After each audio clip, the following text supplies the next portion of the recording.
I forgot that this starts really heavy. Your sister regrets all she has done. If you look closely at any of Yune's actions and their unintended This voice acting consequences, is peak. you can see they were all born of fear. Fear that you would expunge her. There's anarchy, Nimby. Is there a shot? Welcome to Back Seven. within you, this would surely never happen again.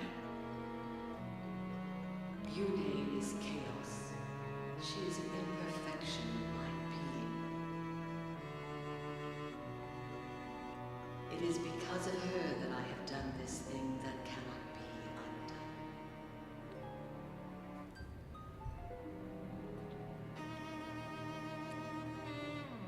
No matter how I admonished you, you would not stop fighting. There was nothing I could do. Every day, my beloved Genocide. killed, That's the only solution. killed by others of my beloved children. With every death, my rage and sorrow grew, until I could control myself no longer. My emotions burst forth, and I raised the land. Furious storms savaged the heavens, roiling waters rose and Anyways, trembled. yeah, but anyways. Lives were lost beyond. So yeah, this is the home stretch right here. This is the home stretch. It's basically over. I will purge chaos from within myself. Never again will I allow myself to commit such atrocities. I will become a goddess to properly guide and protect my people. I will become perfect. But to nullify half of your being, we were terribly, monstrously wrong to suggest it. You shouldn't have to bear the weight of our foolish ideas. she just spent a bit of time on freaking Reddit. My other half spent all of her time worrying about the love. She realized where she went wrong. She was going to erase me. I was only. Oh, playing. fun fact about the same, by the way. Like, half of the female characters have the same voice actress as Lucas from Super Smash Bros. Bro. I won't do it again. I love all of you too. You paid attention. This is not a joke. This is just the truth. I don't want to go away. It would be lonely, and I don't like being lonely. I want to stay here with all of you. Which just adds to it, because you can kind of hear it I have a sometimes. suggestion. If we here of our own will were to make a pledge to coexist, there would be no need to erase Yune, would there? Okay, so from a metaphysical perspective, Our solemn oath. if she erased Yuna, where does she go? Like, you know, Seek the extermination of the other. now, is it just void or what?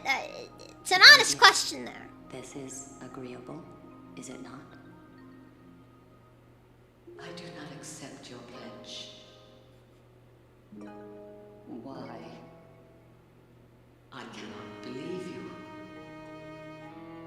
You are living creatures created in our image.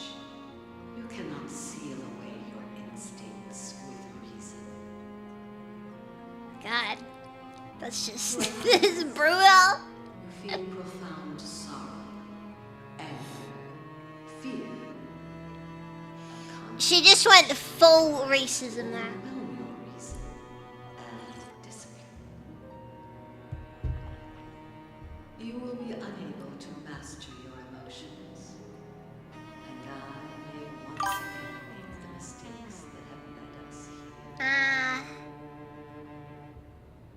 The only way to prevent this is to Wait, they're adding Diana? completely. Your name must Wild. persist. Wild. Decision has not changed. In that case, Goddess, would you consider an alternative to such drastic measures? We shall use the power of Sade magic to seal Yune in this medallion. Is that how it's pronounced? Sade? Someday, and it may be. I don't even know what that word. I don't even know what that word means, honestly. Someday we may be able to earn your trust, goddess. In the hope of that. Oh yeah, I forgot. This is back when. From annihilating. This is back when he actually kind of had faith in humanity, you know, before he kind of went crazy. And decided to go to take the genocide route. Imprisoning Yune and destroying her are the same thing. If the chaos and disaster that Yune begets can be averted, I have no objection. I do not know, however, if Yune will submit to such confinement. Goddess Yune, please hear me. I will never give up. Anyways. Someday, I will see you restored to yourself. Please. Do not look so sad. I will always be with you. I will sing to you. You will not be lonely. I promise.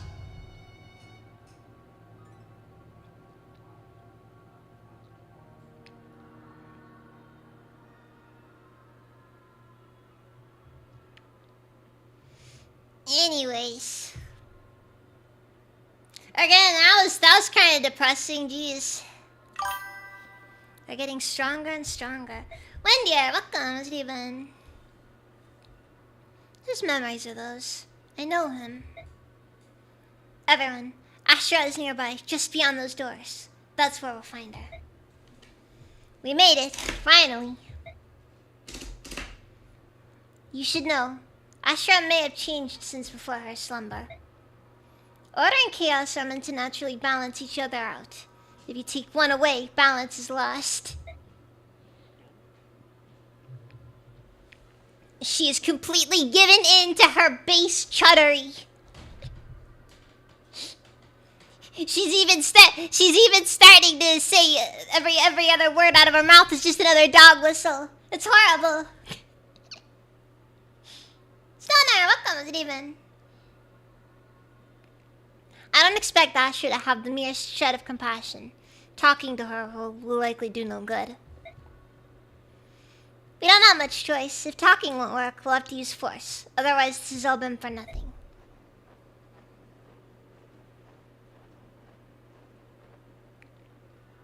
How about you? Saw lightning for the first time. Seriously? What do you mean? She sounds like you. Are you completely chaotic? Are you out of balance?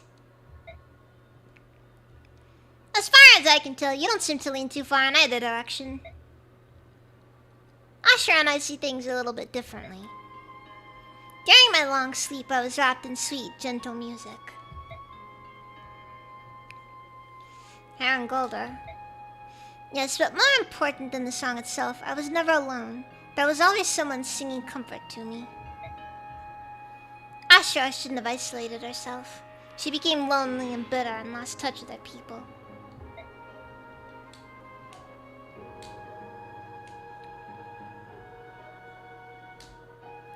Hold on, this thing won't budge. What's wrong with it? Those doors cannot be opened. They have been sealed with powerful magic. Sapphire, you're right. I'm so relieved to see you. I'm sorry to have been a cause for concern, Apostle. Forgive me. Sapphire, there's something I need to tell you. I'm not a true apostle. I didn't mean to abuse your trust. I've known that for some time, Soniki. Don't forget that I was almost a father to you. It honestly doesn't make any difference to me whether or not you can hear the goddess. Sapphire, thank you for always having been there for me. Empress, shouldn't you tell him about General Zelgius?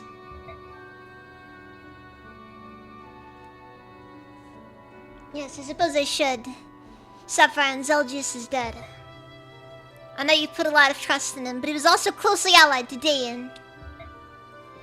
I'm sure you've heard of Dayan's so-called Black Knight. Sephiroth is the Black Knight. The Black Knight was Zelgius. But that's probably not news to you, is it? After all, it was you he was taking orders from. What, Ike? What are you saying?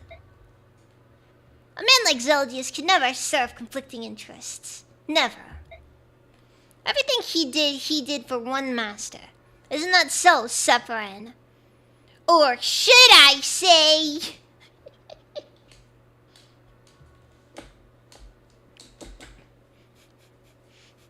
Old man Jenkins. He was the ghost all along. Yes, hello, my fellow cunning linguists. Gonzo, welcome, Riven. I think I understand. You wanted to monitor events within Dayan. You sent Zelgius as a spy. Precisely. I felt it was important to observe Ashnard carefully. That was my goal. At the time, it was relatively easy to get an outsider close to the king. Ashnard is famous for employing powerful men with no regard for their background or social status. That's a massive security liability right there, I'm just saying.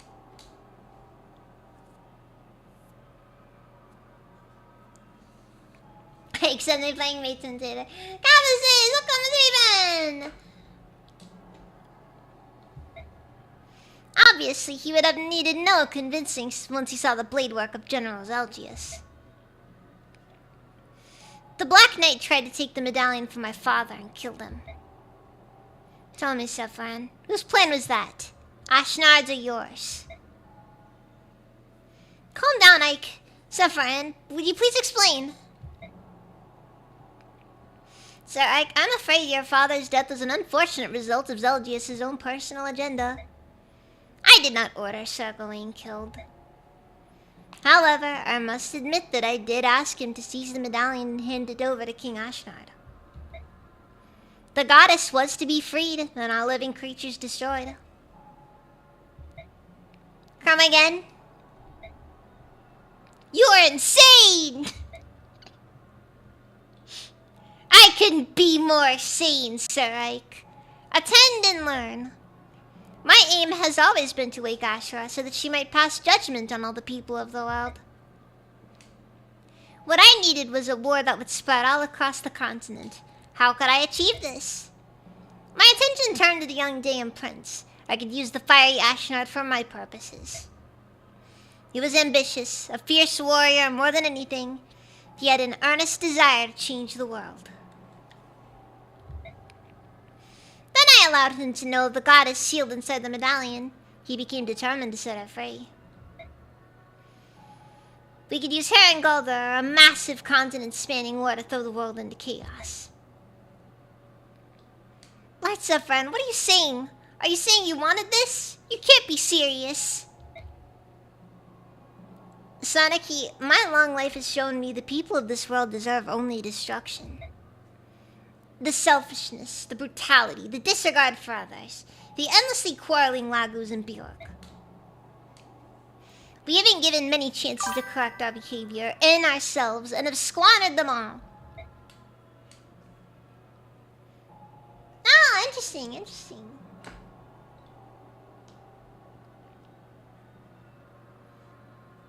a bit odd, though. I definitely can only really... Honestly, I probably could only hear as Diana, though.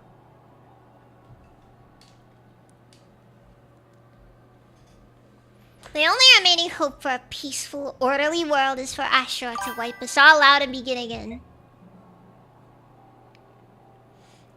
The TOC? Oh, okay. To fulfill my ambition of destroying all beings, I had to use you. I had to betray you. This is some kind of monstrous joke.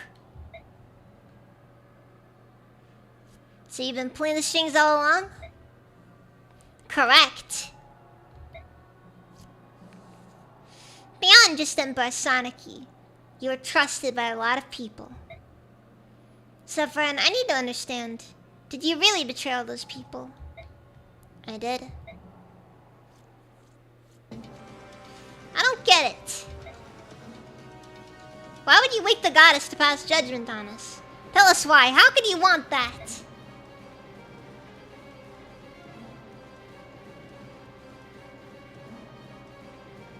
Diablo, how come is it even?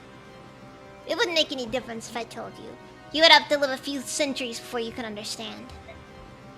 Years ago, my father went into hiding with the medallion. At the time, he got help from both you and Zeltius. Does this have anything to do with that?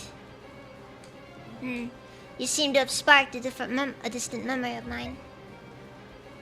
Answer me. Why did you do this?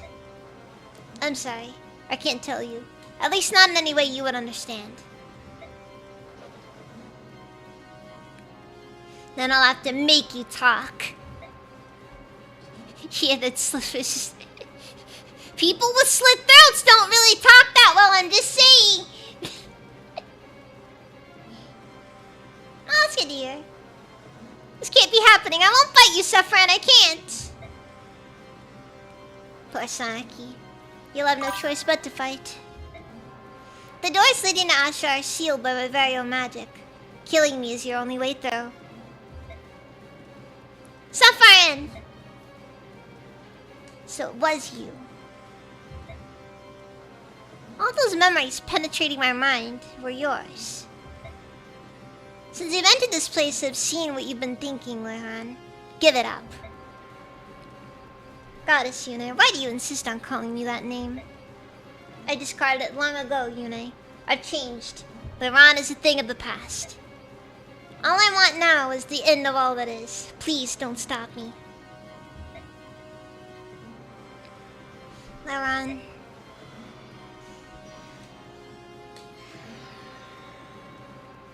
He literally couldn't walk that! Siffrid! You freaking lazy! What the frig? You could have done! You could have just walked there! No, this is... Hold on. 1, 2, 3, 4, 5, 6, 7.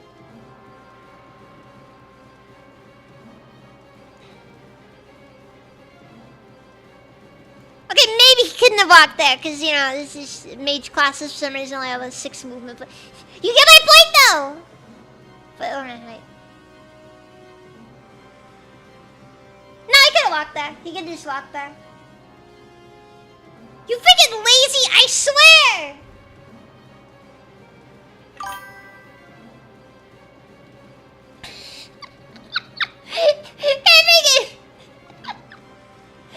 Guy just goes ahead, teleports literally within walking distance.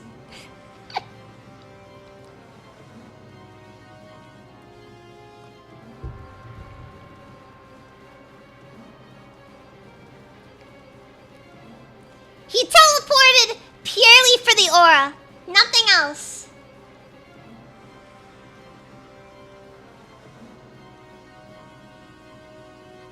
It's about the flex. That is fair. That is fair.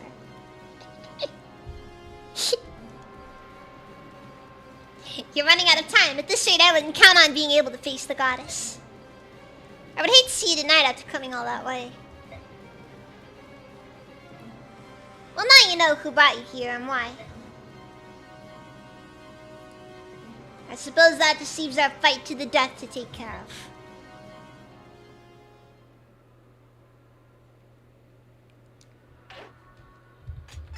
Alright, so I'm gonna level with you guys. At this stage of the game, do not care for it. Just do not care for it.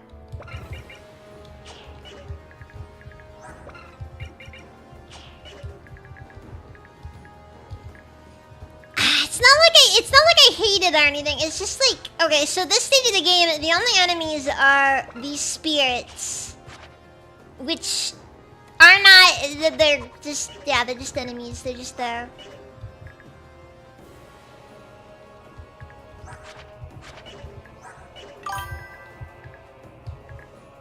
Actually, you know another thing about this game that I find kind of neat, actually, in comparison to other Fire Emblems? Most Fire Emblems don't really utilize specific race classifications. Okay, but basically, so at this stage of the game, every enemy is these freaking spirits. And they are the worst thing ever.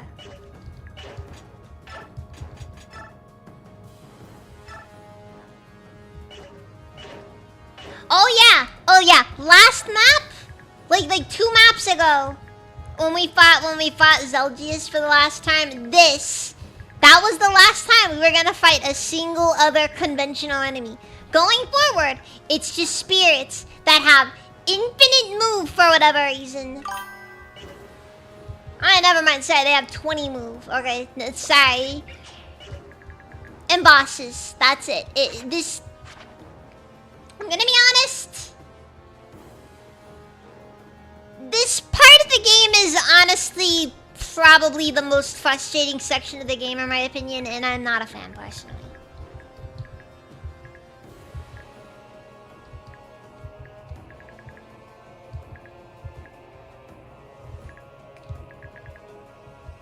For what it's worth, 20 move in a Fire Emblem game is functionally infinite. It's like, dude, you use like a bunch of Swift Souls in Fire Emblem the Sacred Stones, like in the post game. You use a bunch of Swift Souls. Oh, and everything. I'm gonna be honest. In my personal opinion, and it may be considered somewhat unfair. Some people may not like this opinion, but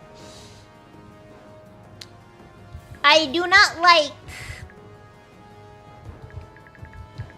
the last few missions of this game because there's no conventional enemies, and like half the stuff that you have at this point just doesn't work the same way it used to. It's actually kind of frustrating when you really think about it.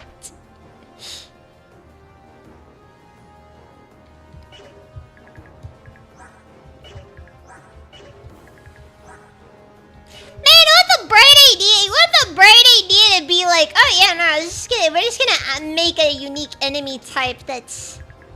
I mean, God, you could like freaking resurrected some random Disciples of Order or something for this, you know? Ooh, or you could have pulled the Fire Emblem 6 and brought back a bunch of dead bosses. I mean, that's kind of something you could do. Or sorry, 7. Look, everything up to part 3 is good in the end game in my opinion. Okay? The first one's okay, I guess. The second one, it's whatever. The second one's great. I love the second one. The third one, peak. Absolutely peak. Okay? Then you get this one where like, the last 2 maps are just gimmick maps where it's just different bosses. And it's like, I don't hate it, but I am not obligated to like it either.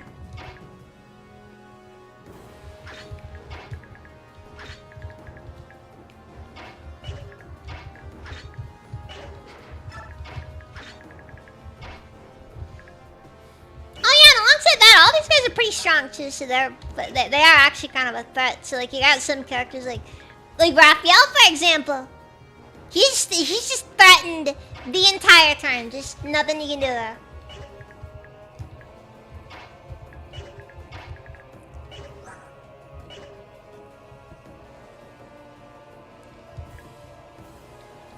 You know, like they could have pulled a Blazing Blade and it would have worked just fine in canon. You know, just been like, oh hey, here's a freaking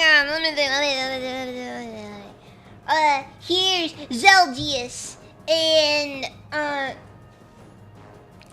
Zelgius and Lakeen and a bunch of the other Disciples of Order guys, and maybe even throw in Ashnard or something for good measure if you really want to throw in something scary.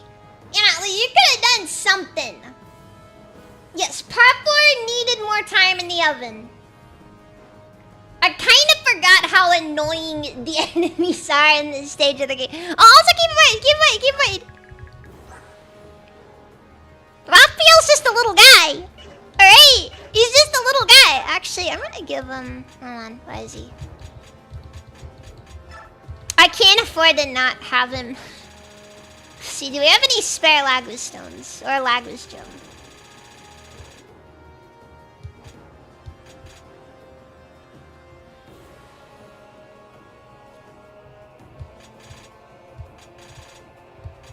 But yeah, let's see if I got something there. Okay, we get some Lagos stones. You can give them. Good. Good.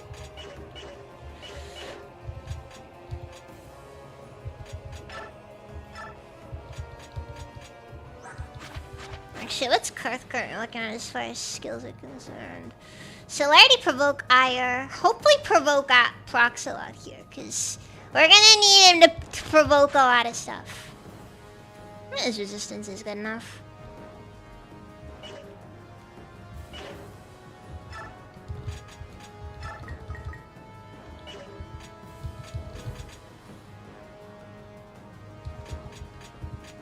The good news here is that Micaiah's defense stat doesn't matter, because we're that late in the game, so, you know. You know what? Just gonna use the remaining points on Kurth, I think, because he needs the extra skill.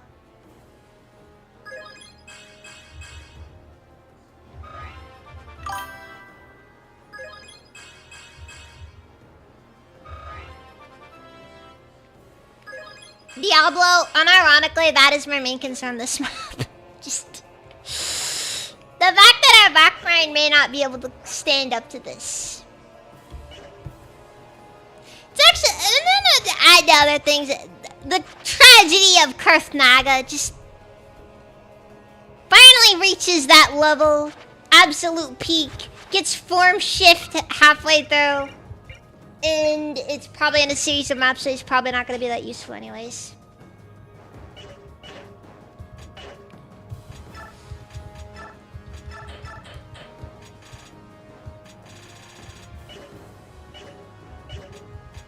Actually, does anybody need additional speed?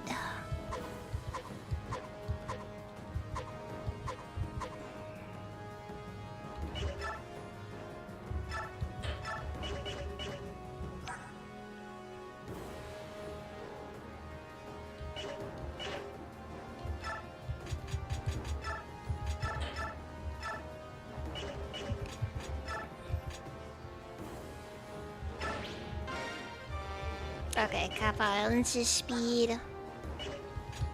Mr. has maxed out speed. Ironically, everybody's speed's pretty much maxed out, so there's not much I can do with some characters. Oh yeah, then we got Nasir and Gareth now, which is people who exist.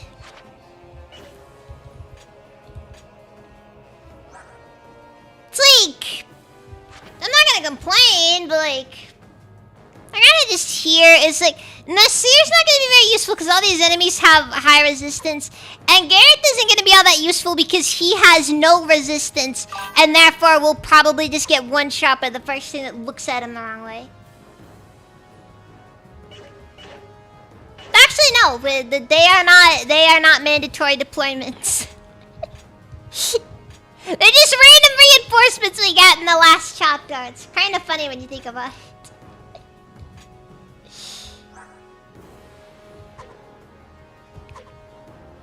Yeah, but like Nasir over here is basically just a mage. And Gareth is useless. Look, I don't mind the concept of Gareth, but the problem here is that like, I wish these games let you play with the dragon units more. Because I mean, they made the dragon units good in this game because they're strong. You feel how strong they are. And look at Gareth's HP stat. It's actually kind of stupid when you look at it. Just for what it's worth, Space Marine, there's nothing left to be racist towards.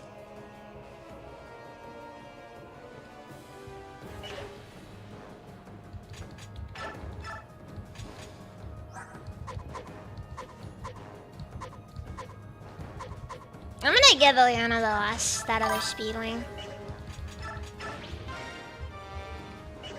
She needs something to help herself keep keep up, okay? It's not looking good.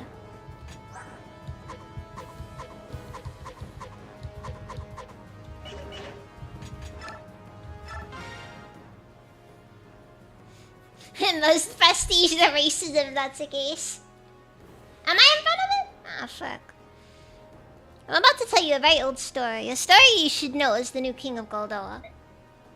This is one of the oldest and most heavily guarded secrets in all of Tellius. You'll find no trace of it in any histories or sagas. You see, back in the 1960s in Roswell, New Mexico, a weather balloon crashed to the ground. It wasn't a weather balloon.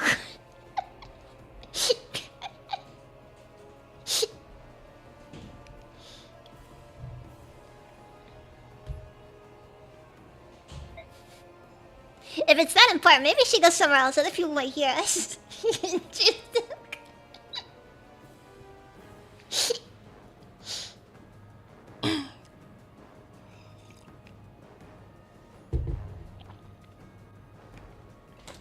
One of the best parts about Ben 10 is like the further you go into Ben 10 lore, the more just absolutely insane it gets. Like how like all of the America's founding fathers were apparently part of the secret organization that had to deal with the aliens. We know too much now.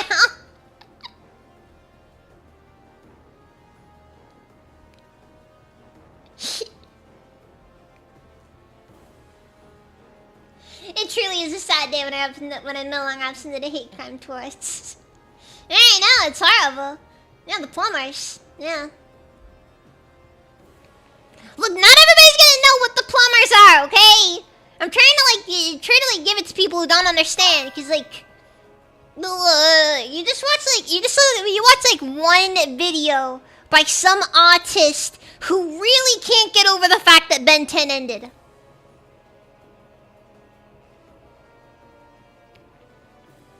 Chava is leaking the info. He's never talking about Hispanics. It was always the gray men, okay? It was always the gray men. Don't like those grays. Can't stand them.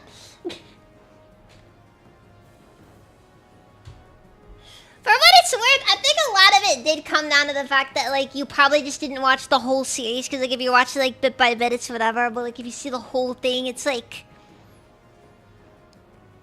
You know, it's like that scene from 2001: A Space Odyssey when like he goes through the Stargate, and like he gets to go into the room, sees and B's an old man and watches himself die.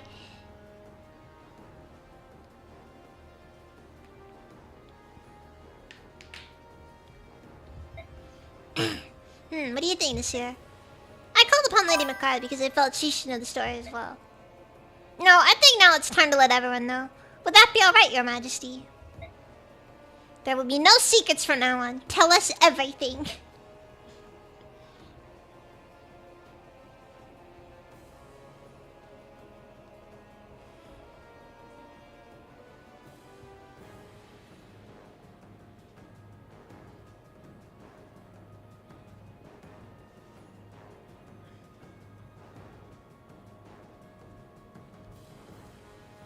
Max isn't getting any younger. Yeah. We need to get him out of there! The frog girls are jumping the borders and stealing away young men. The forearms are eating the cats and dogs.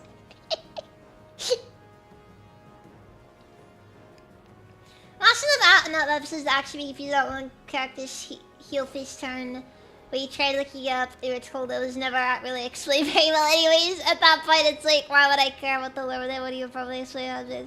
Eh, that's fair. That's fair. You know what? You know what the truth is? I never sat down and just watched Ben 10, honestly. Look, I'll second screen it, okay? I'll second screen it.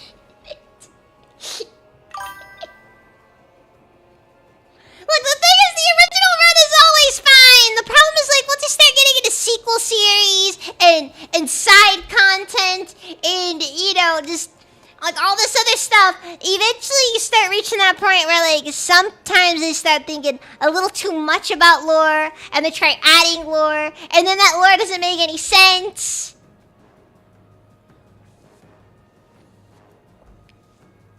And now somehow now we're talking about just all this other stuff, and eventually we kill a god, and I don't know what's going on there.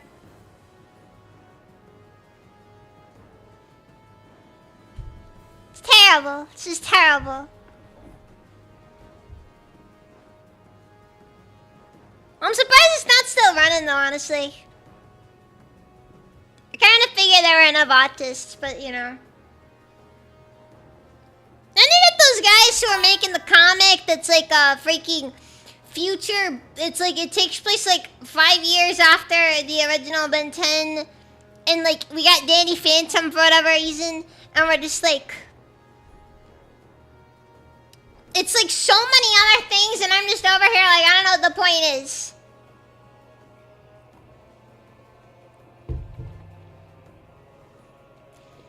You know, I mean, yeah, a little extra for a fan fiction, but you know what?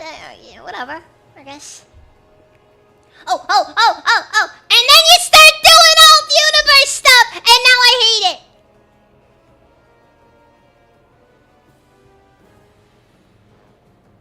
The moment you start pulling out the universe garbage and being like, oh, that's not canon to this particular continuity, because such did some time travel stuff, and now...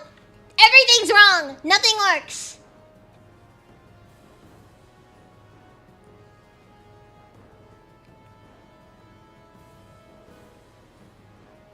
Gotta reboot so you can sell more watch. I hate multiverse stuff. I freaking hate multiverse stuff. Once you start doing multiverse stuff, everything is ruined. It doesn't work. Kills me. As you wish your majesty. The dawn of this age after the goddess began their long slumber, the kingdom of Benyon was established. In those early days, Lagos and Bjork lived side by side in harmony and peace. Yes, that kingdom would become the Benyon Empire.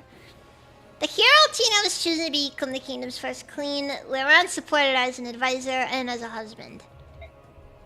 What? I feel sad now because any of favorite childhood franchise is TMNT, and they were the first ones to make a multiverse movie.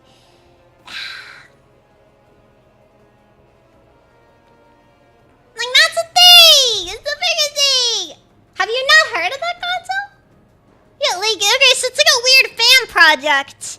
Which is, it's like a weird fan fiction project. Where, like, my understanding is, like, it takes place, like, 5 years after, like, the original run of Ben 10. And I guess also Danny Phantom. And it's a crossover for whatever reason. And it's just like one of those things where I just kind of... I never sat down on Reddit because I don't really think I care enough, honestly. It's out there. I think it's just called 5 years later. But like, you know, it's... No? It's just... I guess it's my specific thing. I think the project is called 5 years later. I can't say if it's good or not. It doesn't exist. It doesn't exist. Fair. Fair.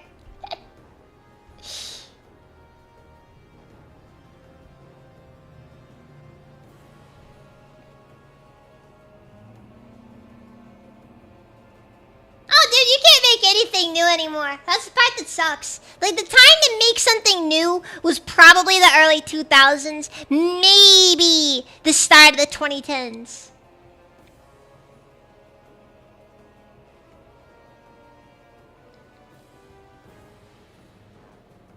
I'm gonna be honest, the less I think about, oh god, maybe it's a good thing I can't remember what his name is. The creator of Danny Phantom and the Fairly Odd Parents, the better, because... Guy went off the deep end! Yeah, Butch Hartman!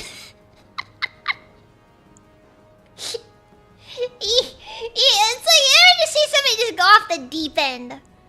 Man, and it's like a high profile person too. Like, whenever I are a lot of accusations of art theft, and it's actually kind of sad. It makes you almost question whether or not the guy is actually good at all in the first place. Like, like maybe it's more like a Hideo Kojima situation. It's like the guy himself is like, but like he always ends up being surrounded by people who are a lot more competent than he is. He openly tells people they can't criticize him unless they're successful as him?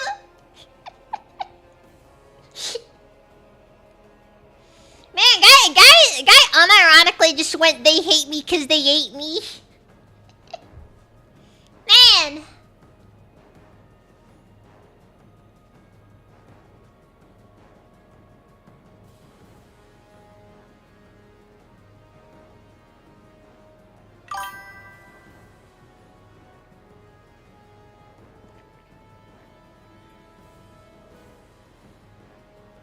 It's insane. Like, you have to get already popular again on your channel now. Yeah, no, that's the thing. Like, you have to read, because the problem is that because now everything is functionally run by Wall Street executives. People who are so risk averse, so afraid of number go down, that they will not accept any. You obviously don't drive a Tesla Energy. Clearly, this individual does not own an air fryer. But yeah, no, that's the thing. That's the thing. You can't. They will not take anything that isn't basically just a guaranteed win.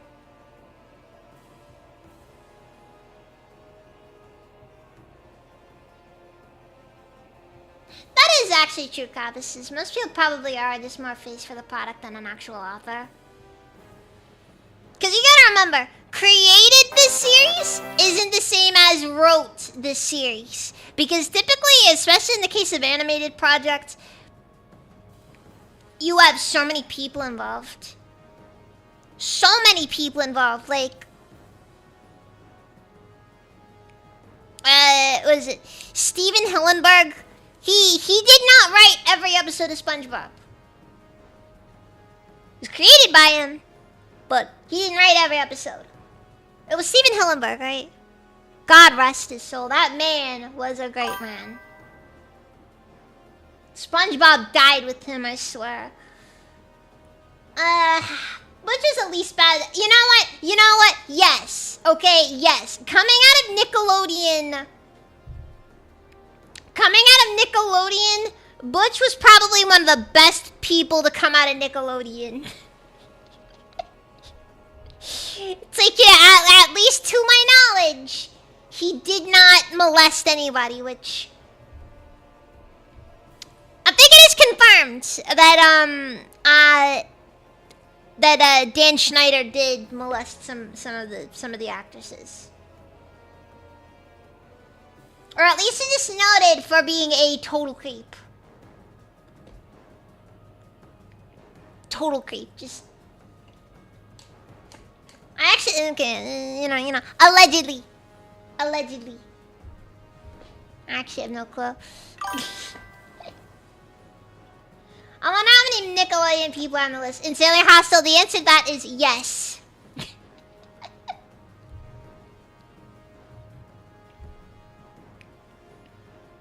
No, it's like over the age of 25, yes. Lucas did A for Stars when he was a director. Eastman and the Urban Team and T-Comics with the anime team and team was popular. They just licensed. I mean, that's how it is. Typically, these large-scale projects are never so, they're never that consolidated. One person rarely actually makes something truly great. Which is one of the hardest parts of it, of course.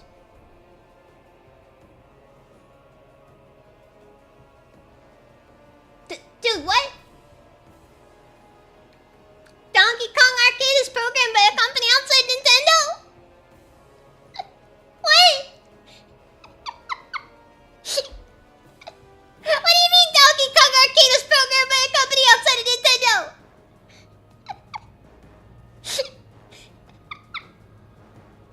No one's gonna kill me!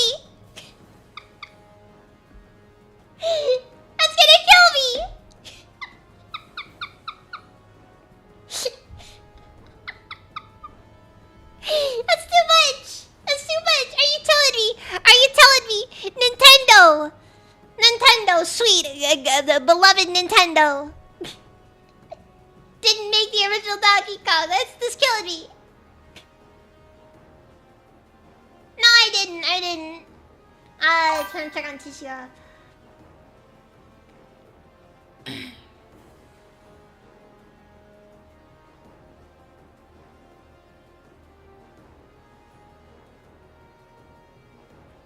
Yeah, beloved.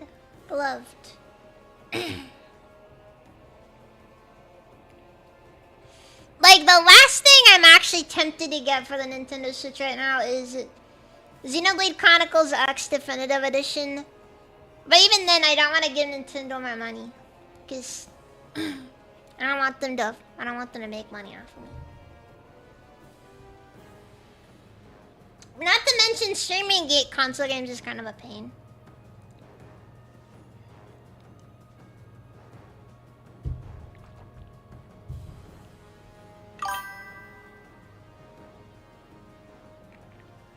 No kidding, Cavises. That's freaking wild.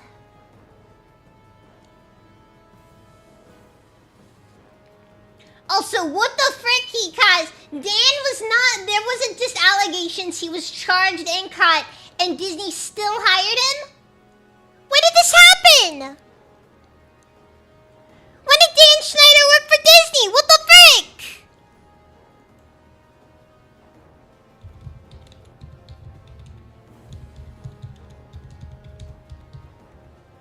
He still works for Disney?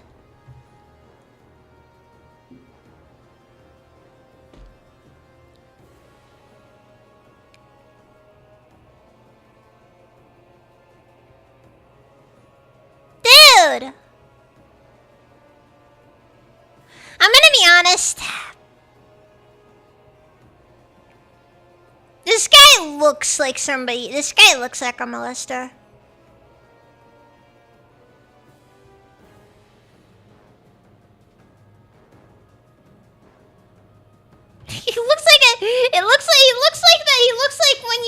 He looks like every single time you wanna add like a vaguely like a kind of fat, unattractive character to. He's an actual ugly bastard. Real life ugly bastard.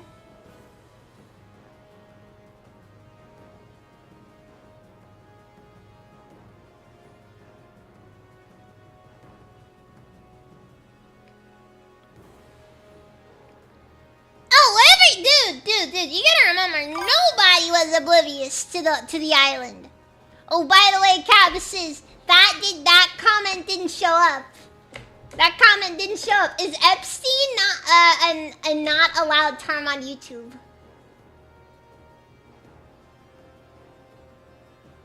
Oh God. They're trying to cover it up.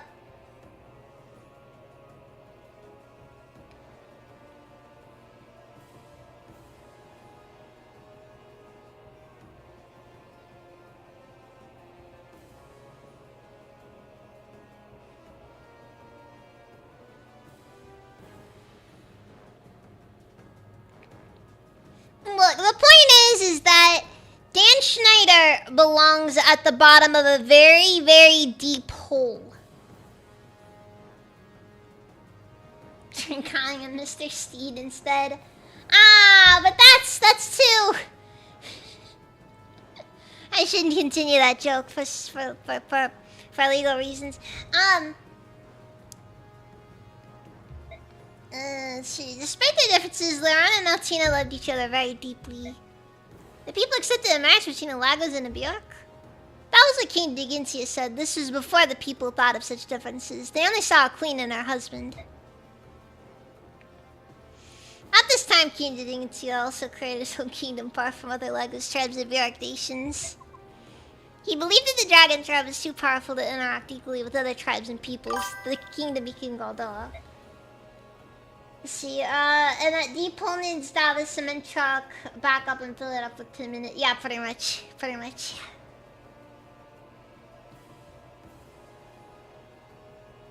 Oh, frick!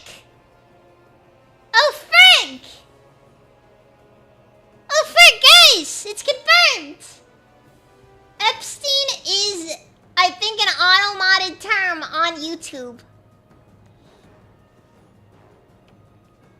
That's actually wild. Unironically, that is actually wild.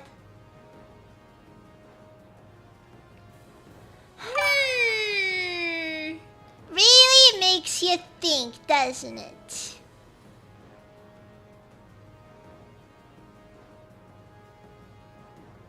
It's not showing up on my chat right there, so I don't know.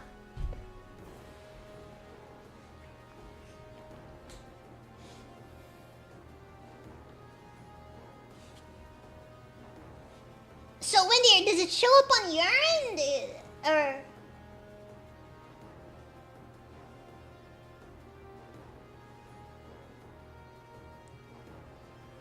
well, my best guess is that it's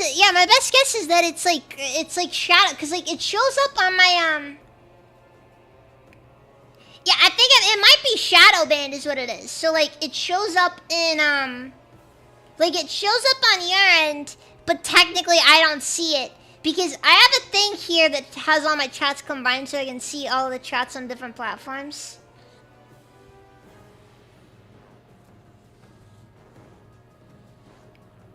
Is that what it is? Where's top chat the thing though? I'm gonna be honest, even if that is the case, that is still very concerning. Oh, it's fine on Twitch. Twitch doesn't care about that one. Twitch doesn't care.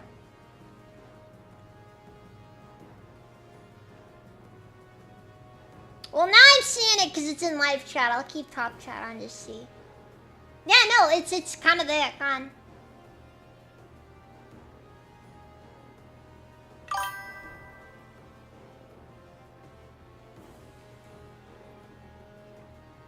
Look, all I'm saying is that at the very least means that YouTube will flag any reference to Epstein as potential spam, which is, in my personal opinion, a very interesting thing when you think about it.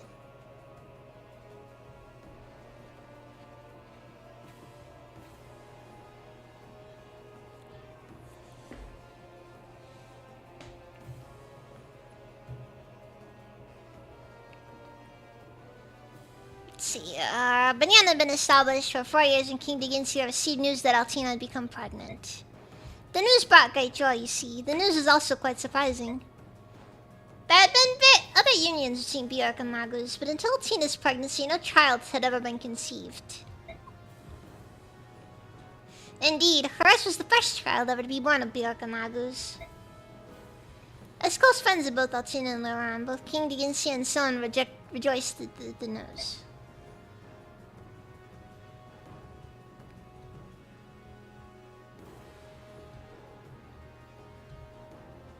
Okay, I see those ones, Cavus's and Wendia. Those ones are still in top chat. They are ready, I suppose. Let's see, the child would be the first K to drain blood of both Lagos and Bjork. The king said the baby would become the symbol of peace between the peoples. But joy over the child's birth did not last. Soon after the child was born, Leiron lost all the powers of the Lagos.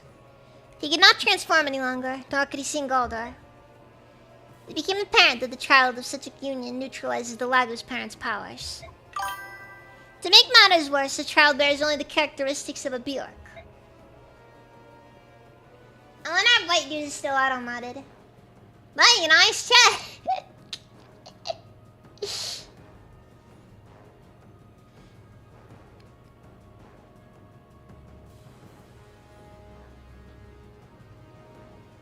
Look, it's easy to circumvent any shadow ban. I mean, I'm pretty sure that if you just, put in just the right numbers, you can put any racial slur on YouTube. Please don't, by the way. Just... it's just probably best that we not. Laurent felt he is no longer a true Lagos and felt he could no longer act as a bridge between the goddess and the people of Tellius. He lost hope, and also his mind, at least temporarily. He attempted suicide several times, which is an unthinkable taboo for anyone who has sworn to serve the goddess. Man! I just realized it's like... I think this is like the only time... I think this is the only time you ever see the word suicide used in a Nintendo game. At least in that context, yeah, just... Yeah, now he tried to kill himself a few times.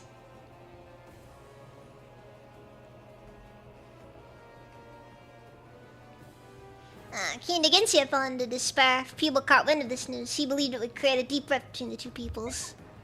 The king was especially concerned about the reaction from the Lagos. Professionalist, look on, how's it doing? They might end up to interpret the birth as a herald of their eventually end. Some might even attempt to harm the child. Loran needed to hear the voice of the goddess then more than ever. But he could no longer sing the Galdor release. Is that what happened? Just so, Loran was forced to make a very difficult decision to protect the peace between Bjork and Lagos. He decided to retreat into seclusion and consider the problem. Once he regained his sanity, he announced his decision. Loran was forced to ask the unthinkable of his wife, his aides, and his close friends. For the sake of Benyan, you must tell the people that I died in an accident. Tell them the birth was merely a false rumor. Loran left the medallion to his tribe, moving to Galdor under King Digensia's protection. He simply disappeared from history after that. After Loran had left and life returned to normal, Altini eventually became a welcomed Bjork husband. She raised the child she had with Loran as though it were an ordinary Bjork child born of her new husband. Since then, the marriages between Lagos and Bjork have been forbidden. It became known as a crime against the goddess. Even so, the taboo was broken several times over the next few decades because some people have a problem. Usually no child is conceived, but when there was, it was simply covered up. The parents soon learned what it meant to bear a child that possessed both Lagos and Bjork blood. After they learned of the consequences, none of these parents ever rejected the edict forbidding it.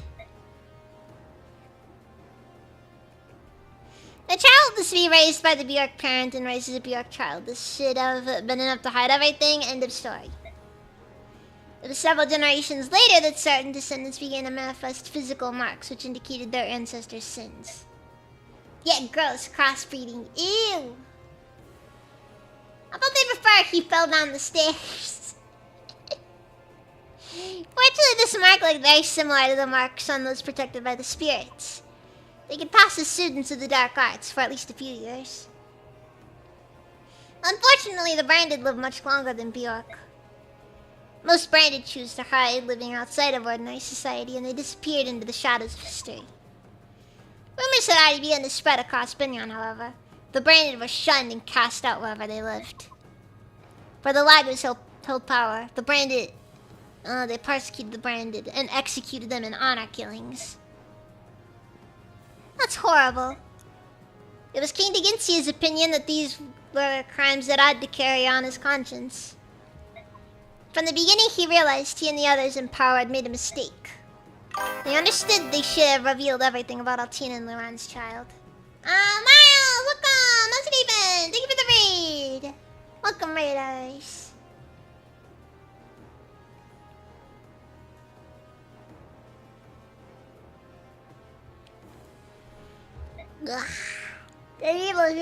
Ugh. The people should have been told the truth. But since they'd kept the truth from everyone, the brand were marked as unclean, persecuted wherever they traveled.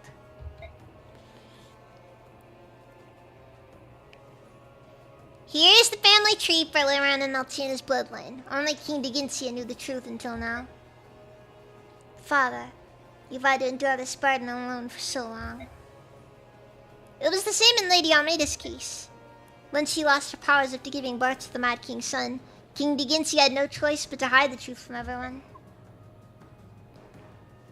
So he chose to hide Almeida from everyone. Better to deny her existence than be forced to explain long-hidden secrets. Man! Classic move right there! It was too inconvenient to explain, so, you know, just don't explain it. So how long until the aliens get discussed? In the process, he lost someone even more dear to him. Prince Roger. Wow! Wow! Freaking his firstborn son. More valuable to him than his daughter. Classic. Classic. Eey. Look, you gotta understand, the Ginsu is really old. Okay? That guy, he is so old. He can tell you some slurs that would just make your DNA unspool right then and there. Just...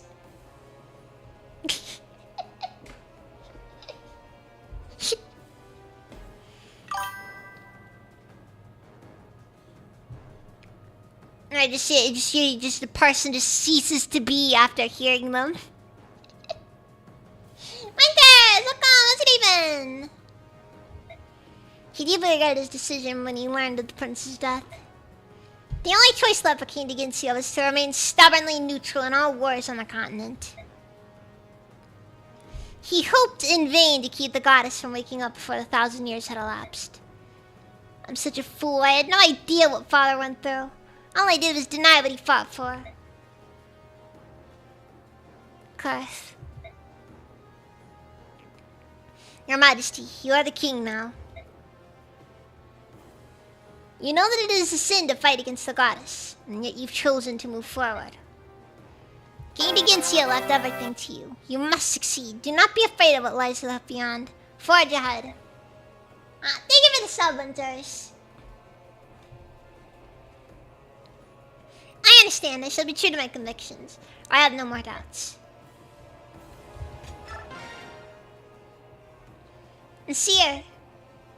Ike, I'm sorry about earlier. That's alright. I know that you are in a tight spot. The Bjork hero. We will follow King Kurtnaga from now on. If he wishes to fight alongside you, I shall assist. I see. Then you should receive a blessing of protection from the goddess Unity. We already have. We can fight Ashura now. You'd lend us all of your might? Of course.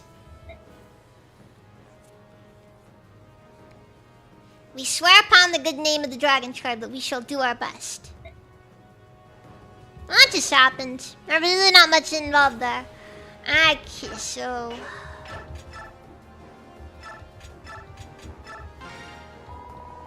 We're gonna move Nihil from my Ikanades no longer got like up.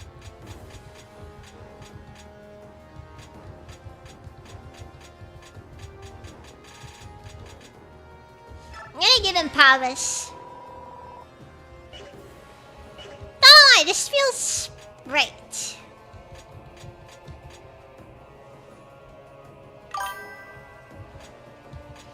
Okay, one thing that annoys me so much, by the way, in this game is how, like, half of the really good characters in the game who can get, like, skill capacity 100. Look at how many skills are just locked in there. Technically, you have 7 skill slots, but Shove takes up 1 skill slot. It's so annoying. No, I don't really need Nihil anymore, because it's fun.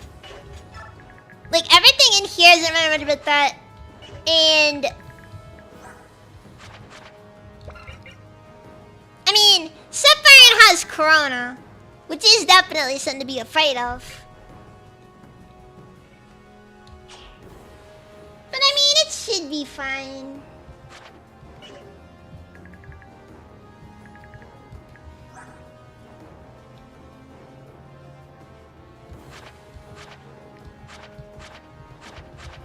Besides, Pavis is just nullifies attacks outright.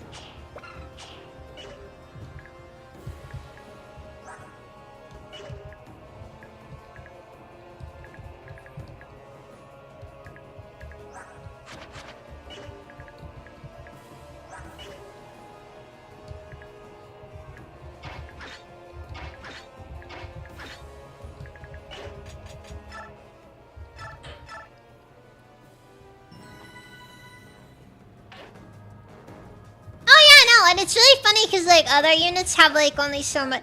I don't mind the way. I actually like the way Radiant Dawn did skills personally. I like it because it allows for a wide assortment of skills, and it also just makes using skills more easy because like you don't have to like.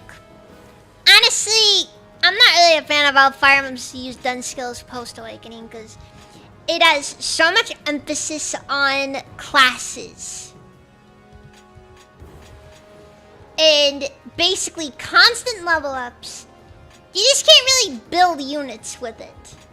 But then you get Fire Emblem Radiant Dawn where they will lock skills onto a character just to eat up your skill capacity. And it's like, you know, I would have been fine if I could take lethality off of Volk. Or like if I just think of characters like, you know, activation skills, whatever. You could have brought back the Occult Scroll and just kept the tier 3 classes like this. So now Volk just has like this guaranteed minus 35 skill capacity. But that 25 crit is incredible.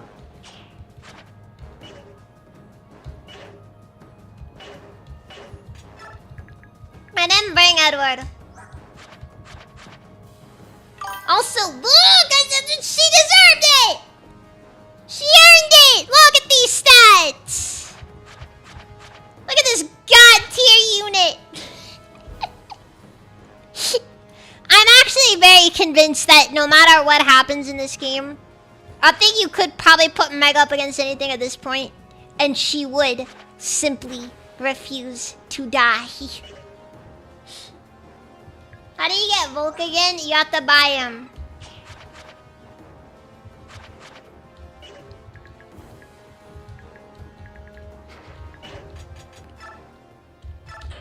He costs 2,000 gold and you have to spit on his face. He's into that. I don't know what it is. He's weird. And that is a joke. Sort of.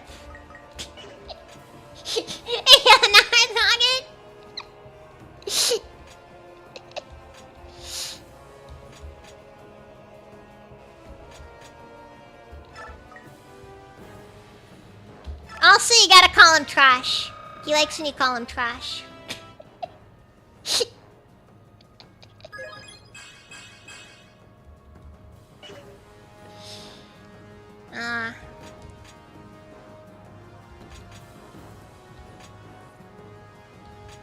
Wait, Peleus capped out his speed? That's unexpected.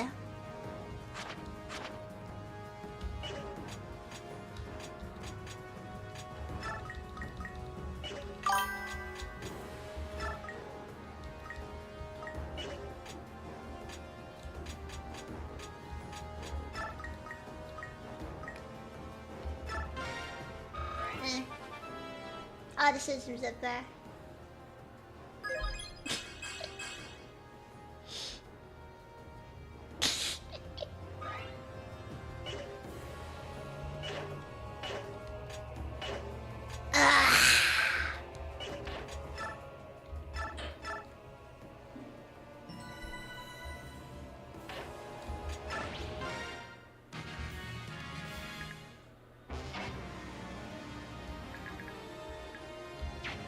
Okay, so this is just where we're at then.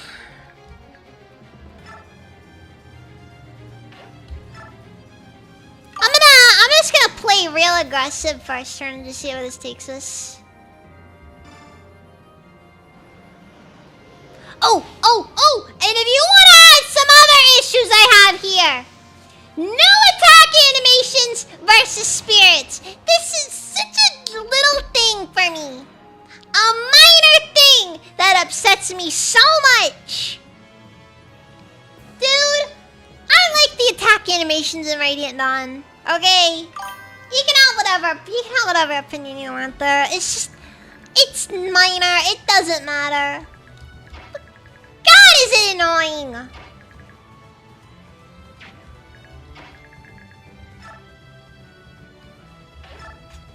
I'm allowed to dislike it.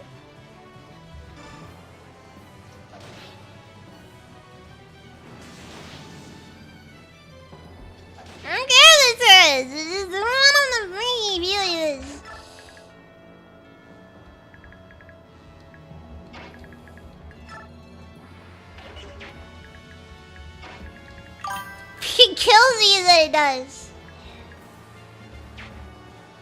Yeah, final chapter on the last chapter of the game, and no attack animations.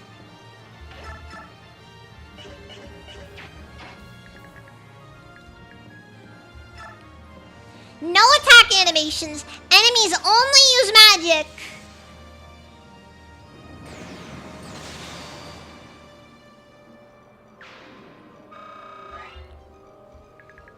Oh, this is nice. The player still works.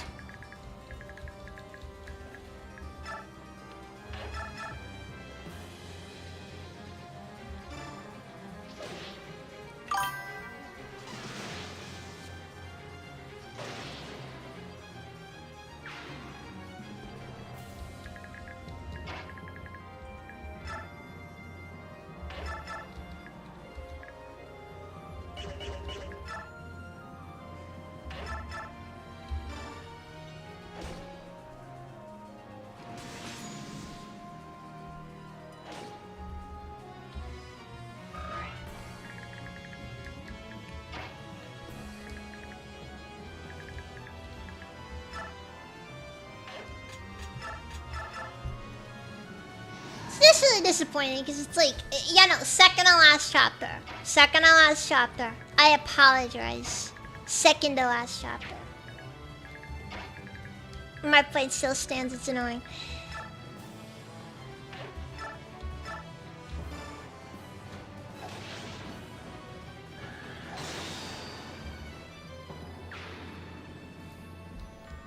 It's almost like even the devs are just like, alright, it's time to start wrapping this up.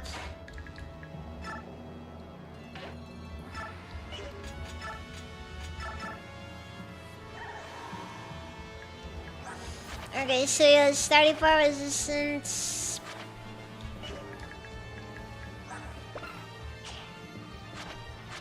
So he should be good. Should be good. 16 speed, so he will get doubled by literally everything.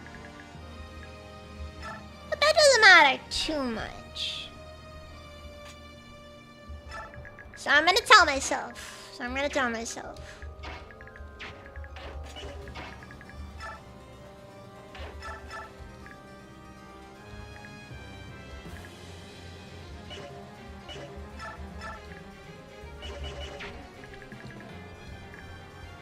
Figures. The one that I need Peleus to go after. But hey, at least Peleus using dark magic means that he can just kind of ignore all the enemy's defenses.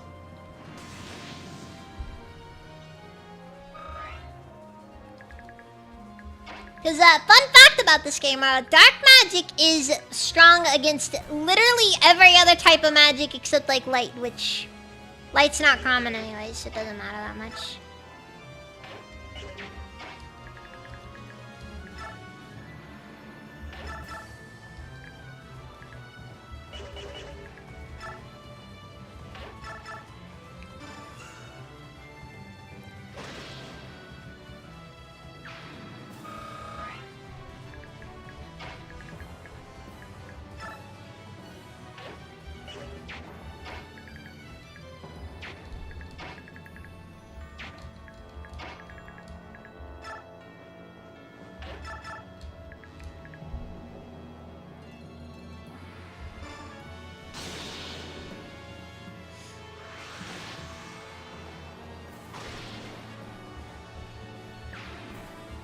It's very concerning though. Yeah, dark is very uncommon. Which is a little bit disappointing. I would have liked dark magic was a bit more common in this game, honestly. Because I like dark magic, and it's unfortunate that it's just not something the game ever lets you use. Ever. At all. This game really does not like dark magic for some reason.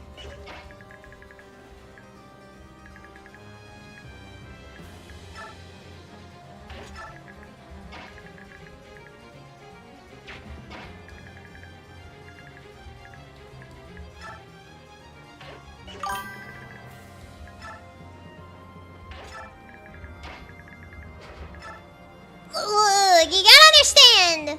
It's complicated. complicated. Complicated. Also, the lack of animations also means that I'm not gonna be able to have all of my all of my frames just start dipping the moment that.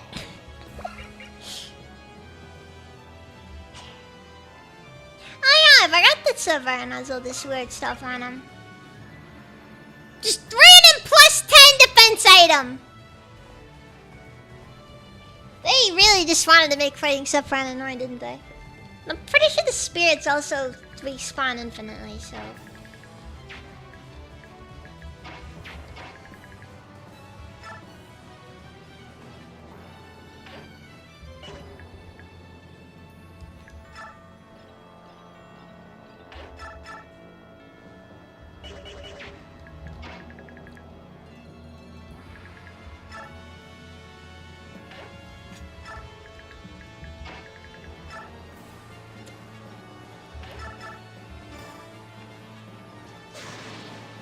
So hopefully.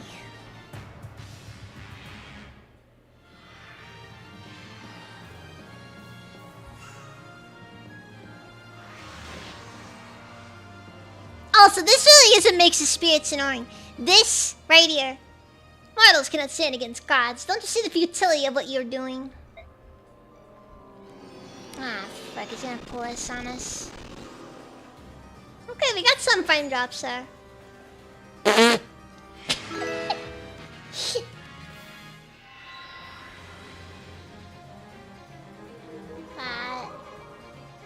Thank you for the follow, Africa. Love you too.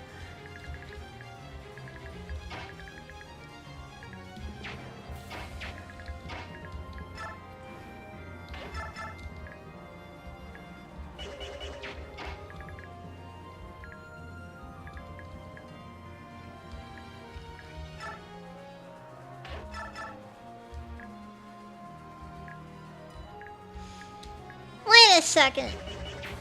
Did they not do bonus damage? Affiliation Reasoners. He's just a very reasonable individual.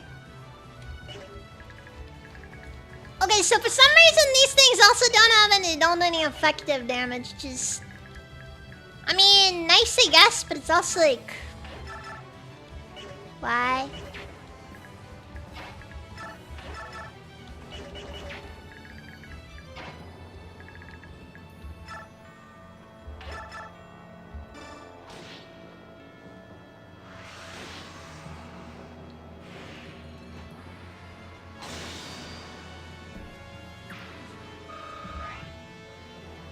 It's like, it's great if you're trying to, if you're avoiding having to actually watch the animations. If you want the game to go by faster, but like, come on.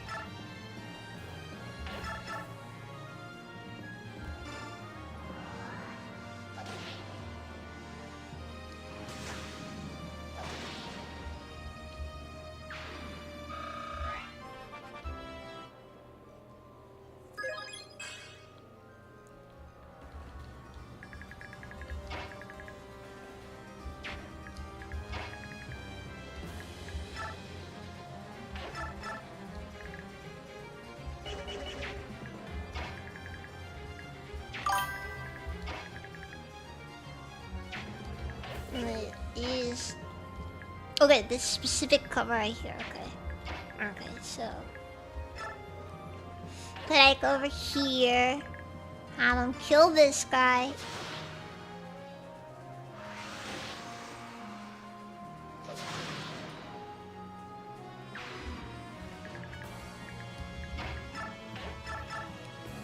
Put Kirk over here, have him kill this guy.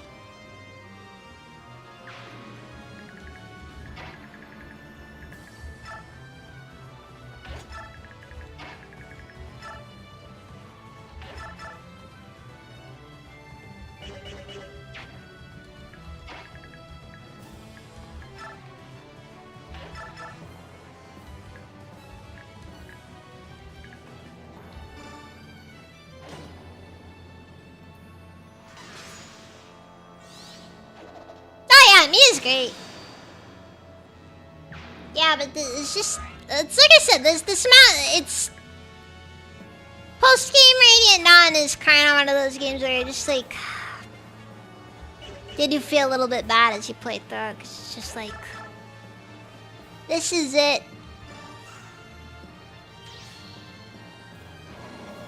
Oh, hey, Lucky Flare!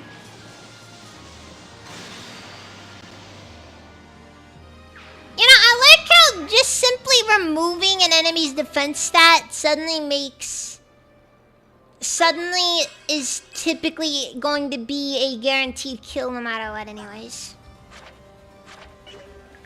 Like, you do realize this is why the Luna Tome got removed from Fire Emblem, right?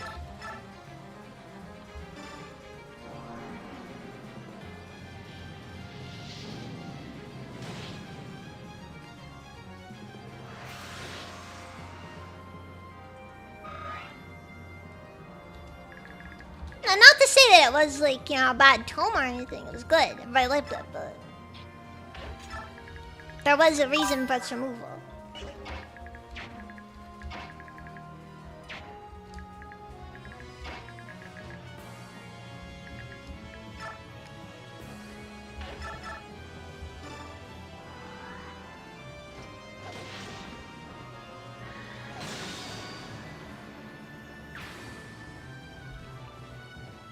And then the game's just like, you know, oh yeah, no, we'll give you a spell, we'll give you a skill or whatever that just negates defense, and it's like, I hope you understand just how unbelievably busted that is.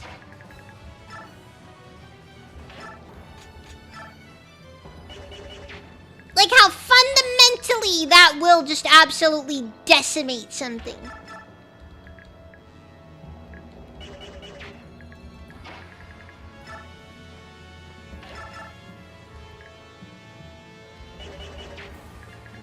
Okay, I think I cannot probably just go into these guys if we do it this way, so...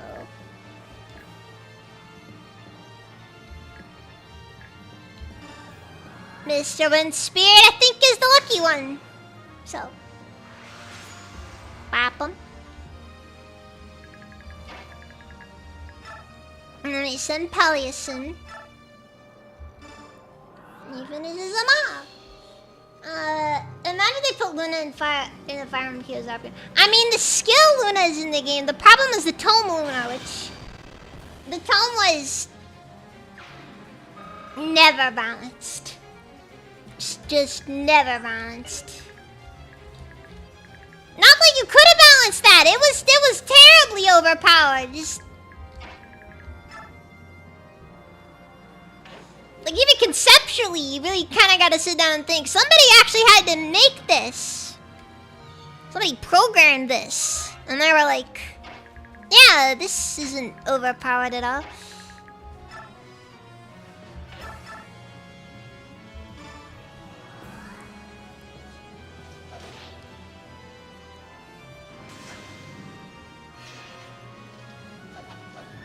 Ah, look at Mist managing stuff.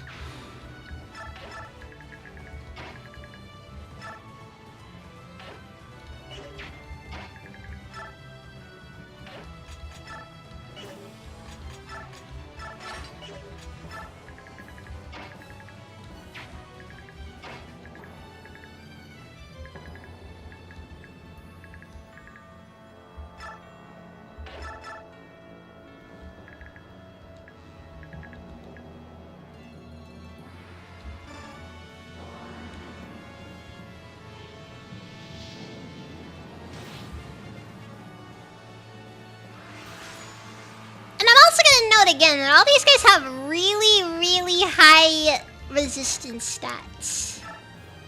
Like, extremely high.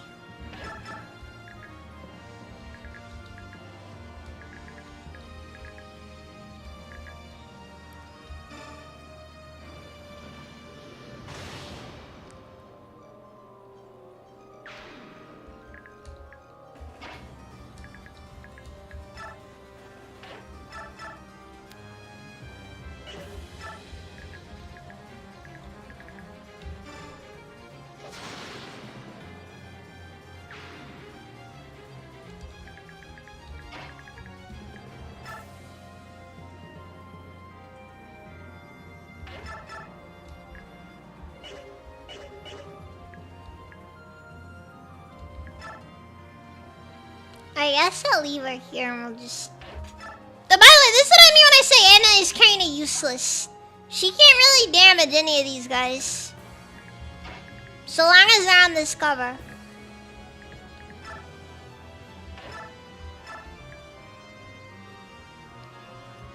Oh yeah, and then Makai also can, oh yeah, Makai is also free to attack whatever and with 0 consequences. Kinda forgot about that detail. Oh yeah, these things also have stupid speed stats as well. Which, again, adds to the difficulty.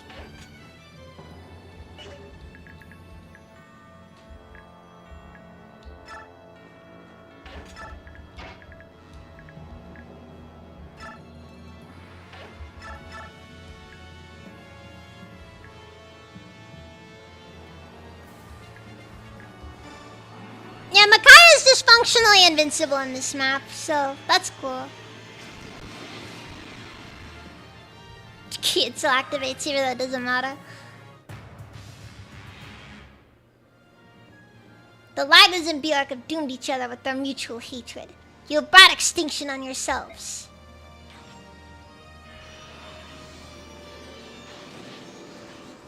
Oh god, Kurth almost felt that!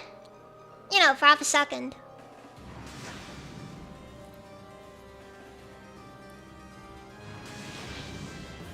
And then it also has to be noted that all these spirits also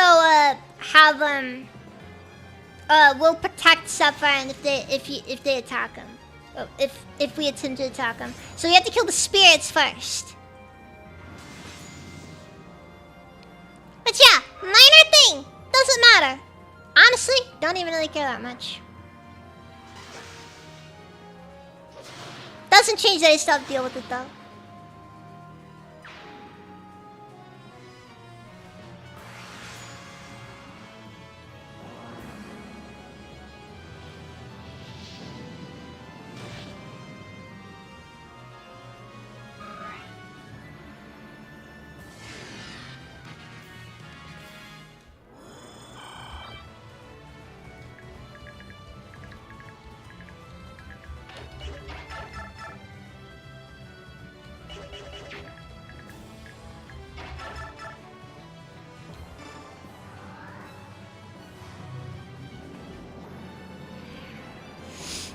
So alongside the fact that the spirits are also just really, like, kind of annoying, they have high speed stats, so it doesn't matter what you try to do to kill them.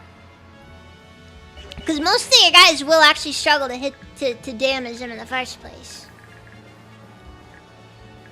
It's just annoying. The layout of the map, every single tile on this map is some form of defense or resistance increase. Which is just another addition to this entire map, which just makes it kind of frustrating.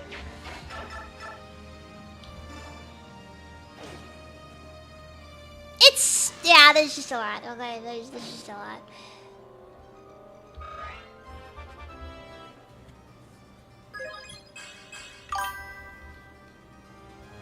No, Boyd is not able to be his best, okay?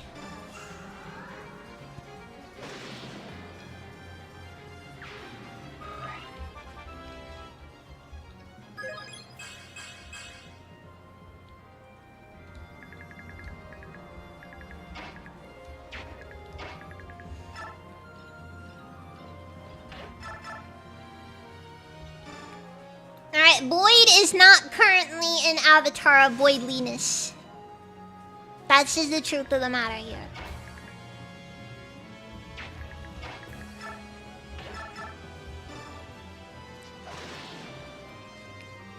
Ironically, even Meg is kind of struggling against some of these guys, which is kind of a little bit funny actually when you think about it, because, like, God. You know, it's because they have these stupid speed stats, which, granted, 32 speed isn't that great of a cop even for a martial, but like... Poor Meg. I can only ever feel bad when it comes to Meg. She's cute, and I wish she could have been better.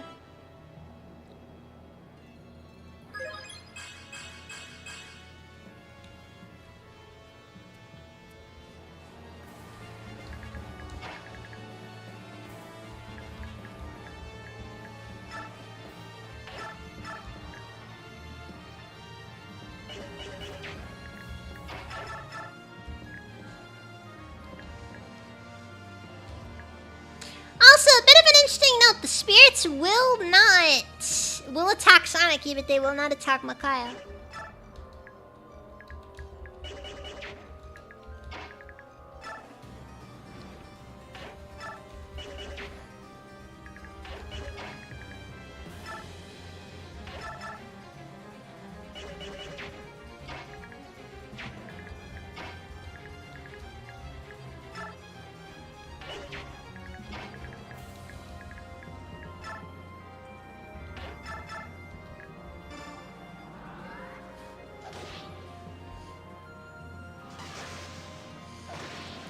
Meowers does well. Yeah, no, that's the thing. Like, shit, dude, it's even worse because I'm pretty sure she's capped at 22 before she class changes, which makes it even more horrible.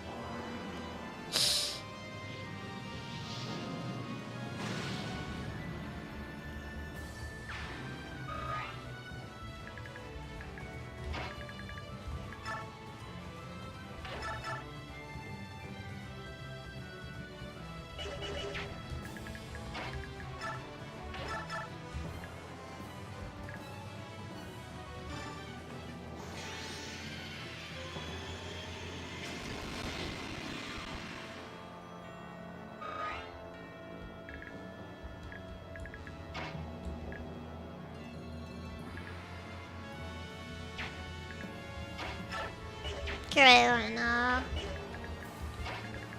Nah, that'd be a dangerous position to put him in.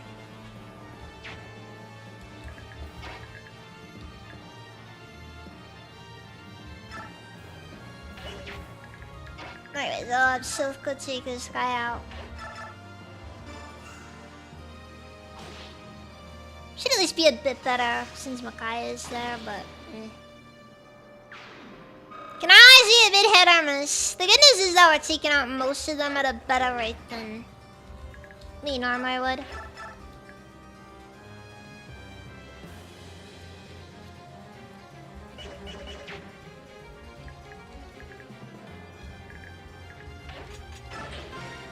I'm actually gonna drop a battle save here, because do not want to overplay my hit. I can see the scenario! I can see me overplaying.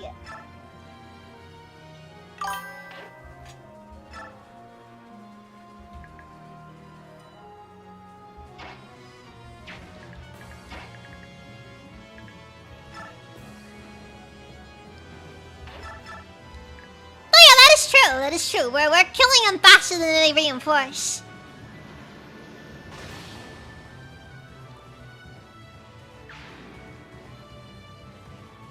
Well, you have to remember, Sephiroth currently is sitting on like 50-something defense. Or wait, no. Sorry, 45 defense in total. Because the Rudolph Gem gives him plus 10. And the cover he's on gives him an additional plus 10.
Those cover tiles are all over the place, but also you get like I mean, the tiles around him give you 15 defense, which does not matter for a single one of your physical units on account of the fact that everything in this Mish map is a magic unit.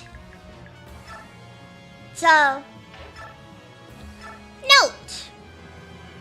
It's a note.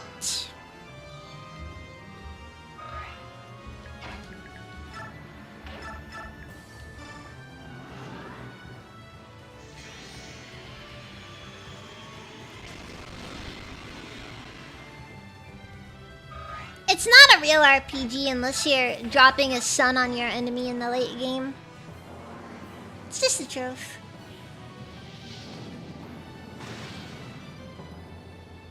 Anyways, it's over, Separin! You're surrounded, and your allies have all been defeated. Unless you want to pull something to make this suddenly make this mission go a lot longer than it should. But you probably will, because I know how this works.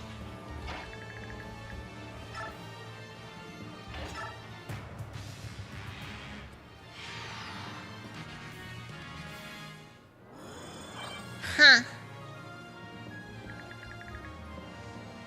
They really just spawned 2 on the other side. Look at this! Look at this! Unironically, this is what 20 move is! This is 20 move visualized. Functionally infinite.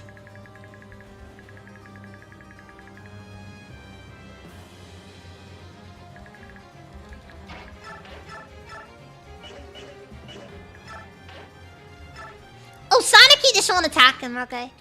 Sephiroth. Everything you've ever told me, every time you gave your hand to me, every time you smiled, they were all lies. You're the most appalling fraud I've ever known. No, Lady Soniki, I've actually lied to you very little. What I have done is hold things back. I've also twisted the truth from time to time. But I have only told you one blatant falsehood. That one lie has weighed heavily on me. It makes me hate myself sometimes. Sephiroth. Wait,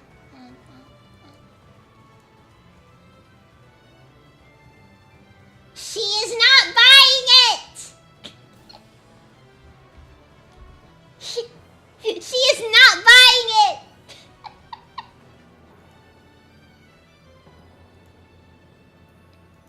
That is the face of somebody who is very well aware of the fact that that this person they are talking to is gaslighting them right now.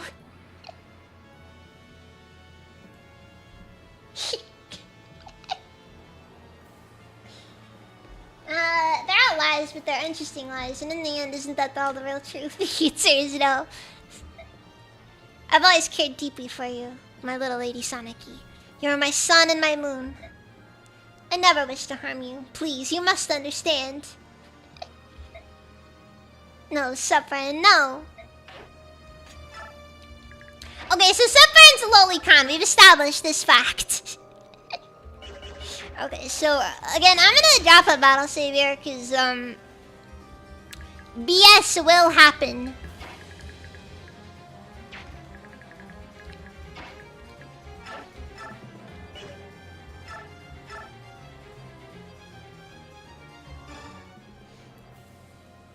You. I've heard about you. Have we met before? The silver-haired maiden. It's taken you so long to finally meet you. If I had known you still lived, No, it's too late. This changes nothing.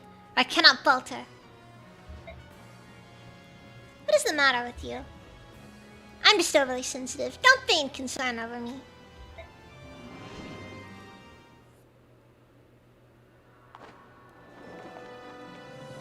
Toxic gaslighting groomer boyfriend. Yeah, exactly.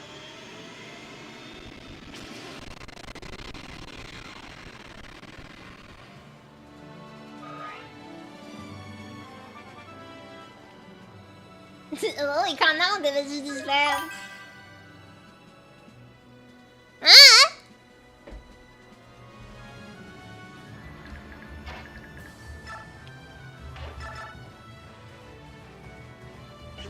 Okay, well, so definitely isn't gonna be getting it. I don't think Mist would have unique dialogue with him. But hey, you never know.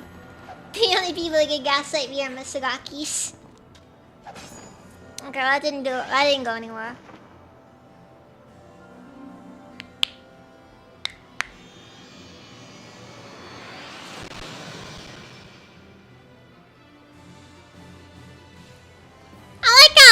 sure the magic tomes are in this game. Ah, wait. Okay. Okay, 100% I'm pretty sure Peleus is something with them. King Peleus, correct? Aren't you brave coming all this way? If you're the one who's been pulling the strings behind all this, please tell me. Who am I? I don't know. All I know is that you are a powerful practitioner of magic. I know you are an orphan, born and raised in Dayton, but that is all Izuka ever told me. So, I'm not Ashnard's true son. No, you're not. Ashnard's son is one of the Dragon Tribe blood and thus branded. I think I'm going to be ill. Be assured that you are essential to Dayan's reconstruction, which was a vital step towards waking the goddess.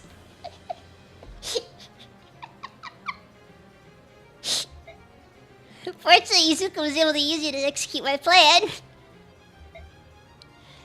You are going to pay! You are going to... Oh god, you just throw up?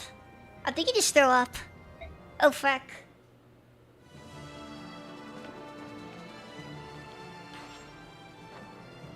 No, a guy just drops a thunderous war cry and then vomits right in front of him.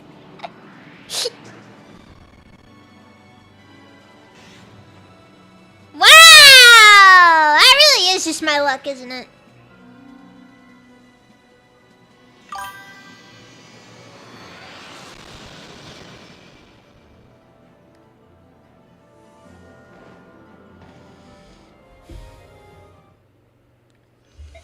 Well,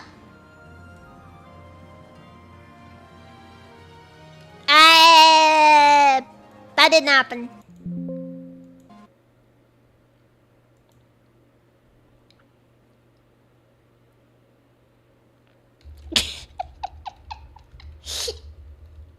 And that's why we drop saves.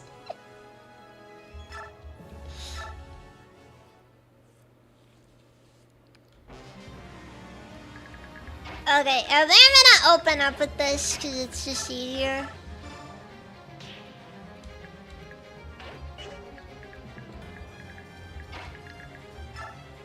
Oh yeah, alongside that, it should also be noted that Sapphire also has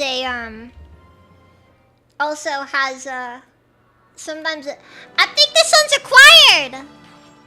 I think this is a required combo though, is the thing.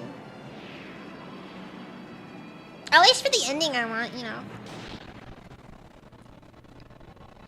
You know, we're going for the Almeida mind break ending.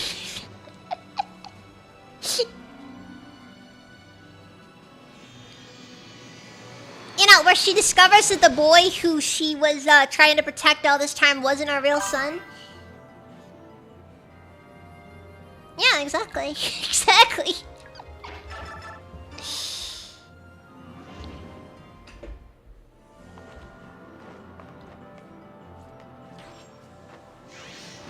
Yeah, where she discovers that Soren is her real son, only for him to leave the continent, never to be seen again. It's gonna be great.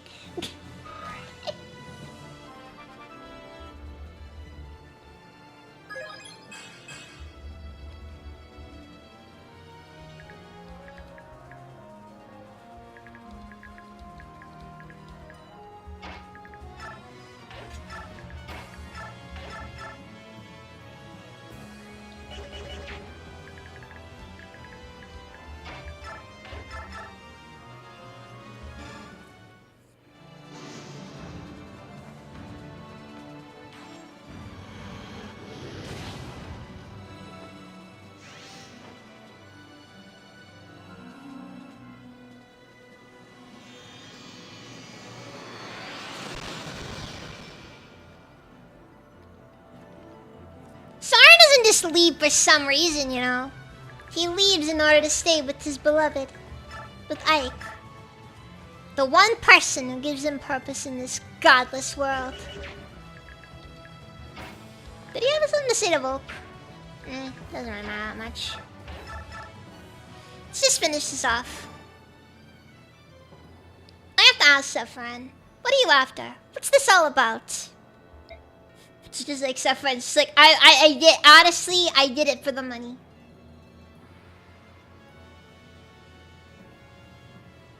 Yeah, no, of all the people who would just leave for no reason, it would be Soren. Personally, I gotta question why Ike leaves. But I always felt like Ike leaving was always kind of abrupt, honestly. Like, my issue with it is just like it's not really hinted at, and I don't really understand why. It's just, it just kind of happens, and it's just like, so, suddenly, Ike is gone. Why do you wish to know? You would achieve nothing by learning my reasons. You would help no one. I lost faith in lesser beings, and desire an end to them. That's all.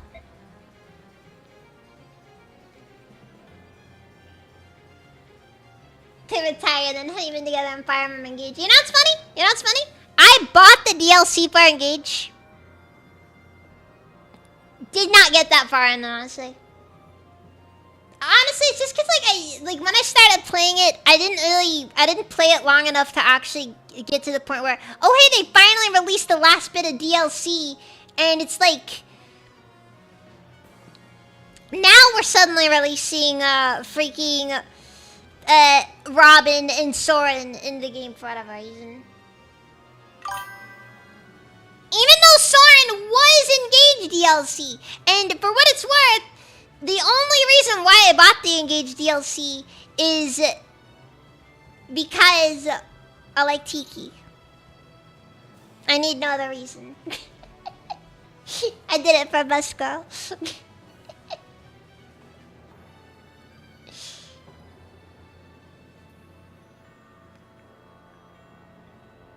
He can get over that Sonic, he wouldn't stay a lily forever. He's gonna end everyone.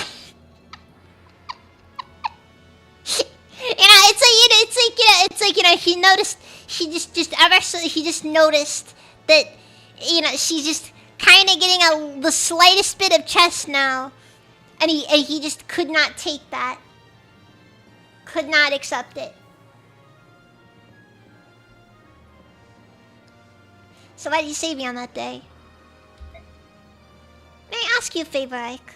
Tell me how you feel about it now. Can you bear recalling those horrific memories? Yes, I'm fine now, but I suppose at the time I wouldn't have been able to take it. All beings endure tragedies for as long as they continue to live. She's growing up, ew. Yeah, no, it's horrible. It's horrible.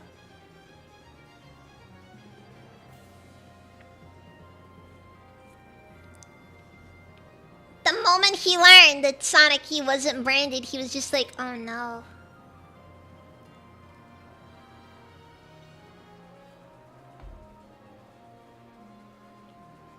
We were gonna have wonderful scandals together.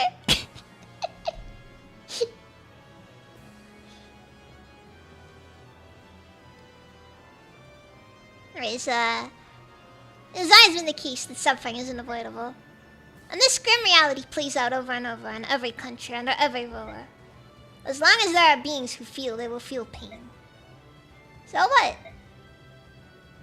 We should just all give in and die? Put it behind you? Deal with it? Do not make light of this. I'm not suffering. I'm extremely grateful that you once helped me through a terrible time. But I've accepted that occasionally we all have to deal with hard times. I've had pain. I've had suffering. And I have gotten up and moved on. I won't, don't try to figure out what happened that day. I just accept it. And neither that nor anyone, nor anything else will ever stop me. You are a strong man, Ike, son of Gawain. But not everyone is as strong as you.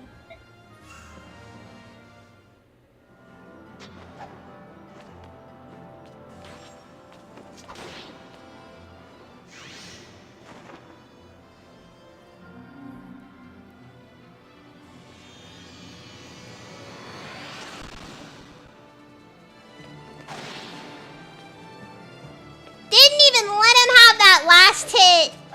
Didn't even let him have that last hit. At last. I'm dying. Didn't let him have that last hit. Poor guy. Poor guy.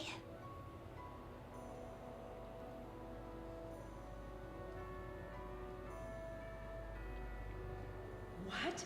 It can't be true. Our apostle?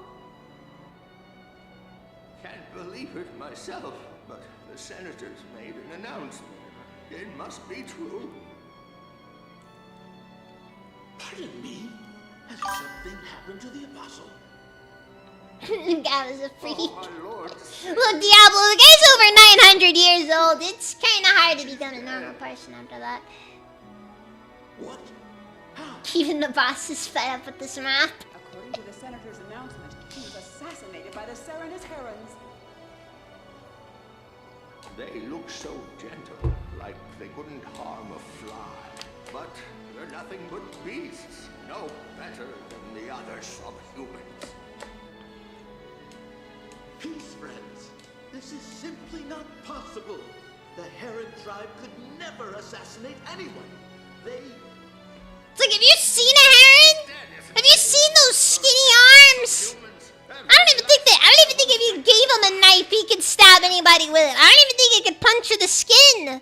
It's like 0 upper body strength. Oh, I wish I could kill them myself. Like, those guys exist to be looked at and nothing else. Because anything more than just looking would kill them. I don't even know how they survive reproduction. mustn't. Like, the idea that a heron is even capable of surviving childbirth is incredible. Look well. Are you feeling? Yeah, those ain't assassin arms.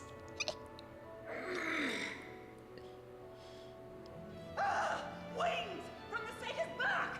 Wings! He's one of them! He's a monster! You're nothing but a lying, subhuman piece of filth. How dare you pretend to be one of us? Get him! The medallion must be quelled. I cannot allow this madness to come to pass. Judgment. The goddess's judgment. Oh yeah, this is the part where I kind of went a bit insane for a minute there. Oh wait, no. No, I think I went insane a couple of times, honestly. You know, I just realized the path of Radiance and Radiant Dawn is entirely the byproduct of one man's horrible crash out.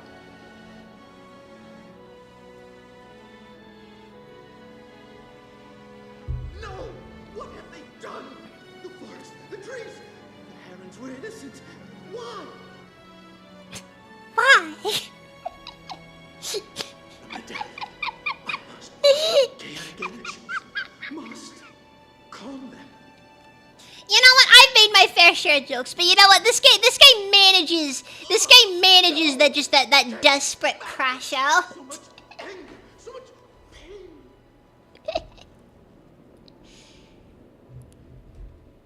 Why? Why was my family taken? Why? Why was my forest destroyed? The apostle did not deserve this fate. Killed by her innocence. Yeah, Fire Emblem Path of Radiance and Radiant Dawn is one man's crash out. Fire Emblem Three Houses is a cautionary tale about what happens when you put women into positions of power. And the Lagoos. You know, this series has very deep plots, but also very simple concepts in their stories. Awaken, oh goddess, awaken and judge. Look, I'm just saying that it's kind of a little bit on the nose that the main two characters, who are the primary people who have caused most of the problems in Three Houses, were both women. It's a little on the nose there, guys. Come on. Suddenly, Adrestria gets a female emperor, and next thing you know, they're suddenly trying to overthrow the church. It's just freaking, I swear.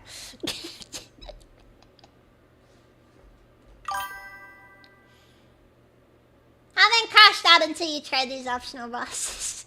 Oh, this isn't even an optional boss. This is a required boss. This is the end of the game. Zephyrin. Zephyrin, hold on. Open your eyes. Yune, help me. What should I do? What? Really? Okay, I'll try. I mean, King Ashnar is gonna cause some problems either way, but yeah, what?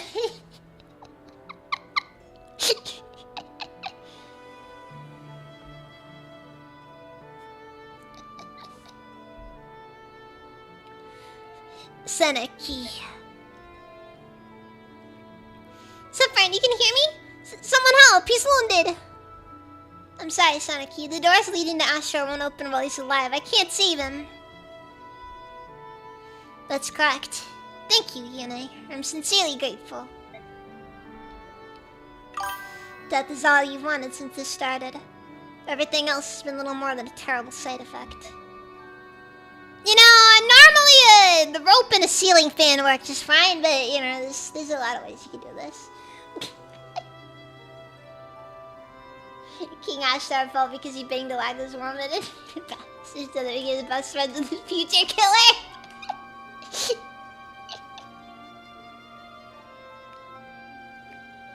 You know, in a way, Ashnar's probably lucky he never got to meet his actual son. Because that would have been awkward. That would have been a very awkward meeting, honestly. I'm sorry, that was your only goal. But I am happy to help you achieve it. Sapphire, and I see now what you were going through. It must have been hard. I wish I could have helped you. Please, don't mourn for me. I'm not worth it. Anarchy! Bad. Very gross OG-san coded.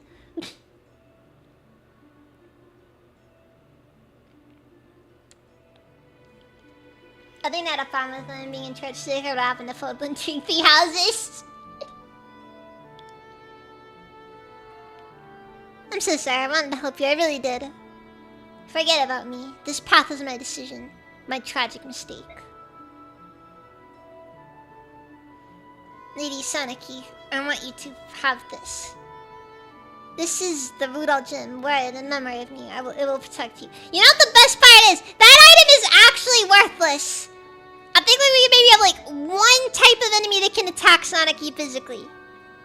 Please forgive me, I'm sorry, I lied to you.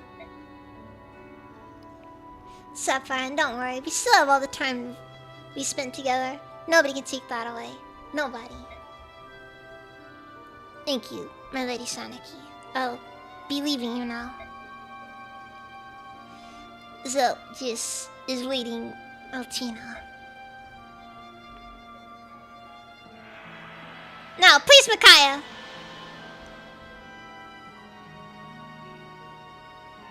Don't die. You can't die. Do I regular fear talons of death? It depends. Generally, I have regular feet, though.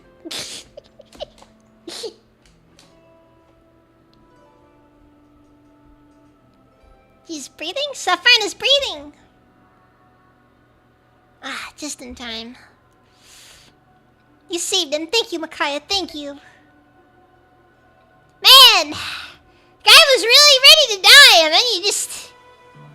Then you pull that.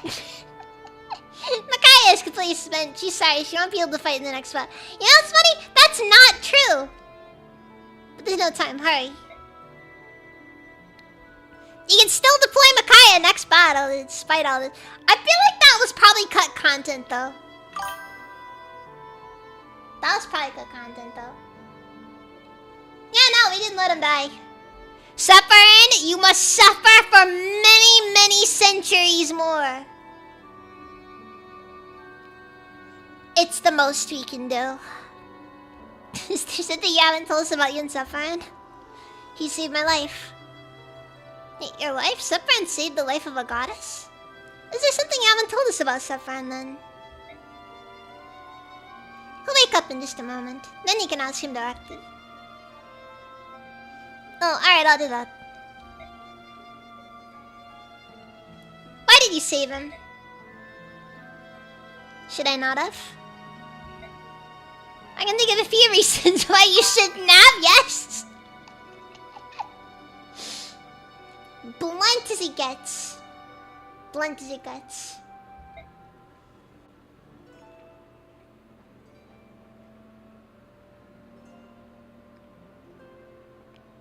Hey, get up now. Take it easy on him. He's had a hard day.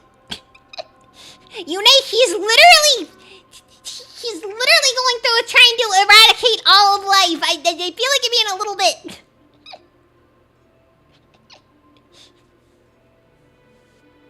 You know, this first word that they're waking up is just, no, don't take me back, God, no! And I almost had a decent night's sleep for once.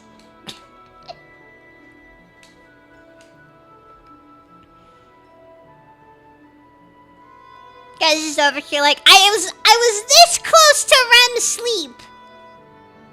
This close.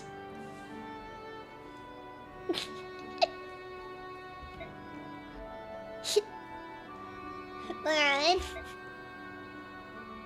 Gosh, Yune, why? Why did you?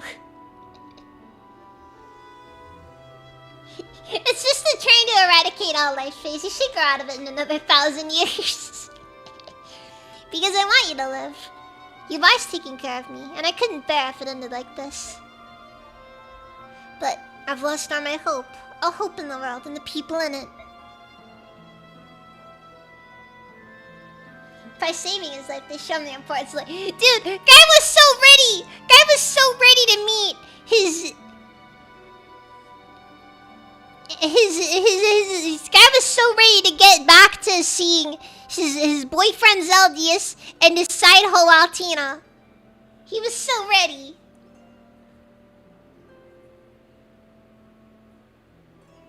He was so ready to go. I did what I did for future generations, so they wouldn't have to live in this world. Except for it's just like, I did everything I could to exacerbate climate change to the point where we could eradicate all life on this planet, so they wouldn't have to engage with the evils of capitalism.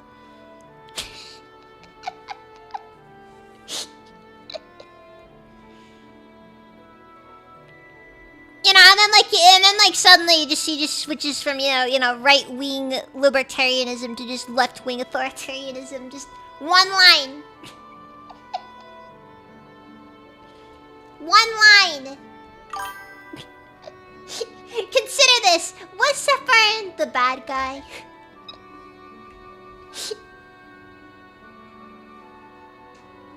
Please, Yune, let me die. I won't, Loren, I won't. Loren? Now he's some kind of hero saint? If death is what you really want, then I'm not going to let it happen on my watch. I don't care what you've gone through. I don't care how much you've suffered. What you've done is unforgivable. Stop it, Ike. No, he's gotta hear this. He's gotta hear this. I'm cooking. I'm freaking cooking right now.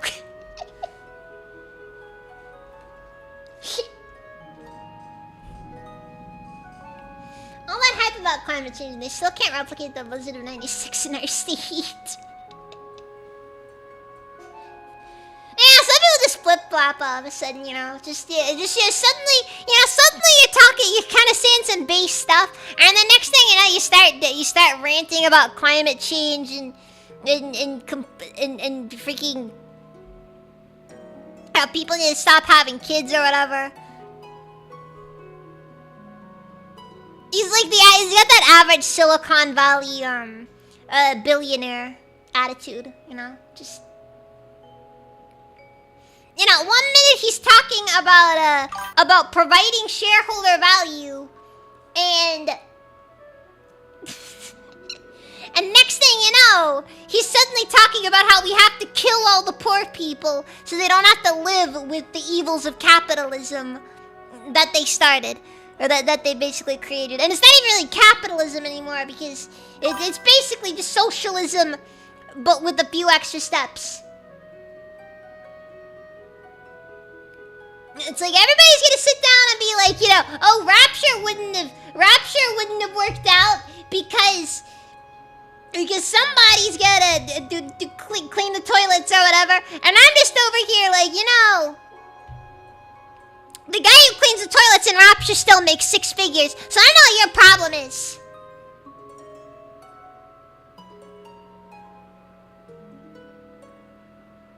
Anyway. Is a man not entitled to the sweat of his brow?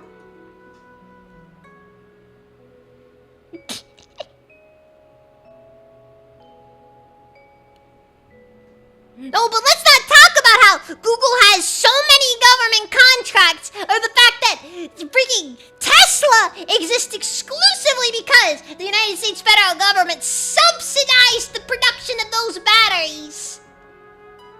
Your taxpayer dollars pay for those batteries. Man, I kind of went a little bit overboard there. I apologize, guys.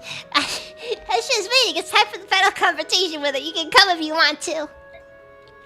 You're asking me to turn my back on Goddess Ashura. Yeah, but it sucks that you don't get Rapture. Now you gotta clean toilets. You know what? Here's the thing. It's not.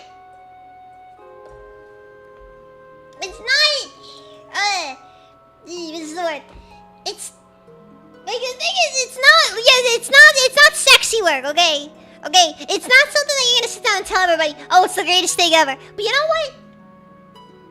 I like working as a janitor. I like not having to deal with people.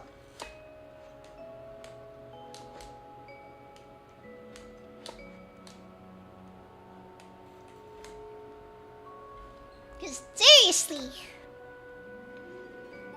I like working the jobs nobody wants to work. Those are the jobs that actually pay well. Anyways. I'm also gonna throw batteries in the ocean if they won't subsidize them. That is true. Last year I'm working on this even. If you really want the total extinction of the Bjork and Nagazalike, then you can just lie here like a lump. If not, this is your last chance to start rectifying your mistakes. Think hard on that. You know, it's kind of interesting when you realize just how significantly Ashura got dehumanized as the day went on. I just walked out there. Jeez.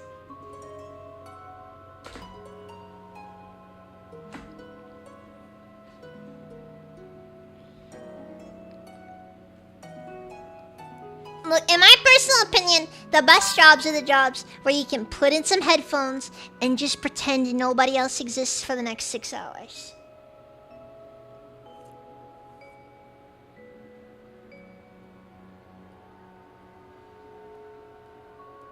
That is the best feeling right there. But Ike.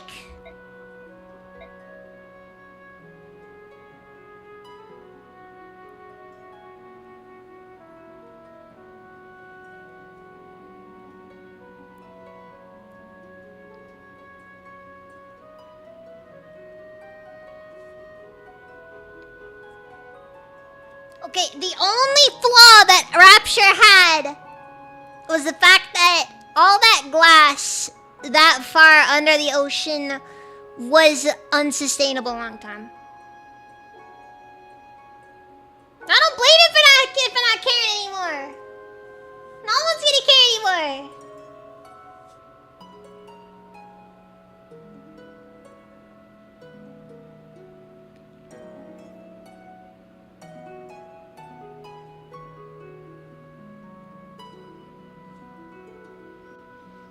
I'll be waiting for you, man.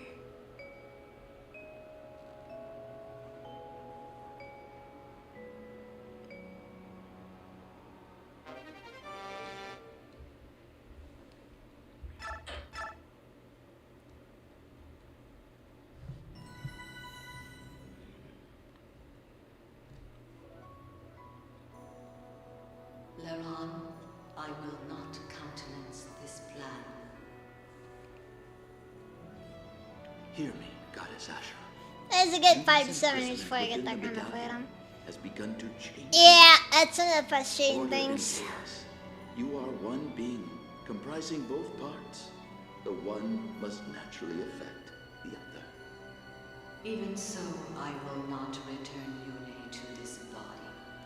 She is unstable, and I must be perfect in order to protect this world. Ah, wait, I figured it out. I figured it out. It is as I have said. She went on Instagram once. That was it. That's all it took. Asha, you mustn't. You cannot survive without your opposite. Please, you must not do this. To tear The Asha world apart. still needs you.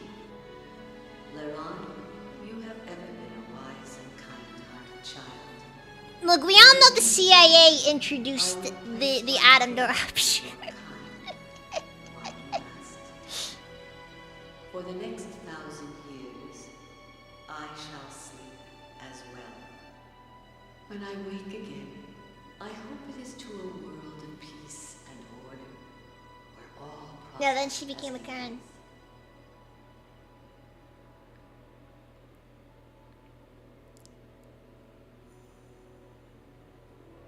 If I do, then I will know that you have advised me well. I will reward your counsel.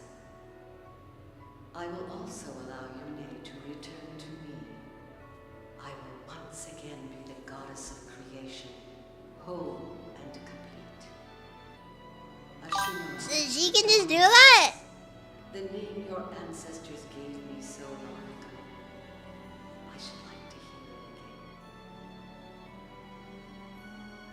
However, during this 1,000 years, if the chaos of war should arise and awaken Yune from her slumber in the medallion, I will know that you have strayed from your path, and I will punish your failure as I will reward your success. And then you will know my judgment. You will pay for your sins, each of you to the last. In the names of our people, we vow to keep this covenant. Oh, There jeez. was no great war between Lagos and Bjork for 1,000 years. So pledge Altina of the Bjork, Dagensia of the Dragon Tribes, Soen of the Beast Tribes, and I, Leron of the Bird Tribes. If you believe during this 1,000 years, Kind of wild that the bird tribes are just lumped in so much. the atrocities You know, considering that like the herons are so disconnected from the hawks and the ravens. beyond a hope of redemption. You It's actually kind of funny when you think about it. Release and awaken us both. Your heirs will possess that ability as well. Sing to awaken us, and tell us your tale. Tell us of the world your two kinds have built in our absence. We will listen, and we will judge fairly and impartially. Okay, so we're gonna at least be able to let Ashura know that we've managed to partially integrate Lagos into Bjork society. I mean, you know, everybody uses separate water fountains, but like, you know, it's just kind of how it is.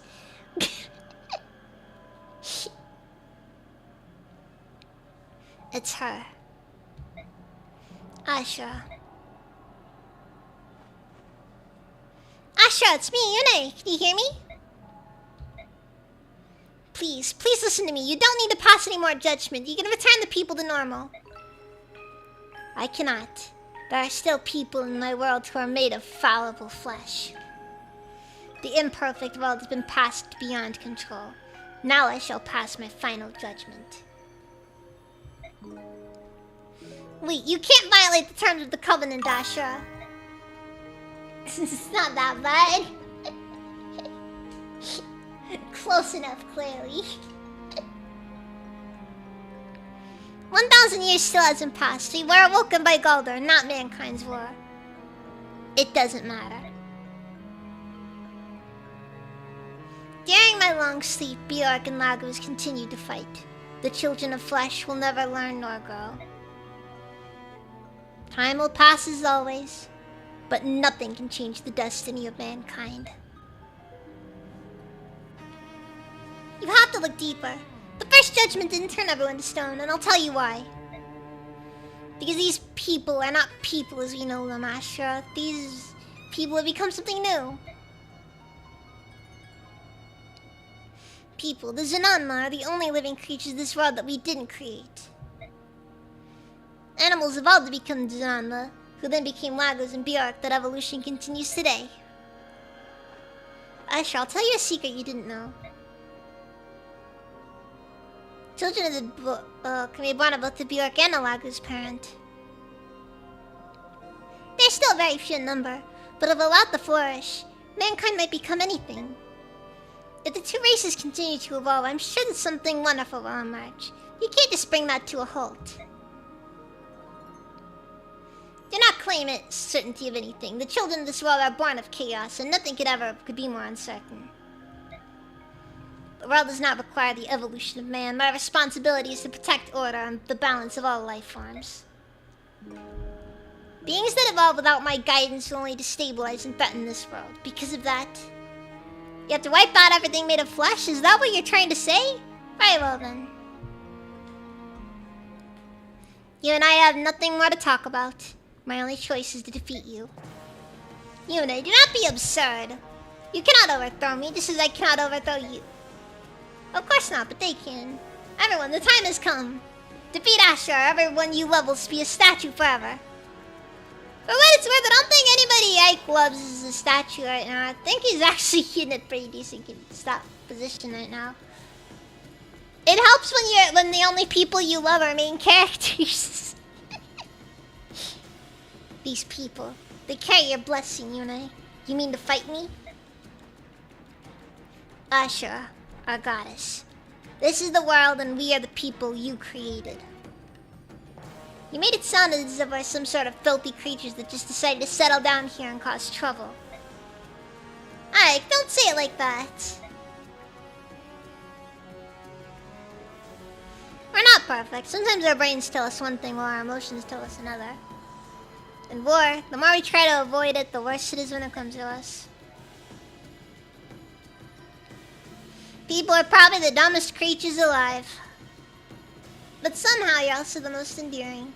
It's your imperfections that make you so interesting. Imperfections are very similar to ours.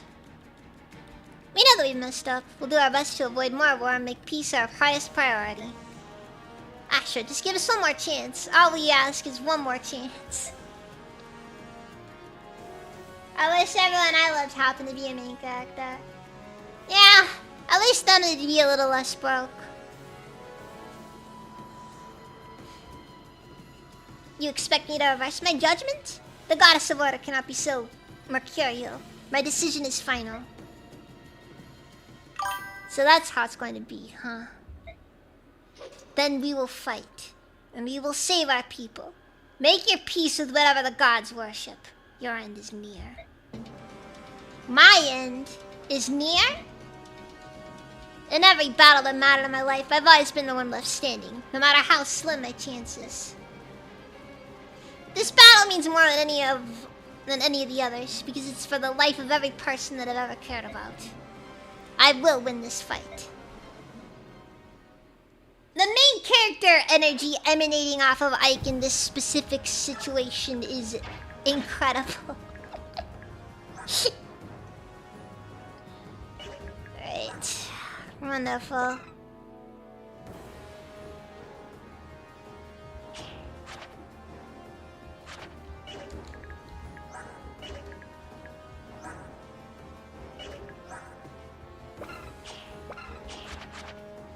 So, God, not like a crazy difficult boss here. Ironically, this actually might be one of the earliest examples of a multi-tile boss in the Fire Emblem series.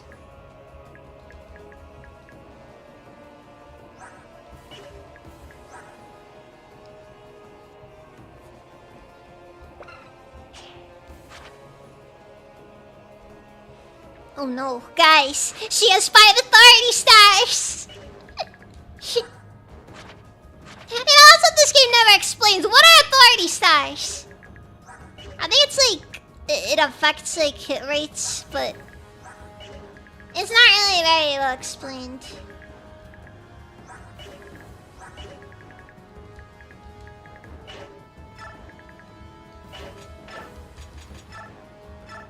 Oh hey, time to watch Ike and Soren have another little gay conversation with one another. Ike, were you joking when you said you couldn't remember how we met?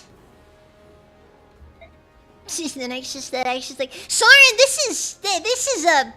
We are about to fight an actual god. This is probably not the time for this. Oh, Soren, it was a long time ago. How could you forget? Relax, Soren. I got to thinking and I remembered. I remembered it happened in Gallia on the day we first met. Ike. Mother had gone shopping with Miss that day. I was wandering around the village all alone. Yeah, I know I think that it's the same in this game, but it's never explained. We got more important things to talk about.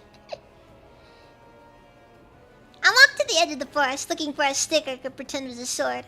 There was a raven-haired boy lying on the ground. I remember the huge oak tree by the clearing. I'd been sleeping in the hollow by the roots. He looked like he was my age. He was as skinny as his twig, wearing rags and covered in dirt. He looked like he was near death. I took out my lunch and I handed it to him. He made a noise like a scared animal and shied away. He was suspicious of me at first, but eventually he took my sandwich and started to eat. It was like he'd never eaten before in his life. I didn't have anything else to feed him, so I told him to come to my house, but he kept shaking his head no. I was afraid you were going to trick me, or afraid you were going to chase me away after taunting me with food just for a laugh. I told the boy that I'd bring him some food the next day, at the same time and place. He finally nodded when I said that. It made me happy. I felt like I was doing something right, helping this boy. Like I was the only one to do that. I was happy too. Not just because I wasn't hungry anymore, because someone finally would talk to me. So I went back to the village again the next day. I was scared of the other villagers and their rocks and sticks, but I still went back.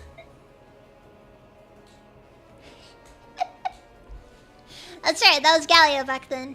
The Bjork abused and tormented the Branded because the Lagos shunned them. They wanted to avoid upsetting the Lagos. The villagers threw stones at me, called me an animal and a devil.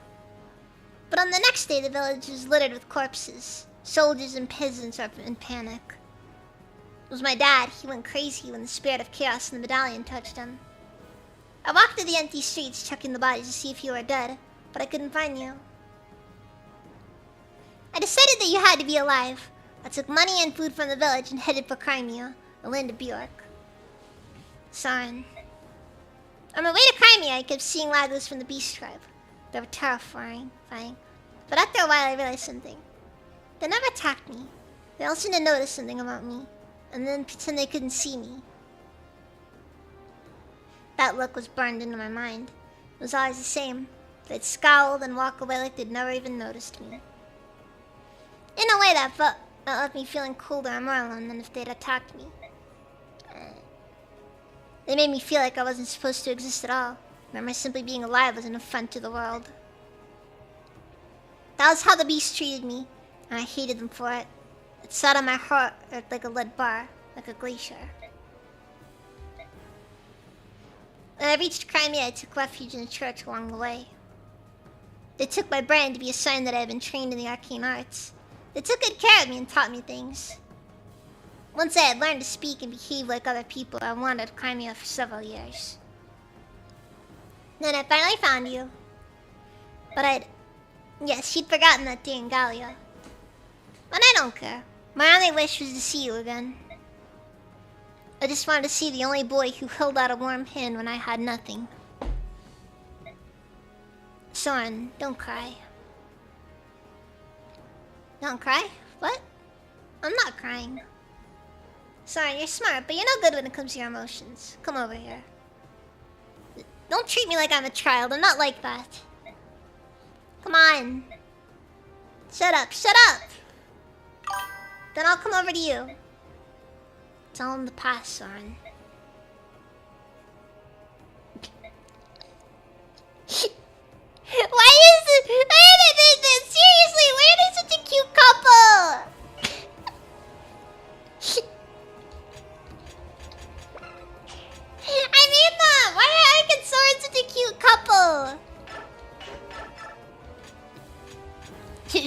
black.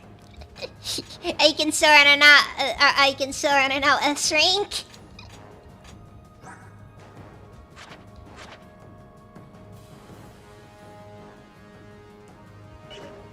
Were those times similar or something? Oh, also, hold on. This is like, hold on.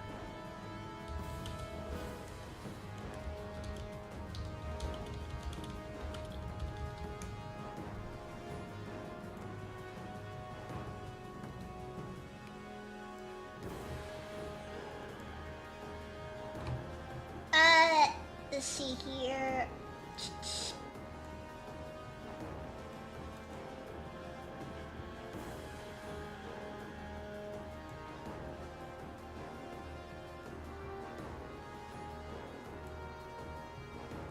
The fuck?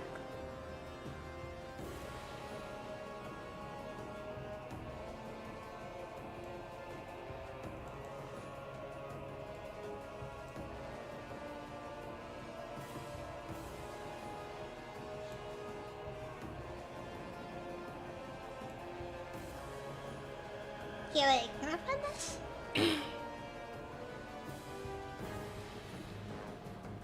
Something's just not working right here.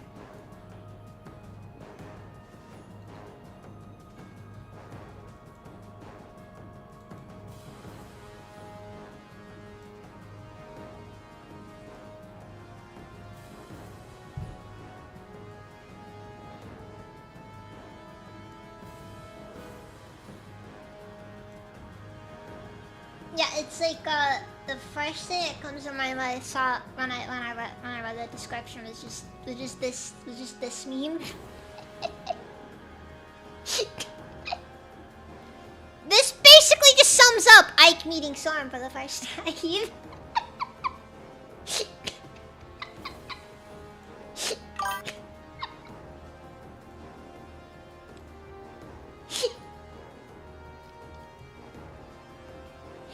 You are safe now, my sweet child.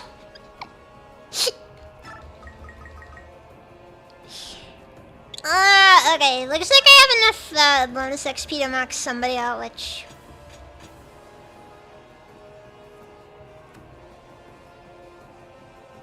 Mia doesn't need it.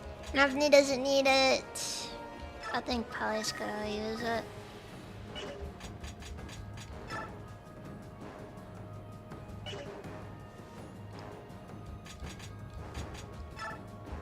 Yeah, I think Peleus can use the extra XP more.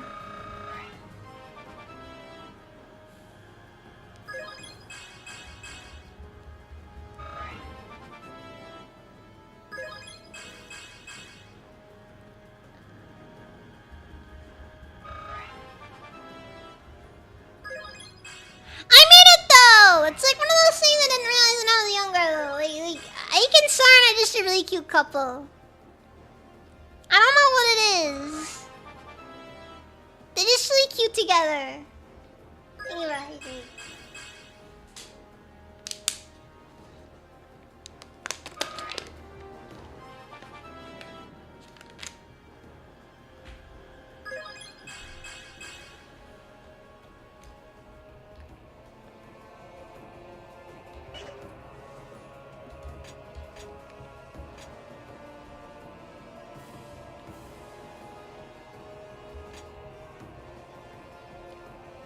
Let's see here.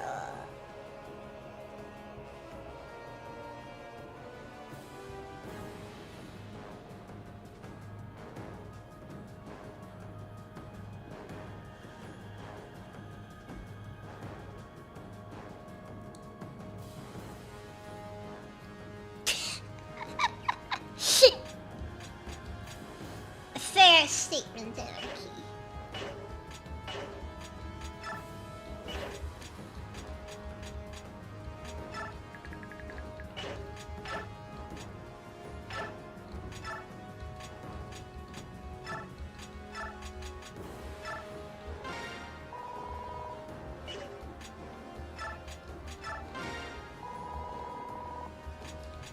Honestly, I know this ain't worth it. I'm gonna go.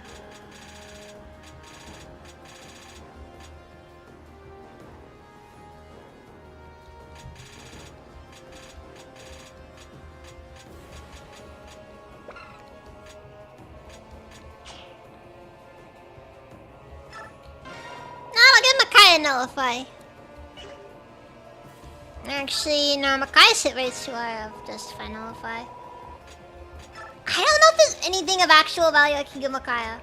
It's like corrosion's nothing, wrath is not safe, flourish is useless, pass is unnecessary. Vantage doesn't really have much use cases. Yeah, I guess vanilla really is the best thing you can give Micaiah.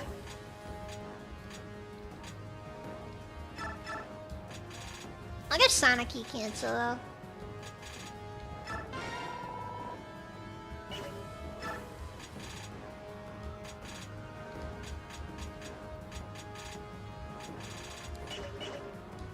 All of the racism skills are past their prime already.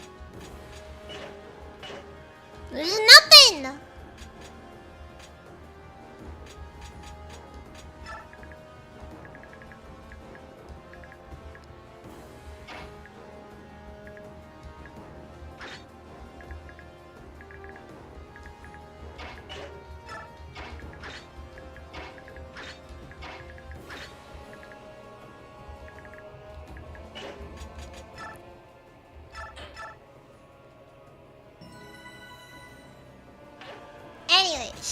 Anyways.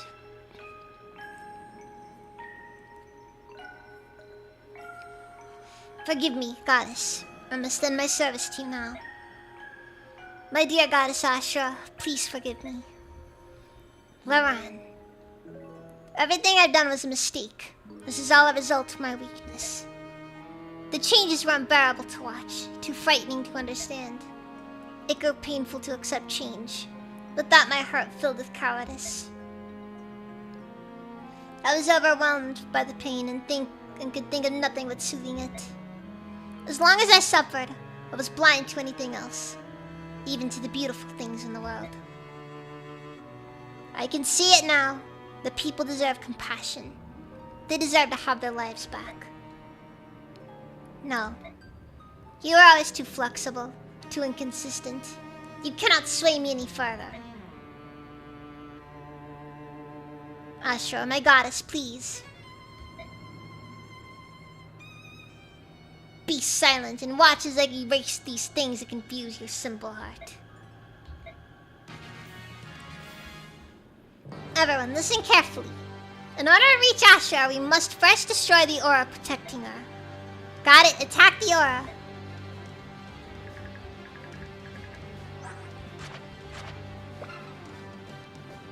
Oh yeah. I forgot that he starts with the mantle.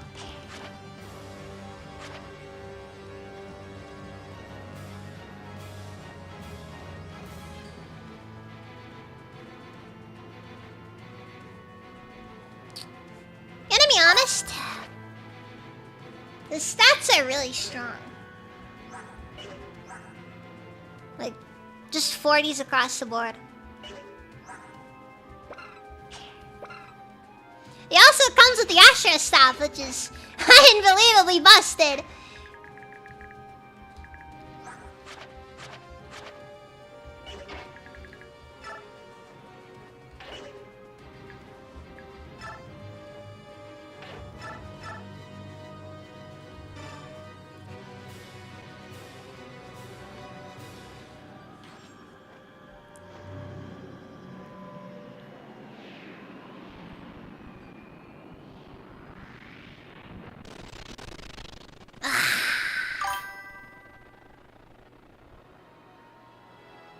The frame drop. Alright, well, seeing as we finally have another dark magic user.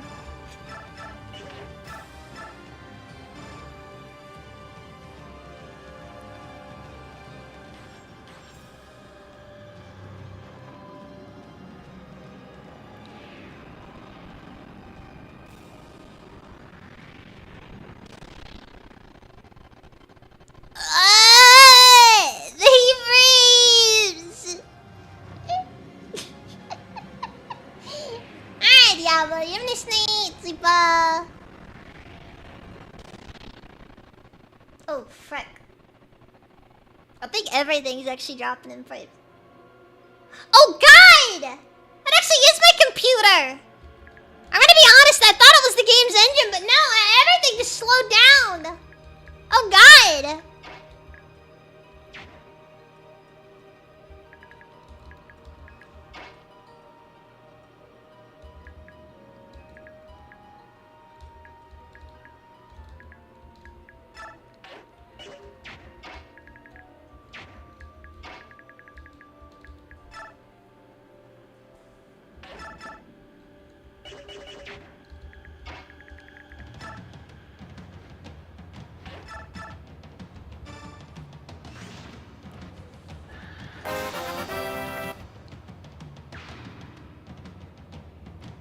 Melbourne!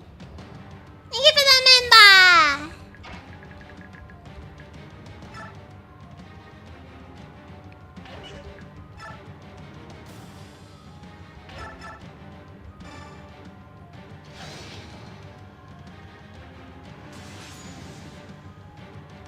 Might need a computer upgrade. I didn't know it! Wait, what? Mr. Lee just finished maxing out her sword, right? Omega oof. Anyways.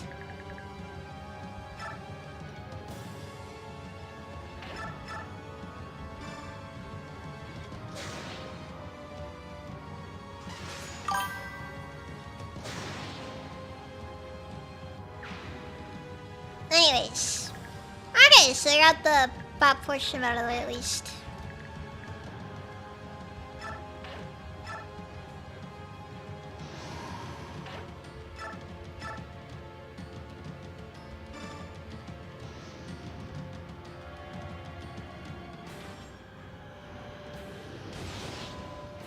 Yeah, but it's kind of like one of those things where it's like, okay, look.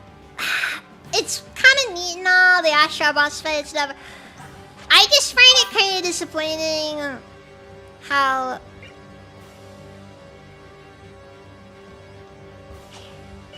Ashra as a boss is just kind of disappointing in comparison to Diginsia.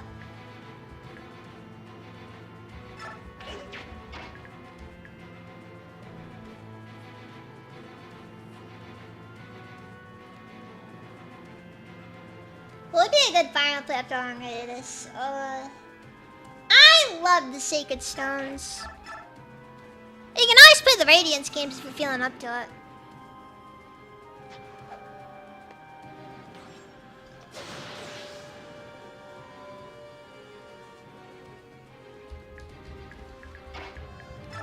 Those are games you can never go wrong with.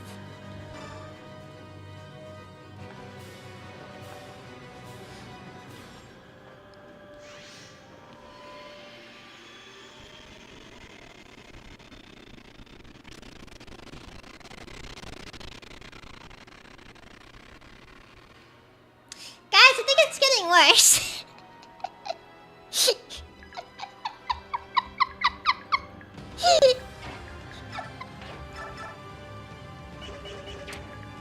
I find it kind of funny how the animations in this game are just so sick that they are kind of.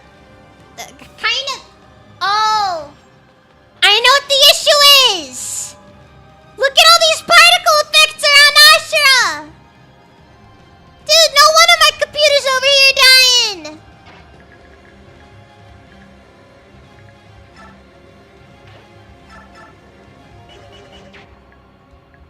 God, no wonder my frames are getting banished!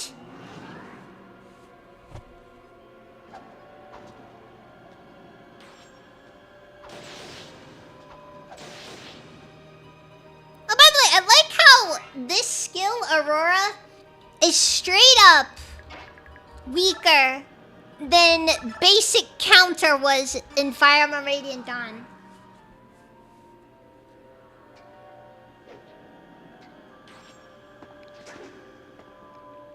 I like how the miss animation when you're fighting Astra is just...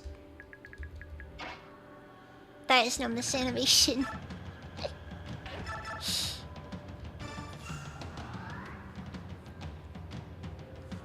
Alright, time for more frame drops.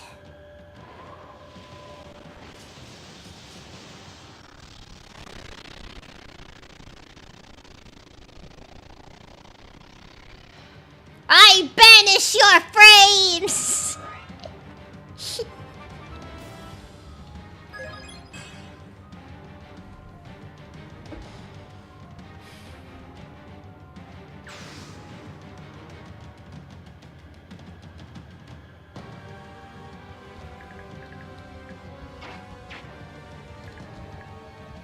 I mean, you know, they're parading Path of Radiance on Switch Online, so it's, you know, it's not a total loss. It's just mostly a loss.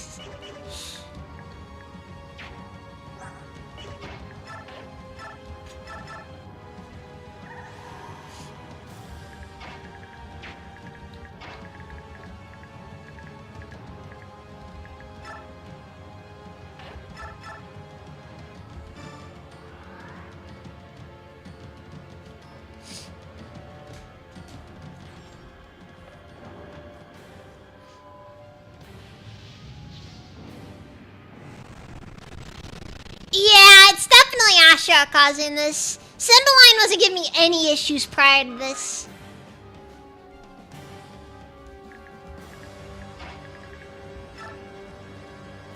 That's hard. I don't think Radiant Dawn's gonna be coming to Switch Online anytime soon, though.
You would face me in battle? I have no further evidence of your kind's imperfections. This will hardly be a battle at all. Simply an end. Perish, flawed one.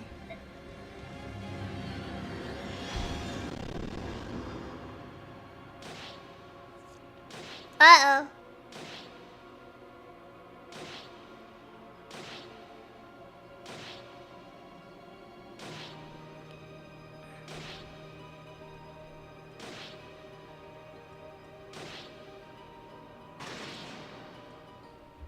Okay, jeez. Got it. Put Sonicy on cover. Understood.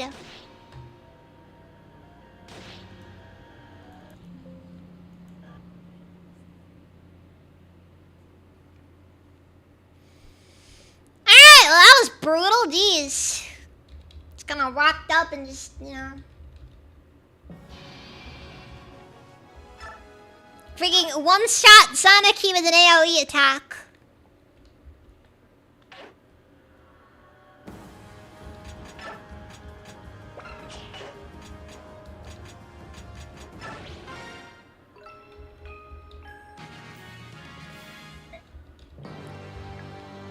Yeah, she is.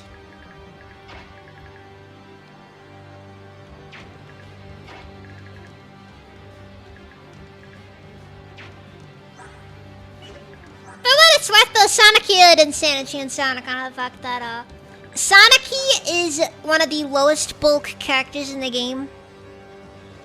Like, even with the Rudol gem, she does not get much benefit from this.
Oh yeah, high key, it's kind of dumb, honestly.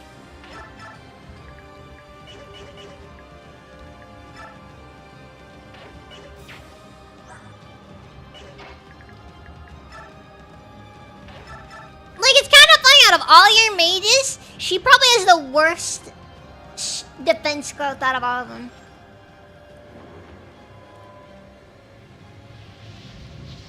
And there's kind of an irony to this. I don't really know what to say there. Guide. All I had to say, just guide. Losing frames. Total frame death.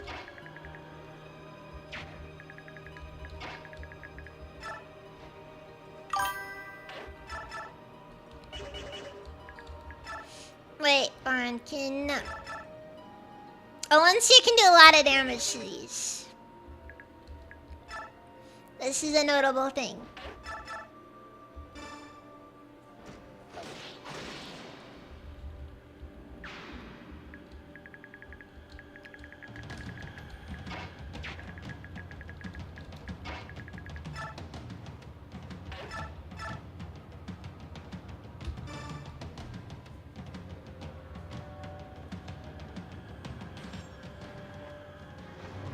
Well, it's pretty obvious they kind of give it to her just so that they have an excuse, just so that Sonic Key doesn't die too easily, because they probably figured out the fact that Sonic Key kind of has issues with the whole not dying thing. And yeah, that's just all right.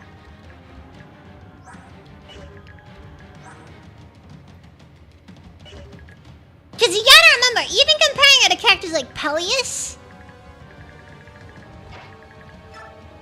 like Peleus is no, like, you know, he's no, like, he's no almighty guy himself. Like,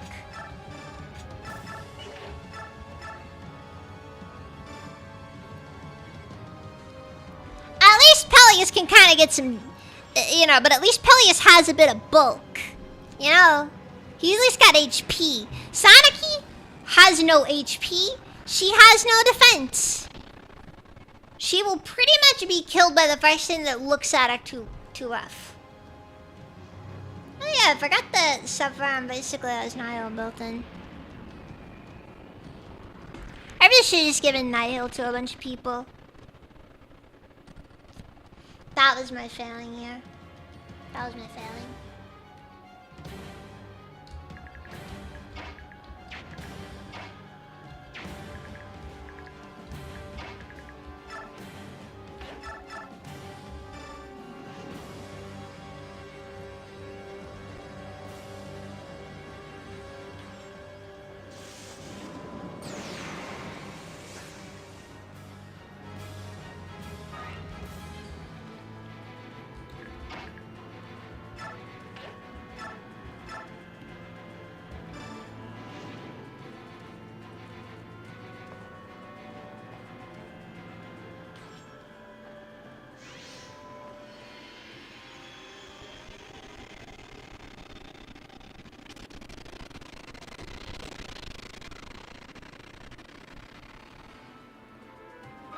It's a very good thing Micaiah can't double, because I'm pretty sure Rexar might actually be the worst lag spell in the game.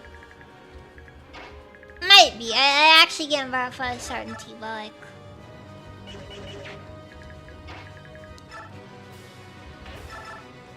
I can at least say it ain't good. It ain't good at all.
see. Soldier in the Marine Walker no chin syndrome about a week. The Marine goes all sharp, the soldier is seriously. The Marine says, in the Corps they teach us to wash our hands. The soldier responds, in the Army they teach us not to whiz on our hands.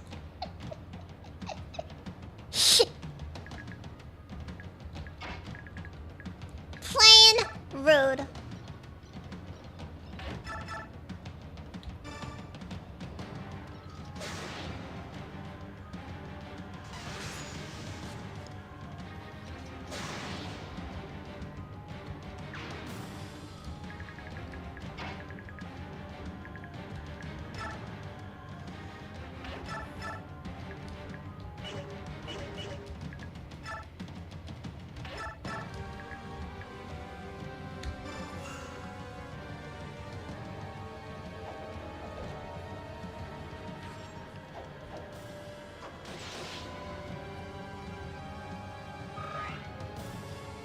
I think Siren just maxed out magic. Yeah, he just maxed out. For what it's worth, I admit I haven't really been doing the best, just keeping my mages going. Admittedly, both Siren and Ileana kind of fell off. This was me kind of messing some things up, but I won't pretend I didn't. Anyways, 4 out of 5. Keep everyone going.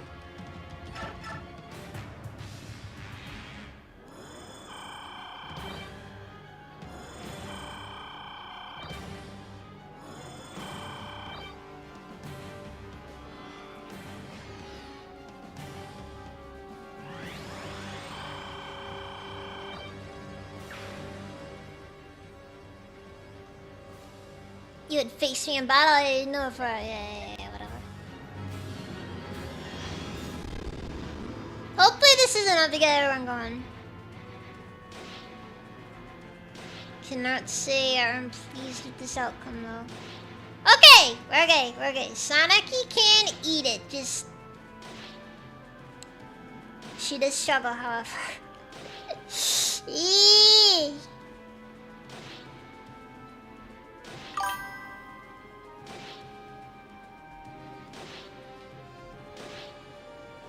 Oh, bah! Later, Gonzo.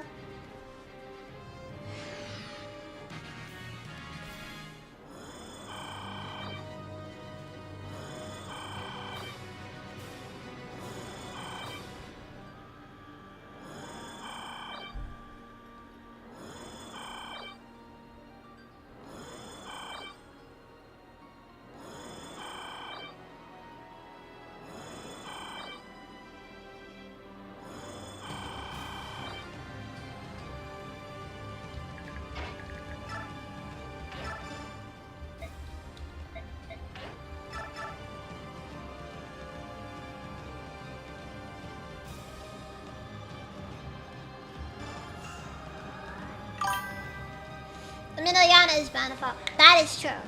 That is true. She's kind of one of those characters that's built to fall off.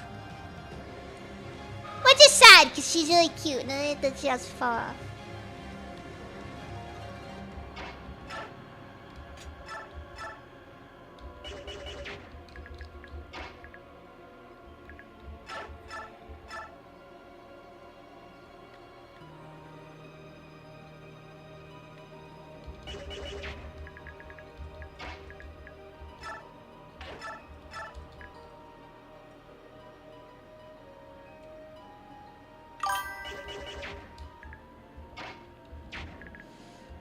This is one of the harder sections right here, because I don't know what the best way to go forward is.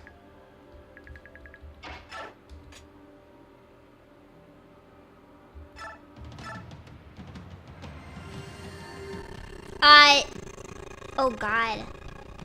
Even the Astra staff lags the game out. That is kind of funny, honestly.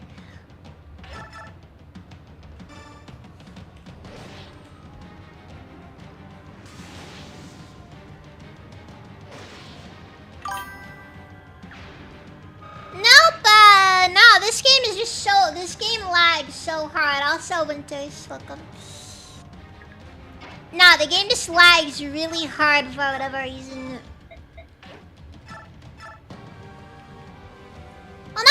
whatever reason, it just lags really bad.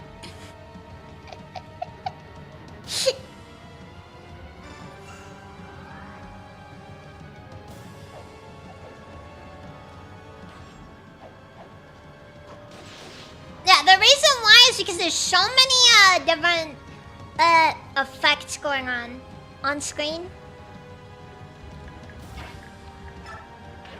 It actively is making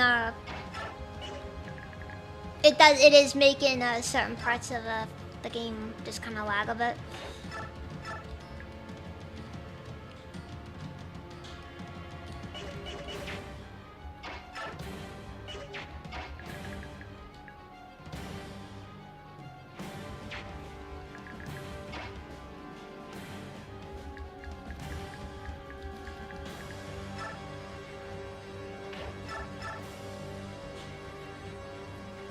Alright, well, let's see, take this one. I think she can take it.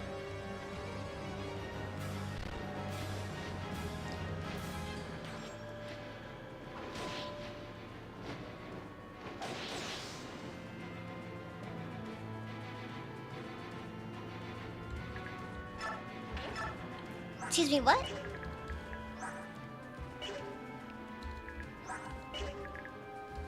You know? Did not realize that Alencia wasn't fast enough to quad it. I guess I figured she'd quad it. Dang. This really is the scenario, isn't it? That's rough. That's rough. Anyways. Astro down. Sort of. Kind of. Not really. We still have a few more to go. A few more to go.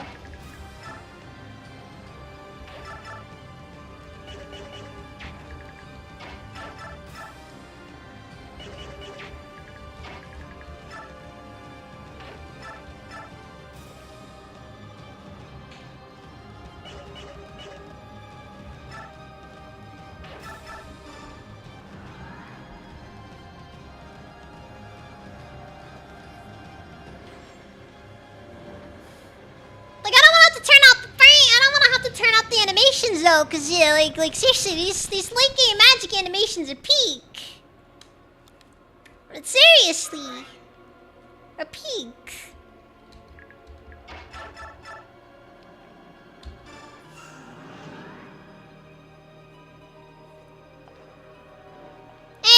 For what it's worth, this map is not one of the harder ones. Look, in my opinion, Fire Emblem Radiant Dawn after you beat the Ginsia is kind of slow.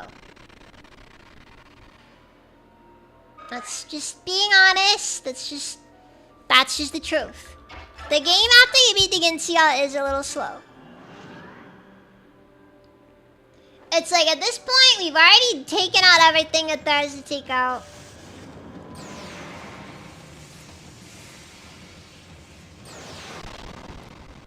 The Ginsia overshadowed the final boss. It's just the truth of the matter.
Smokey is about to have a fucking bit. You're not wrong. You're not wrong. It's unfortunate, but it's true.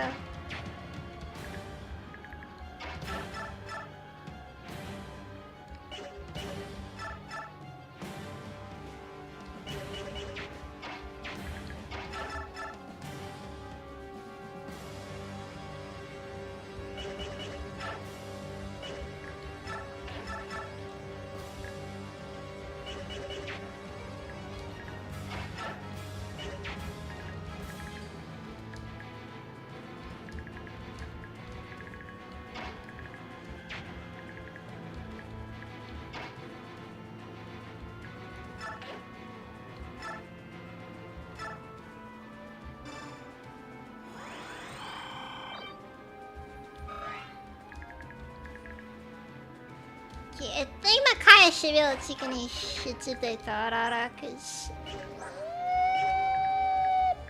Saneki is more defensive, she does.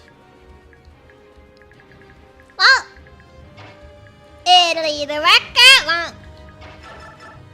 And that's the best part.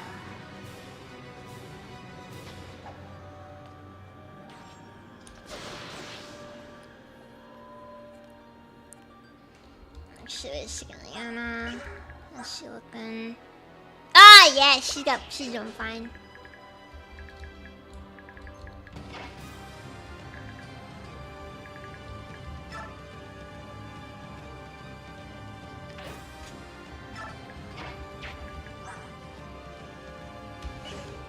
Gotta remember to use blood tide to keep like going good.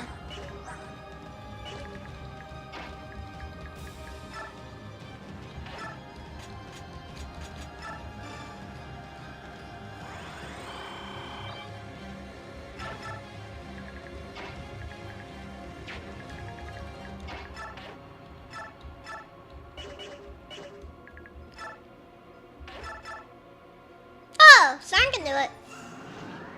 Alright, let's do this then. Either works or it doesn't.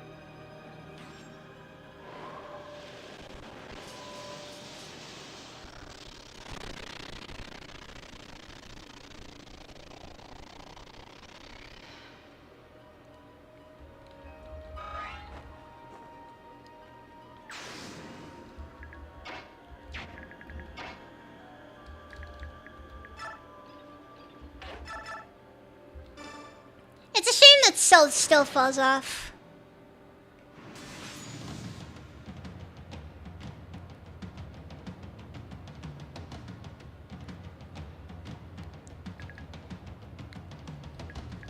Honestly, though, even Volk kind of fell off.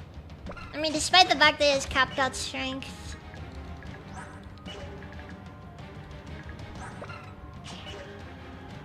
Push Cats can only get him so far. I mean, even with base slot, I think you'd only be averaging about 50 damage, which is not very good.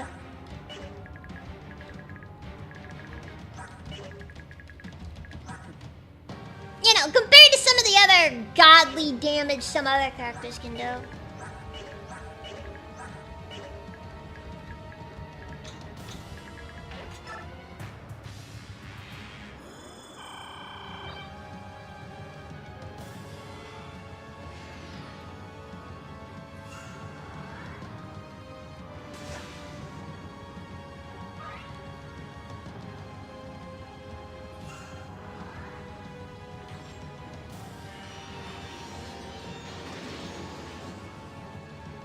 Dude, what?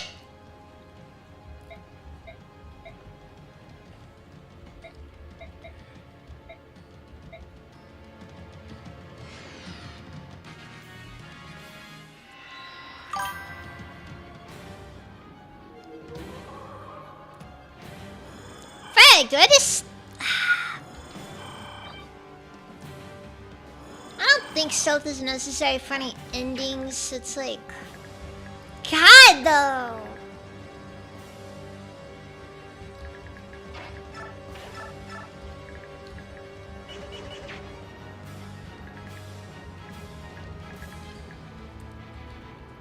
Yeah, same. I figured that was the case as well.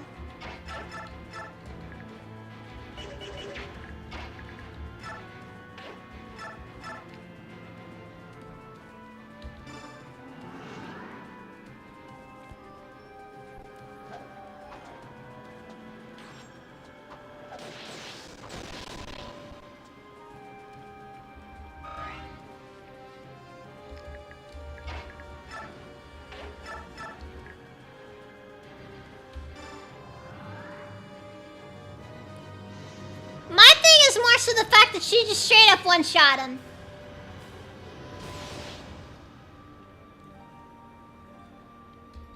Actually, what's Ashley's looking like here?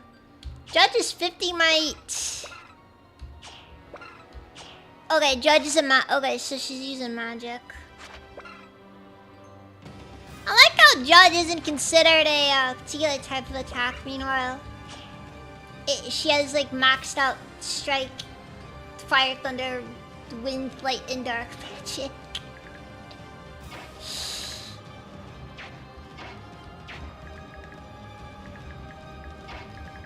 This is gonna be one of the runs. What can I say?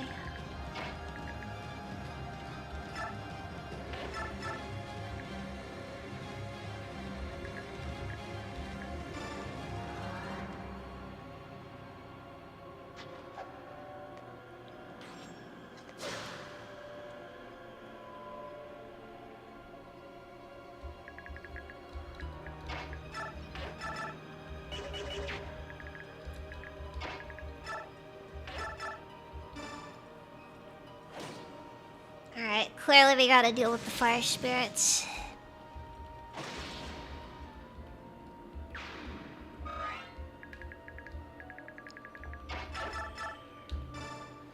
Can't say I'm happy I gotta dedicate something to it, but I gotta dedicate something to it.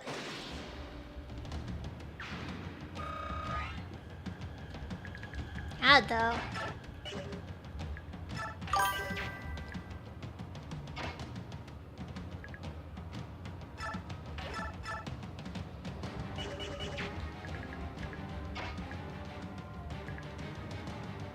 There really is something special about, you know, screw you in particular spells.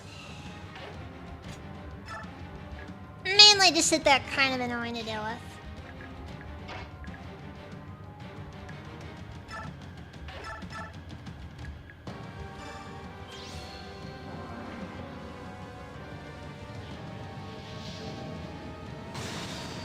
Well, Sylph doesn't die. He's one of those retreats characters.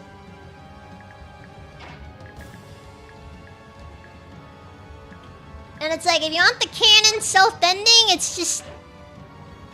he hooks up with Micaiah and everybody pretends this is normal.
Like, if she launches that one attack, I'm gonna be honest, good odds Raphael's just straight up dead.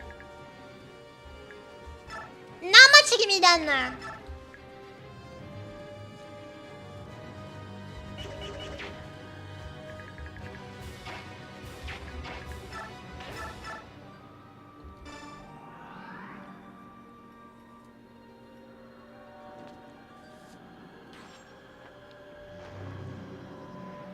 But no, the canon ending is that Sylph marries Micaiah despite the fact that she raised him, and the fact that Micaiah also tends to tell people that they're siblings, and then everybody treats it like it's normal.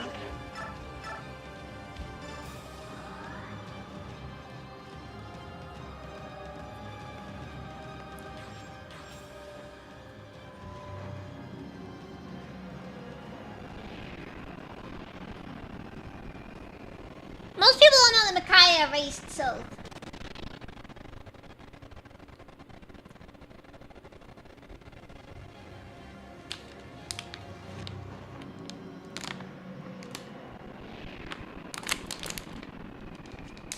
Micaiah's probably older than Ike, I'm pretty sure. Don't have like exact numbers on anyone, but like... but at least in a similar age range. At most, Micaiah and Soap's relationship is concerning, to say the least.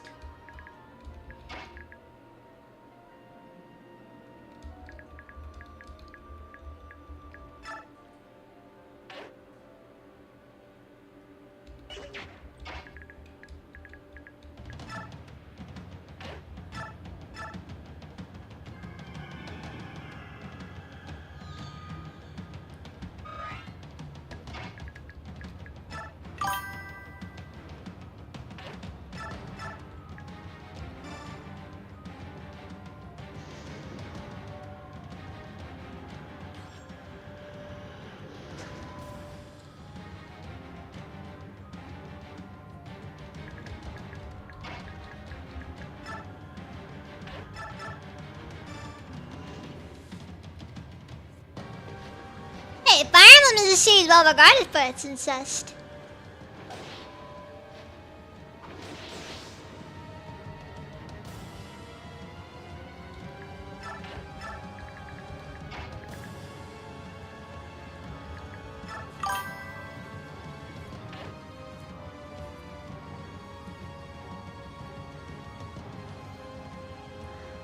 See, I give you 2 coins that add up to 30 cents. One is not a nickel, the other is not a quarter. What are they?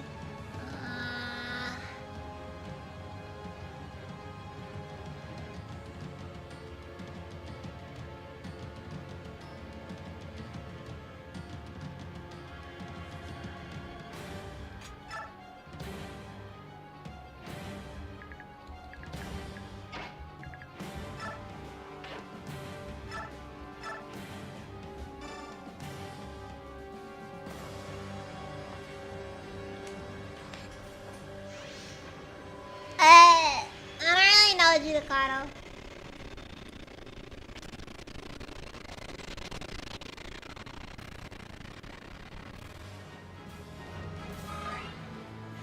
Bah!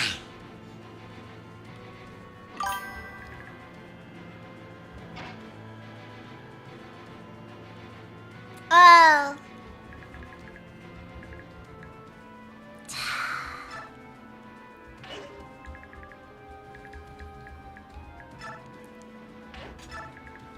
I guess that probably is a correct answer, yeah.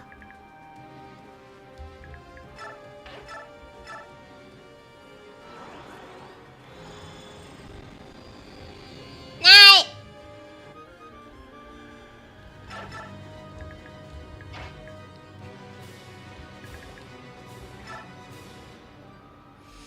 Also, she sends you that attack thing, 100%, we're gonna end up losing, we're gonna end up losing Raphael.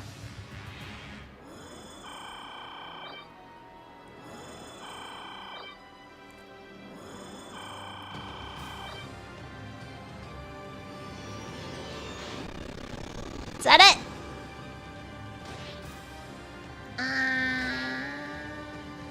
That's definitely magic. Still, it's pretty hard, so I don't really know what was gonna take what there, but still.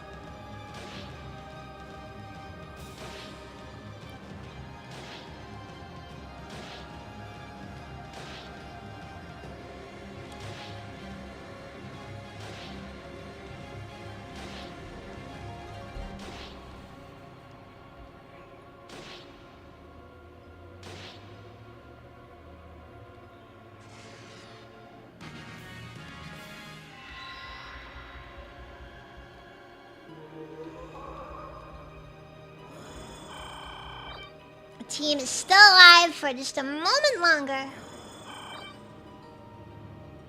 Only a moment, though.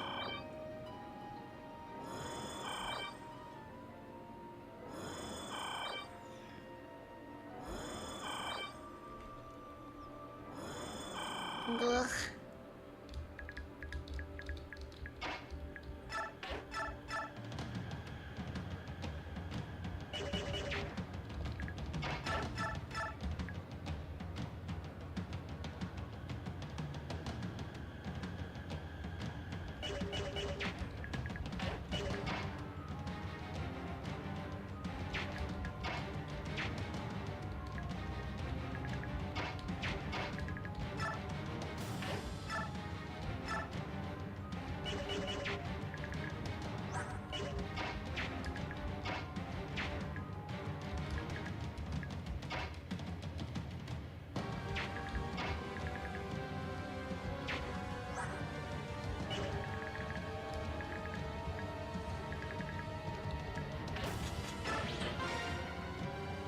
this is a rough boss fight though.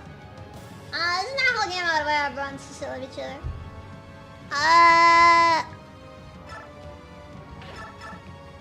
Yeah, let's just say good stones.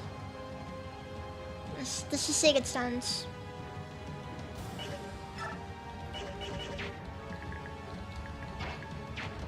A lot of people like that one, so.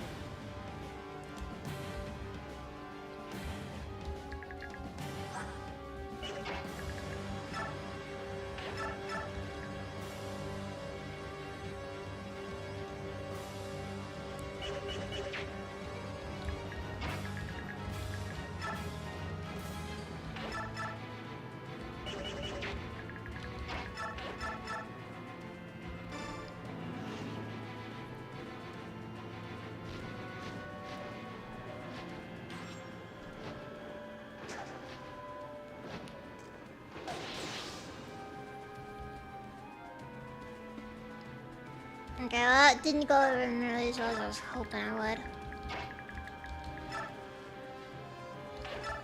Can Mia do this without killing herself? I believe she can, yes. She will require healing afterwards, but everybody needs healing after this, so...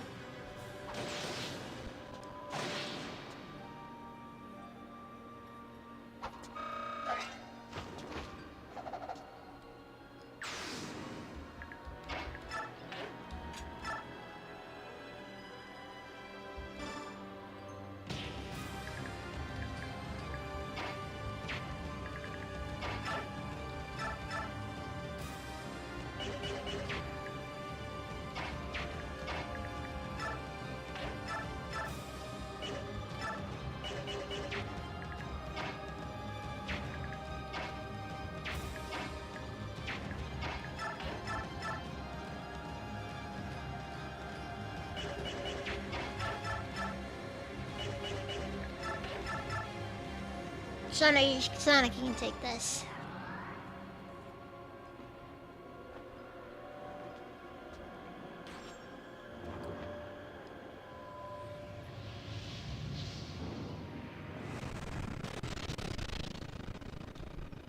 Definitely a little worried right now, but it's what it is. Not much you can do.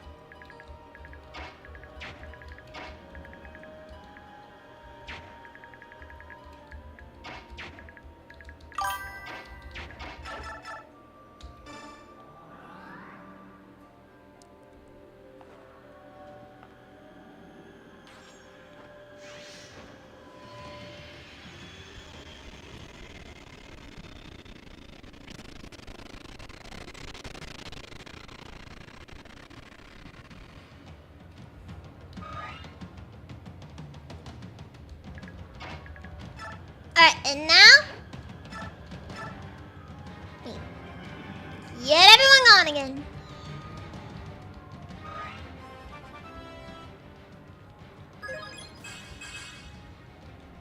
Round 2, let's do this.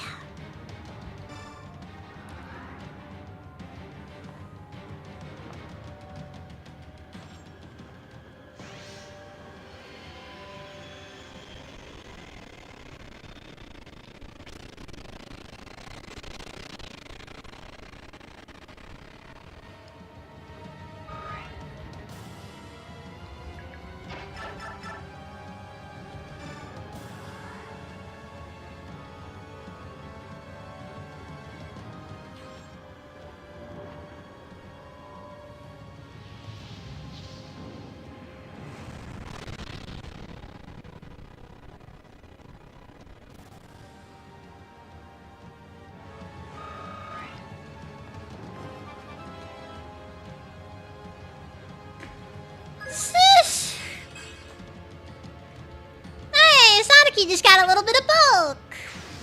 Look at her actually becoming something.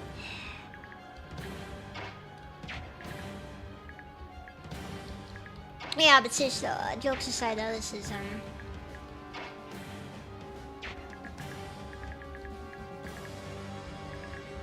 definitely a situation right now.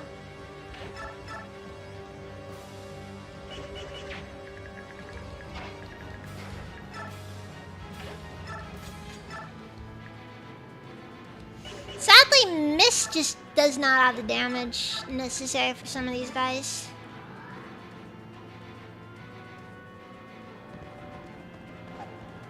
Oh yeah, it's bad. It's very bad.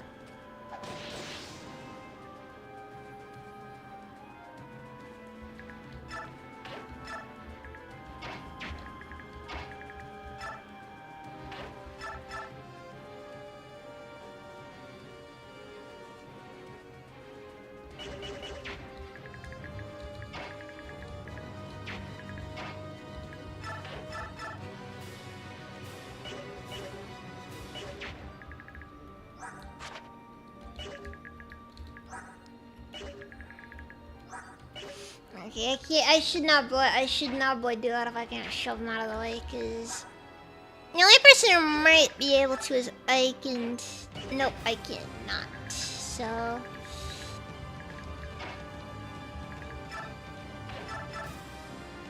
oh wait, he actually can. He can attack with the tomahawks at least.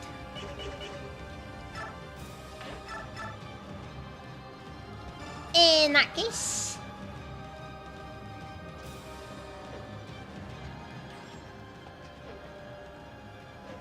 Yeah, it is better for her to heal, but the problem is right now we kind of need those AoE heals more than anything, and oh,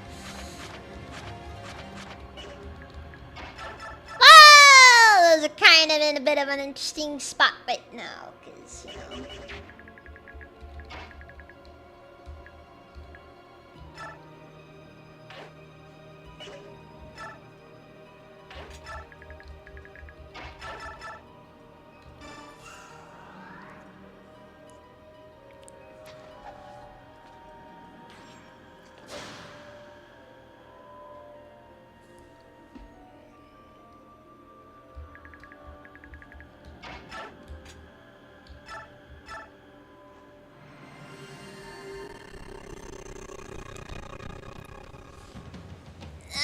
Using the Astra Staff this much, but honestly, they're kind of like the Astra Staff is you only get it at the end of the game sort of deal, so kind of works well enough, I suppose.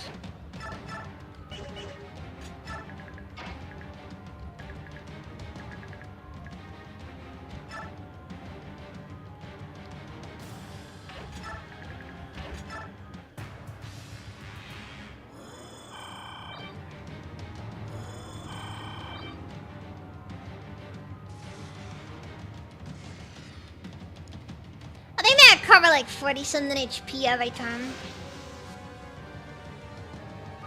Alright, frick, I think me just died. No? I know. Can't send to surprise her. Okay, Soap was. Oh, never mind.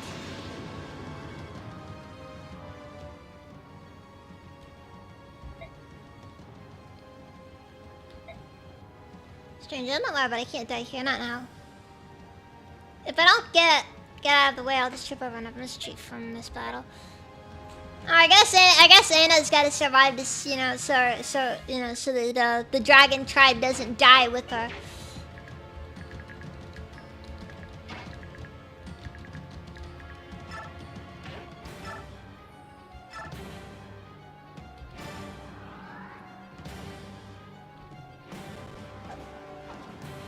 Because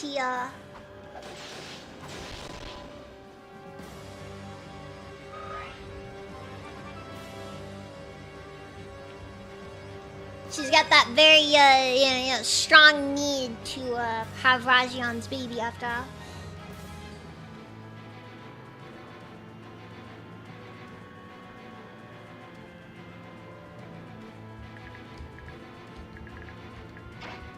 Yeah, main concern right now is actually just the fact that,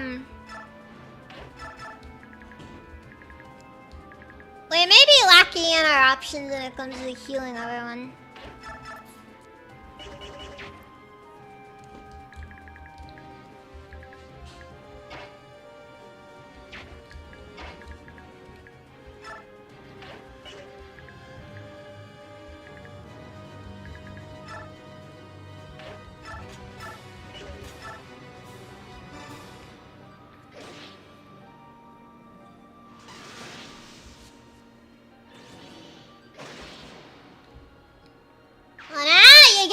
that to work. Only when it's no longer needed, huh? Figures.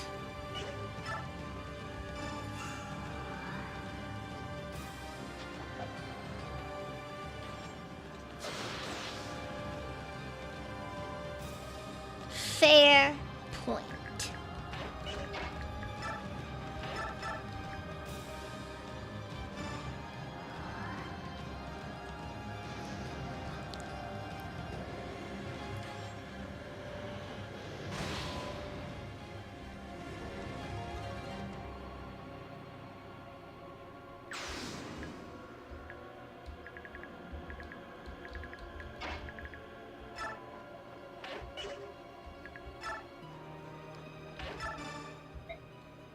Yes? You live on, aren't you? Yes.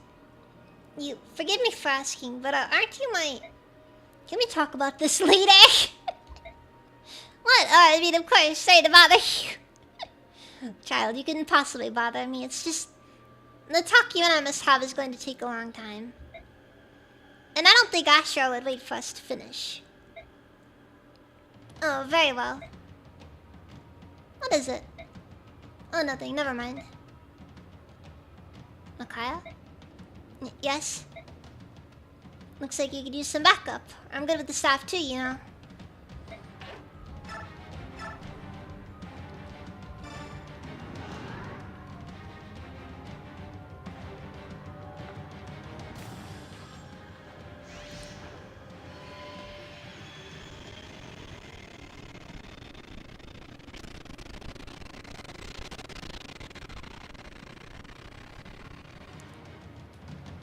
I think one of the biggest ironies, though, is that despite the fact that the Astra staff is really strong,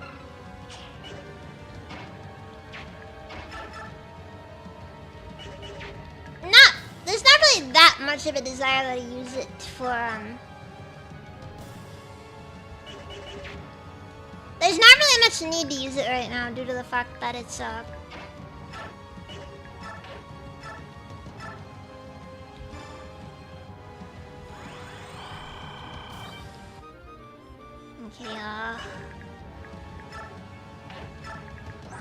okay, we have one last use out of the Astra stuff. And...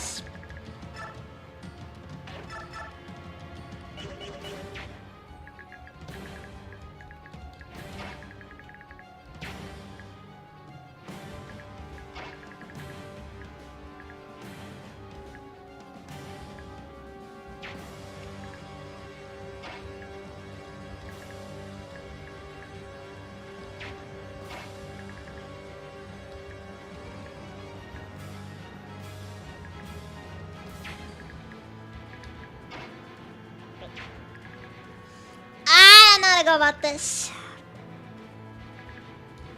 Okay, so I'm gonna make the assumption that everyone can survive this.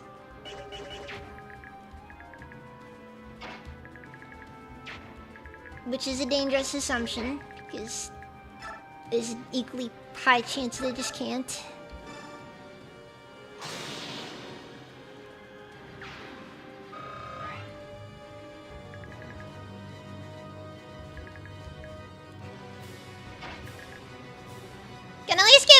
Credit in one regard. She's a rare example of a boss that does make you actually have to think for a moment.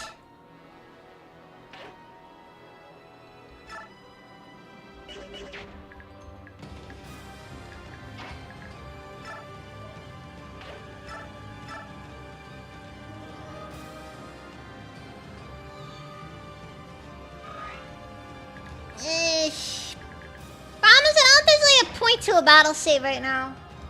Not to mention, I'm kind of at that stage of the game where I feel like if I've made a mistake, the mistake is something that I won't be able to recover from until like way later from now.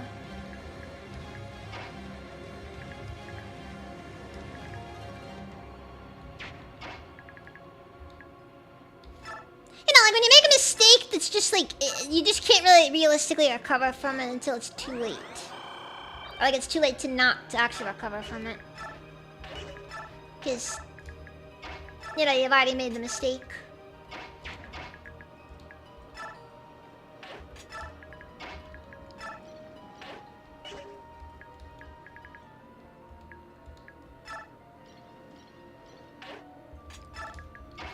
No, frick, I almost forgot to move me out of the way. That could have been disastrous. Alright, we're clear. Yeah, like being cringe on Twitter. You know, some mistakes just, you know, they happen and it's over. It's over the moment you make them. I think Boyd just died. I think I just got Boyd killed. Oh wait, no, just silence. Never mind. Oh, thank God.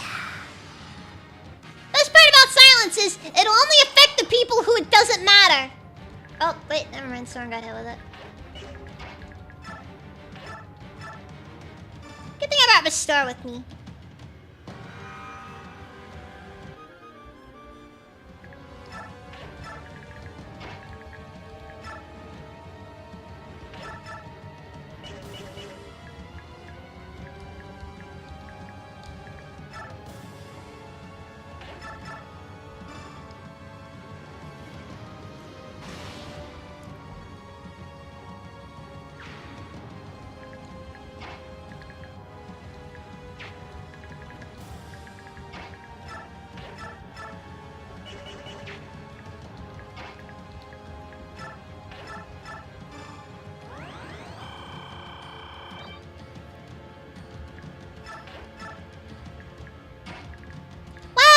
Like I said, it's one of those things where I've only got one more use left out of the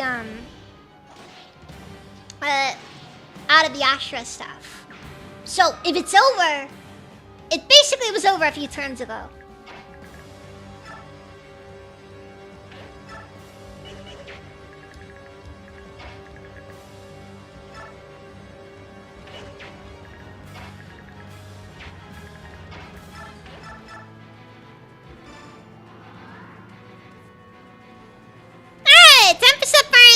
Drop our frames again.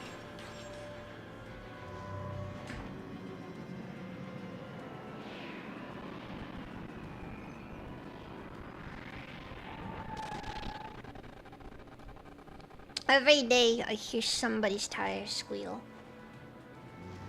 Wait, it just dawned on me. Subframe with Ball Barrett is actually able to functionally one around it. These guys. I should have started with that one. It's whatever, I guess.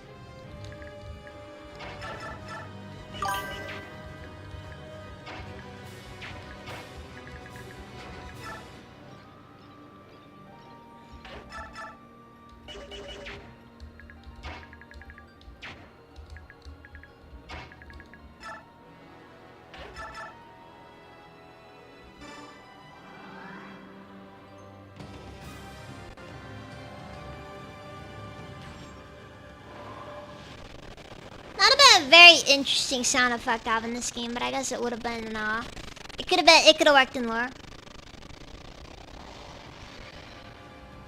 Well, just a lore accurate tire screeching noise, what of it? It's very lore accurate.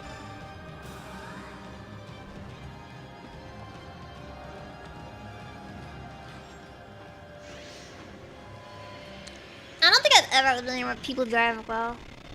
Dude, everywhere I go, people don't know how to drive.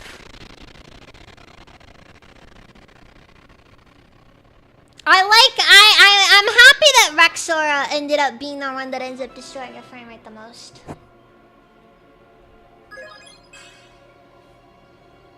Micaiah destroys my frames more than anyone. The aura is gone. Excellent. Now we can finish this. Menacing ...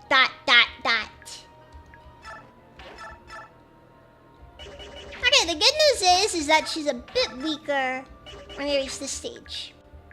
The bad news is... Oh yeah, she also doesn't attack you really hard, which is good. And the bad is, however, is that she will just straight up does not care. She is very violent.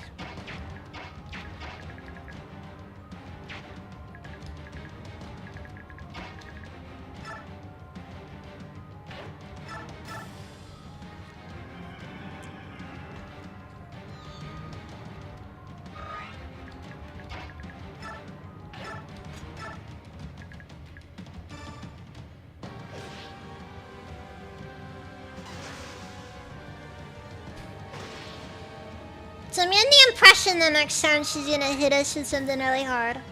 And I don't know how to feel about it.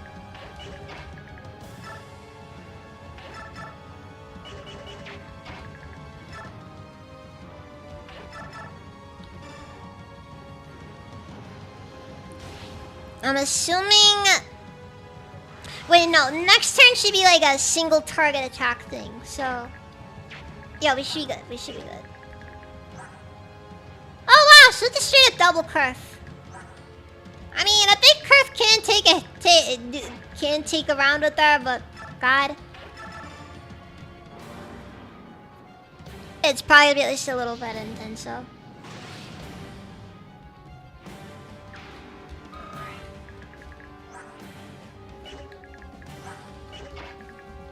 Oh wow, I don't think a single one of our mages can actually deal with her.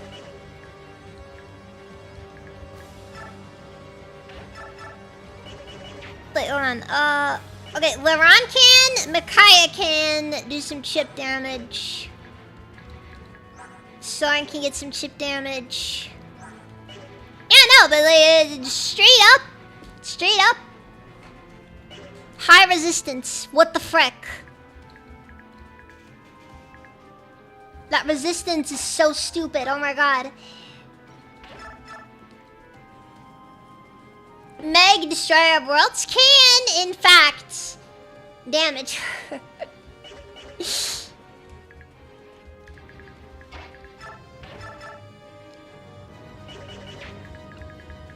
You know what?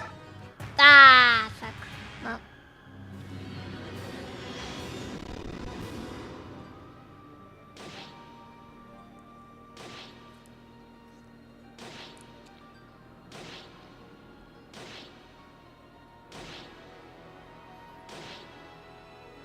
I meant to reposition some people, but it's whatever.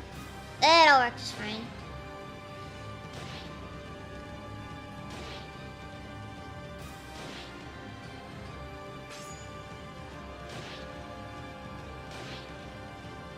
You know, it's weird though, she has 50 defense, but like, only... like, no resistance, for whatever reason. So I'm gonna be honest, realistically speaking, I shouldn't even bother in terms of like... I shouldn't even bother sending mages after her. At this stage, we are doing physical only. So congratulations, I guess, to all you mages out there. Your time has come.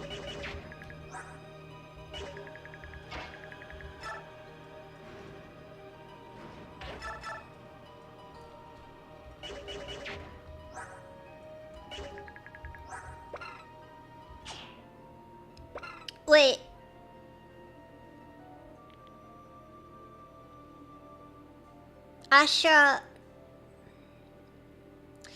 Asher's judge attack only has a strength actually weighs her down a bit. Meaning that Asher actually in fact has -8 attack speed for some reason.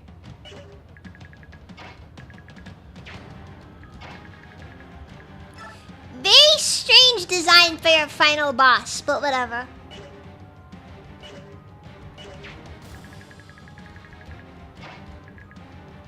And like, I'm on the sleepover, but it's just like...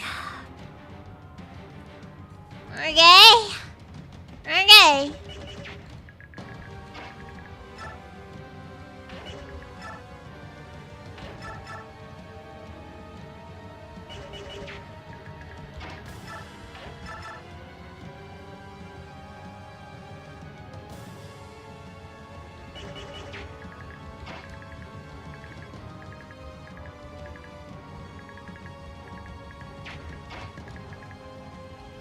Okay, first things first.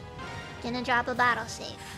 Cause we got maybe one more turn to get this done before we hit that point of like we just can't really do much more anymore.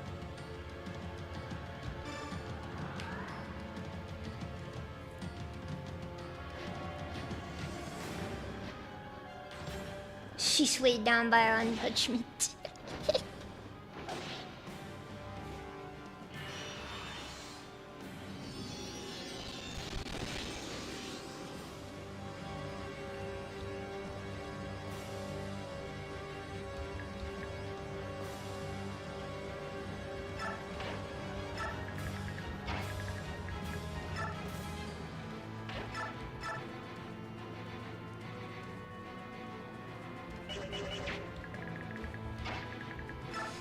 Anyways, get on the second card then.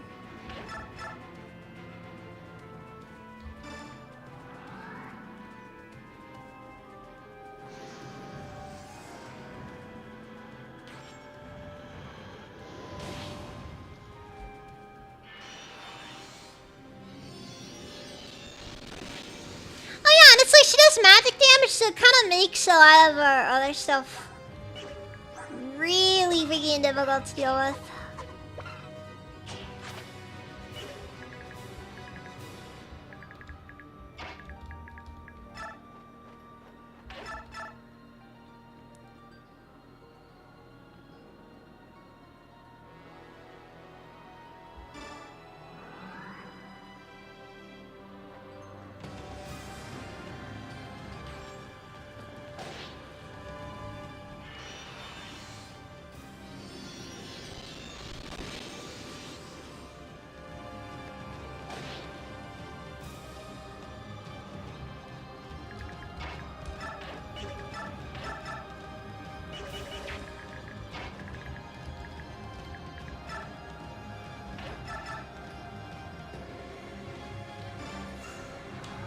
Wait, okay, so you have to kill her at least once first, or...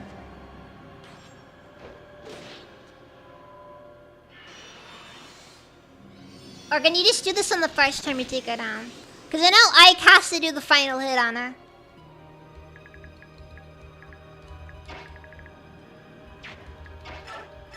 Ah, it's a good thing that herons are such scrawny little guys.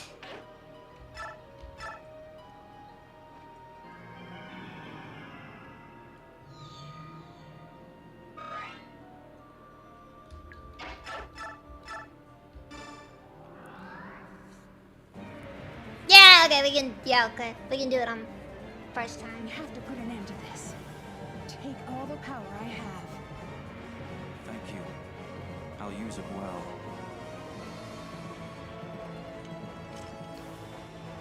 Like, sound a little bit off model there, but that's neither here nor there.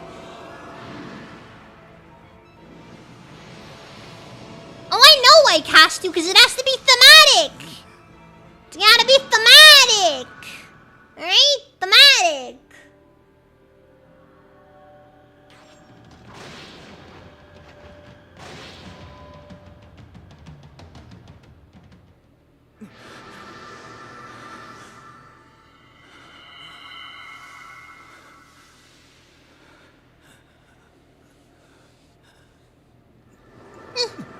Honestly, it's kind of surprising that only Sylph had to die for this.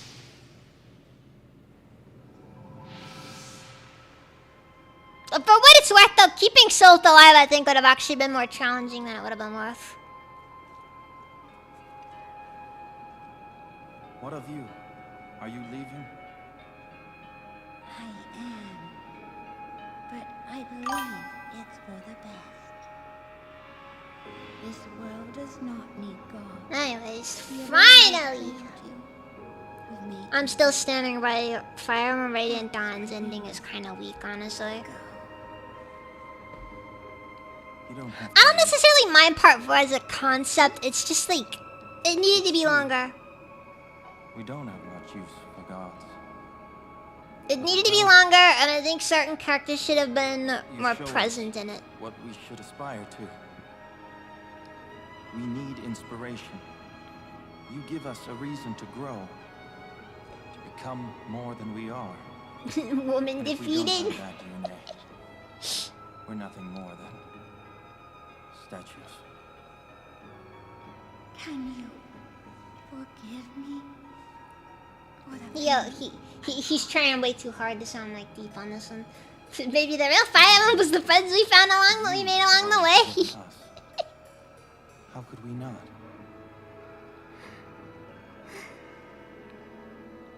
We are all family. We will try to understand one another. Even Okay, so my question here is, what exactly is Yuna? Because it seems like she doesn't have any corporeal form like Asha does. Is it like she never does in the game? But then again, like actual character art of Yuna does exist, which is weird. So then it just makes me wonder what exactly she and Asha were, but it's whatever.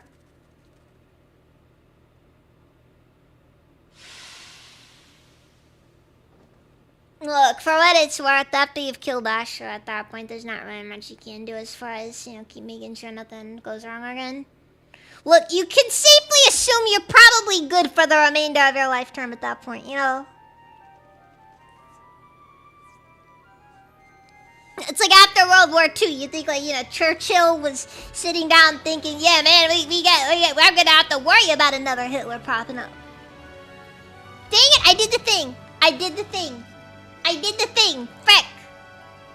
Frick. I did the thing. You're not supposed to mention him. Not because you're not allowed to, but because it's a trope to mention him. And I'm against that stuff.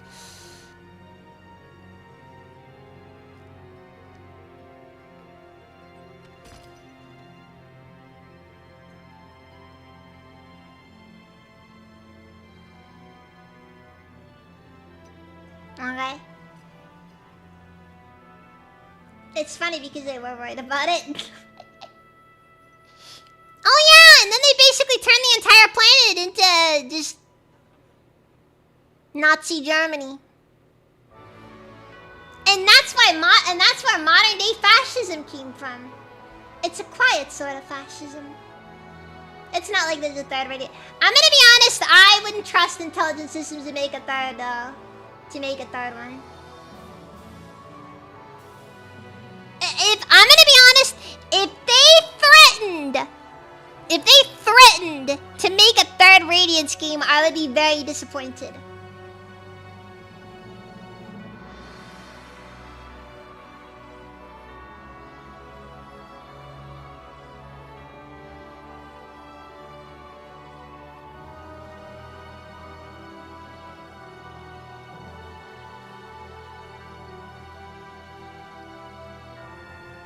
I would not trust them to make another one. Like, if they made another game that took place in Tellius, I would be very displeased. Alright, well. What's that then? We made it! To the Yapala! Let's go! They would have made a third one, so it's just... No, they wouldn't! Okay? They made a second 3 houses to sell the Switch.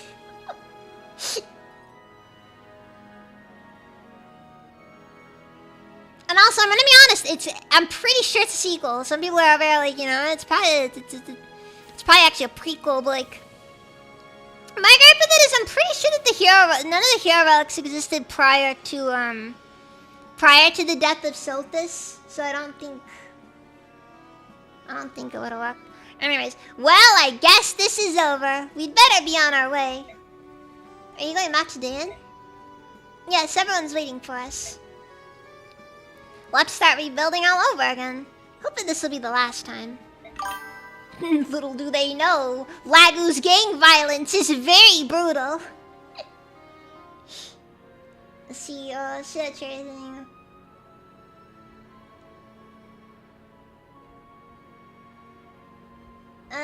Pre-plan of the flight is flooded and sewage at the moment. Glad in the long run. Yeah, it's rough. it's pretty rough. And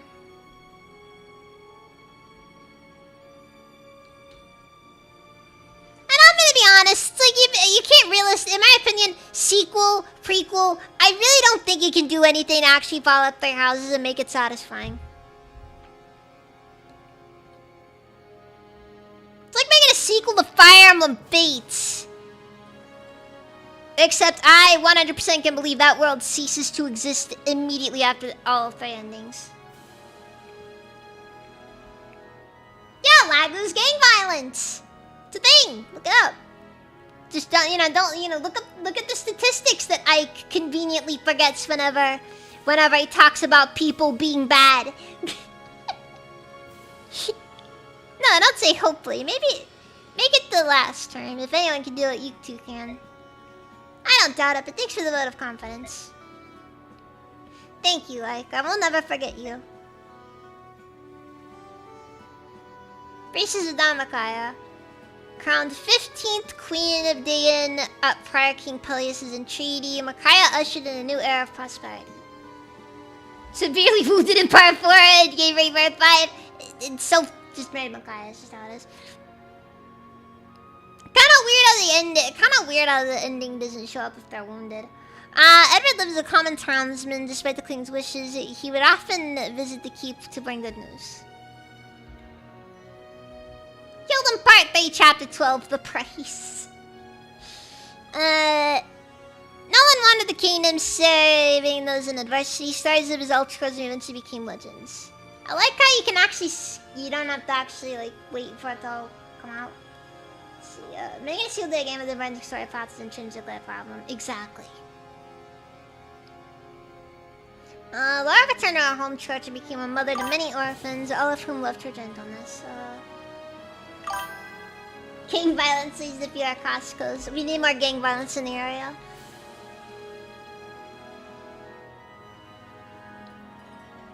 You had to choose a story brand to somehow screw over all. That's exactly the thing! Eliana returned to travel with the merchant caravans she had before. Somewhere right now she is hungry. Aaron served for many years as a lookout in his hometown. Everyone relied on him for his honest, if clumsy work. Taraniel worked tirelessly for his country as linchpin of Dayan's military and a pillar of statesmanship. Sayak traveled Teleus as a mercenary, resolving Bjork-Lago's disputes. Some say he eventually settled in Gallia. Queen Micaiah ceded Telrega to Jill. Bearing her father's ideals, she made her land and people prosper. Though unparalleled in strength as a Draco Knight, Har never fought again. Rather, he carried cargo in Telrega. Fiona is dead! And she deserved it, honestly. She deserved it. Peter, that really work hard, Costco's. I'm sorry. But that's... I don't believe you. Because see, my dear, you have the mark. Wait, don't you have the mark? No, Mother. Lady Almeida, is that the reason you thought me to be your son? And that is the reason why Izuka chose me out of all the children at the orphanage. Stop, this is impossible. You are my son, I am your mother, and I say so. Lady Almeida, the only memories you have of your son were him as a baby. You yourself said so. In other words, he already had a mark even as a child. Yes, that's so, what of it? This mark, my mark here, is called the Spirit's Protection. When I was 13, I chose to make a pact with the spirits. What? When I learned that you were one of the Dragon Clan, I began to doubt. And slowly my doubt turned to certainty. I'm sorry, Lady Almeida. I'm sorry that though it was never my intent, I ended up deceiving you. I'm sorry, but I'm not your son. Peleus. But still, I was happy. It was fleeting. But I knew the feeling of a mother's love. You have my thanks. Oh, I didn't get the ending. I didn't get the ending where he says, where he lets her know that it was Soren. After revealing his lack of royal blood, Peleus gave up the throne but served at court, learning to speak easily to all. You have to do a lot of stuff by the way to get that ending. Like a lot of stuff. Like certain optional battles have to happen. Returning to Hatari with recent events graven in her heart, Nyla hoped to migrate her people across the desert. Killed in Part 4, Chapter 1, Road to Empire. Rockfield performed this ceremony in service for us. Anyways. Ike, your work out there was superb. Hey, you aren't quite over the hill yet yourself, you know. I always wanted to go one-on-one with you just once. I would have expected you'd had your fill of fighting. I've had enough kill or be killed last me a lifetime, but something simpler, some way of testing our respective strengths. You mean controlled matches, with all the little rules they have. In a peaceful world, we need such things, especially we Lagoos. Without a fight now and then, we go a bit strange in the head. That's the honest truth. I'd rather try to order a river to change course than stop a bunch of rampaging Lagoos. Let's see, eventually he returned to Hatari. Upon returning to Gallia, King Kinigas lost no time in abdicating his thrones. Countless songs still tell of his valor. Man! Kinigas he just handed the throne over like that, jeez. Since their youth, the gift god ever been at Kinigas' side as his little shadow, he died proud of how he spent his life. Skrymir, the new Lion King, patrolled Gallia's borders vigorously, and his large heart won the love of his people. Ranulf was often run ragged by advising the new king, while he once did his duties, Ranulf still indulged Skrymir. Leith later became a captain in Gallia's home guard and pounded battle skills and fighting pride in young warriors. I forgot that Mordecai died! I feel bad now. Lyra lived free and wild in the forest. She often told her young comrades of the war and the heroes therein. Yeah, I forgot that Mordecai died. I can't remember how he died though. Oh wait, yeah, no, he got hit with Purge. Yeah, it was friggin' Purge. Stuff like Purge is what gets people killed. Wait, sister. You're my older sister, aren't you? What do you mean? Makes sense. All the pieces fit. The god of release, the goddess Yune's voice. It's true. Inside the tower, I heard the voices of many hearts, and I know. I am descended from Lyran and Maltina. Misaha, the former apostle, is my grandmother. Yes, I thought so. In that case, my sister, please consider staying in Banyan. With your power and charisma, we could do so much good here. No, I'm afraid I can't. Why not? Dayan is my home, and Dayan needs me to help it heal and rebuild, not Banyan. But Banyan has you, Empress. You will be a just ruler. Make your country proud to have you.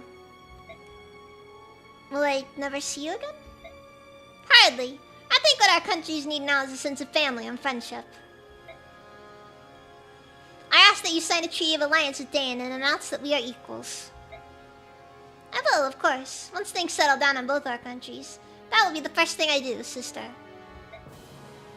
Thank you, Empress Soniki, my dear little sister.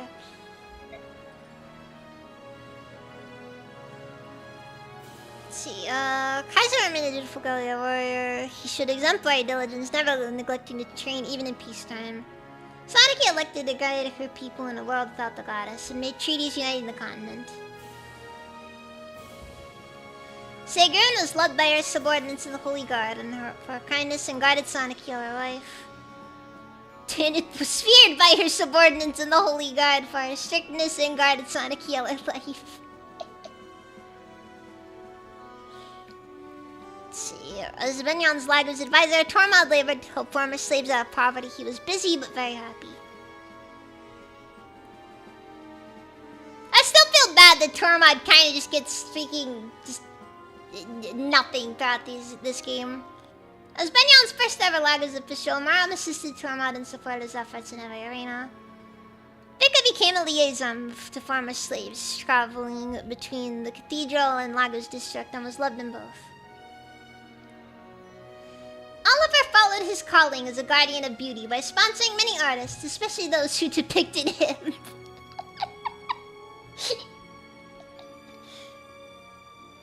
the Benyan art industry was no doubt extremely corrupt with this man around. We're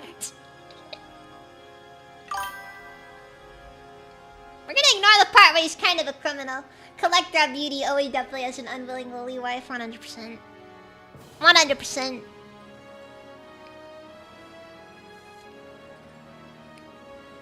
You'd be heading back to Gallia first.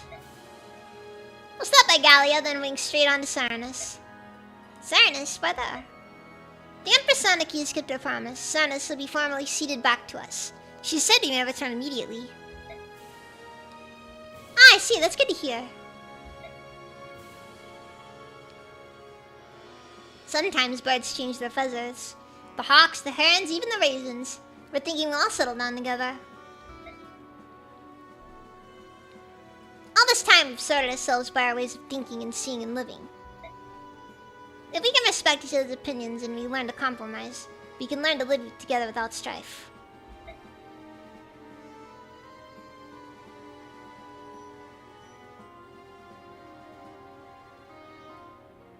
I don't think it'll be that easy, but it still ought to be simpler and getting Bjork and Magus to treat each other decently.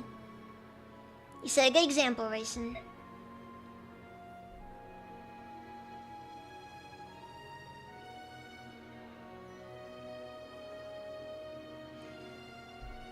All the major issues look like they'll be handled soon. The only thing we can't agree on is hunting and eating meat. The forest creatures are off limits. Needless displays of violence as well. You know that we will not budge on that. Tell me, have you ever heard of a vegetarian hawk? Or a raptor that doesn't scream victoriously at the skies after a kill? Meat, huh? That's a thorny problem. Here's about review. Oh, nice. Stefan gathered like-minded individuals from a tiny independent settlement which later became a great country. Tubarn was chosen as the first king of the unified Bark clans and brought them great respect from the other nations. Safe from the blood pact, Nisal left his people in the nation. He became a diplomat fighting atonement didn't work. Raisin worked hard as a leader in the New Lagos nation. His iron resolve and a pretty face was suited for politics. As the new king's right armed and so eagerly trained his men that he often skipped meals, weekends, and sleep. Kinda weird how Tubarn went from being a king to being a king, just of more people. Fair, I suppose.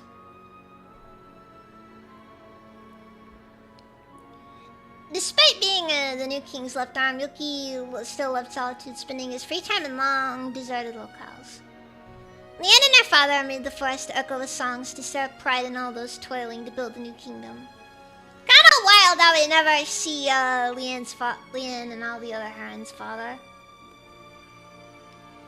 Like, he's canonically alive even in Path of Radiance, you just never see him because he's been asleep the entire time. Despite his age, Naliachi worked hard to restore the name of the Raven Clan. Every year he set a new age record. After finishing his contract, Volk went back to the shadows he knew so well. He was a man of mystery to the end. Gordnaga spent his days arbitrating conflicts between nations, guarding the peace so many had died for. Nasir served as the Dragon King by observing other nations in his travels and often doted on his great-grandchild. Okay, that's funny. So you don't get to see Enna's ending, but you do get to see that Nasir's great-grandchild, which is, you know, Enna's kid. Well, Your Majesty, shall I be off? Yes, let us, to Crimea, to our homeland.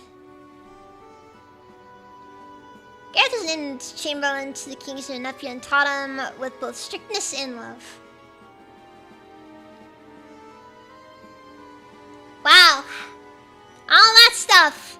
Gareth still ended up babysitting in the end. Alentia developed, governed Crimea with resolve and a deep love for her people. Her reign was remembered as a golden age.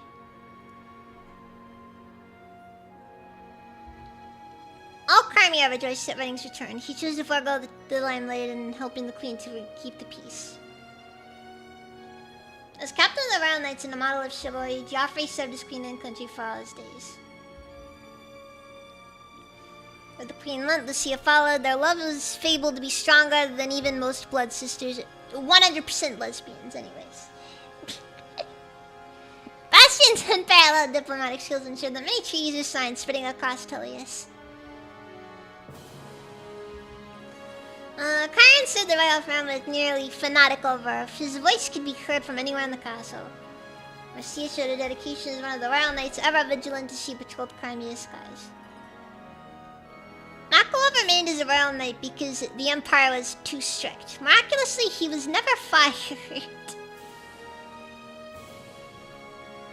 Astrid, dead. Neffany lived with her family in Melia. Time and again, she raised her lance in defense of the realm. Returning to his family in Oma, Bram farmed for the rest of his peaceful life. He never lifted a weapon again. Meg had an ordinary marriage in our village and had an ordinary family. Her house was always full of laughter.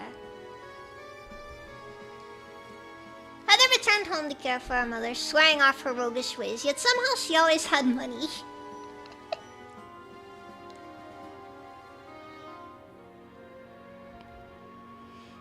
The warrior of our damn bed hung up his lance and became a traveling performer. His act could make anyone laugh.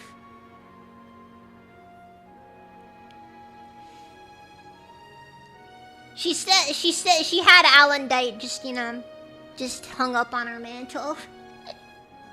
Kalila returned Annie the star with their beloved Largo and Dara Amy. Her bright smile cheered many hearts. Titania remained second in command of the mercenaries. Once a year, she visited the graves of her fallen comrades. She now lays the days away in his old haunts. An expert in all he put his hand to, he chose none as his calling. Gatry's dead!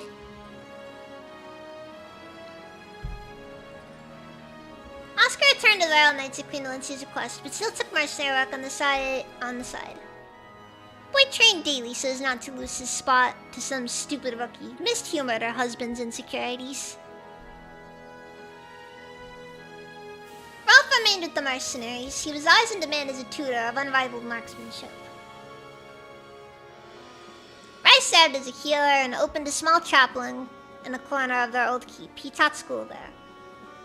Mia set off in search of new opponents. She traveled the whole continent, but sometimes rested at Grail's Retreat. Mist acted on her feelings for Boyd marrying him. She cried during the vows, much to Boyd's chagrin. When peace had settled on the land, Soren packed lightly and set off with the only person he had ever trusted. Once he saw stability return, Ike left on a journey to lands still unknown. He was never seen again. Bit of a melancholic ending, admittedly.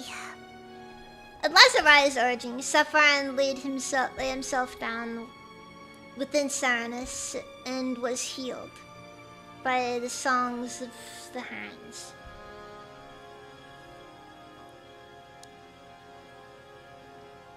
Welcome home. Could it be that you are here all this time?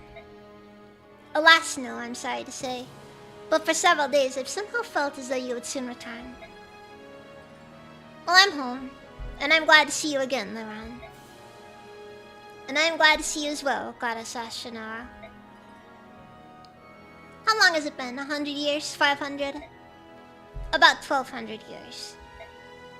I see. For mortals, that is many lives. Yes, the peace we once had is on the verge of crumbling again. That is unfortunate. The miasma of war is beginning to shroud the world.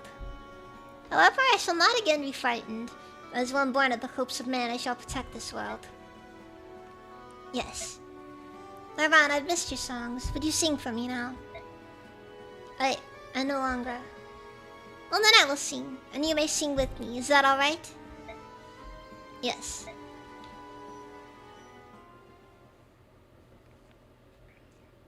Well, that's that then. I'm wondering, I kind of like the, I always liked Radiant Dawn, honestly.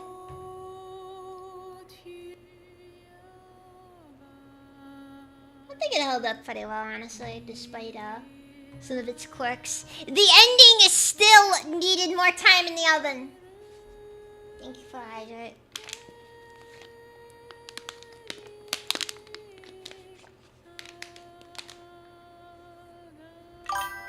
It is what it is. Still though, one thing I've always noticed is that the best games oftentimes are the ones that just needed more time in the oven, I've noticed. And maybe the truth is that might be the true way to make a great game.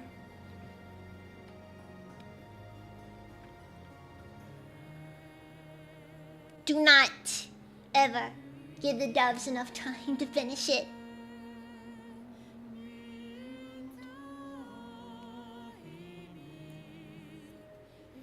Ugh. But yeah, actually, I still will say though, the map design kind of started tapering off around part 4. Again, could have used more time. You know, like they cooked so hard in part 3. Part 3 is where they really cooked.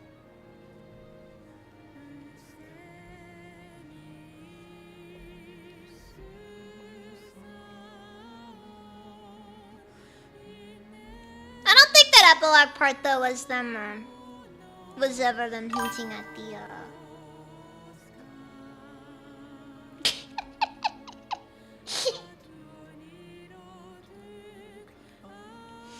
I don't think that ending was them hinting at a sequel though. I think that was kind of just more of like them going over it, like, you know, nothing ever happens.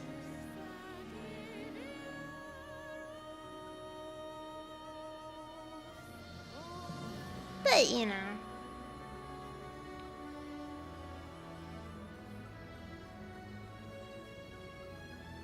Ugh.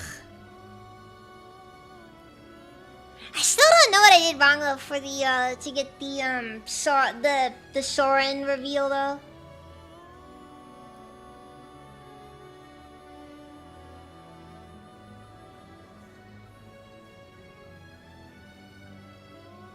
Because I know that the Soren being Almeida's son is that's revealed in that conversation between her and Peleus in the epilogue.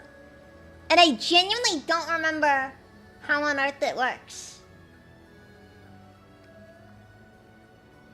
Like, ironically, I got most of the stuff. I honestly thought that it's like if I got parts of it. Actually, I'm gonna actually take a look at the requirements for that now. There's a lot of requirements for that one conversation. Let's see here.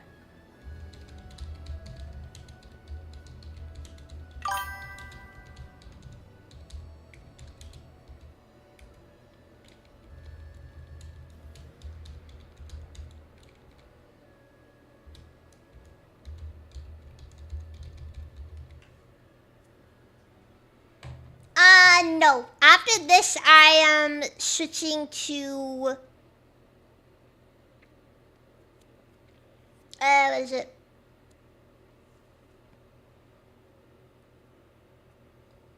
I'm switching to, Etrian Odyssey 3.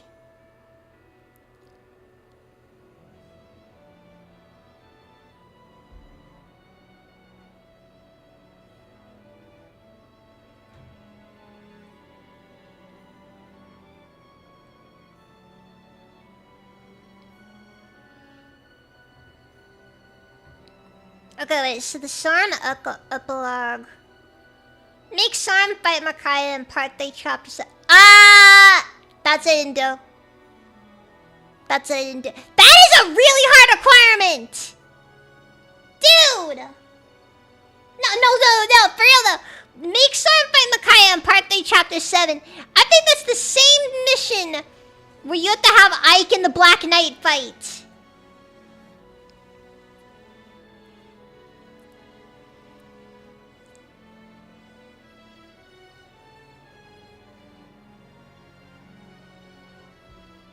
Darn! That's a shame. What Black Knight anyways? He dies. I kills him in part 4 endgame part 3, I think. No, part 2, sorry, part 2. Yeah, we killed the Black Knight last stream.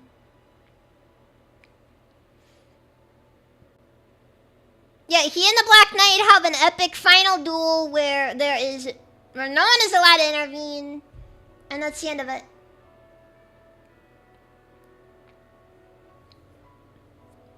Etrian Odyssey is a great series as far as like fan bases that are frankly rabid, but also just like that's the best kind of game, you know? It's like you get like a small fan base that loves the game.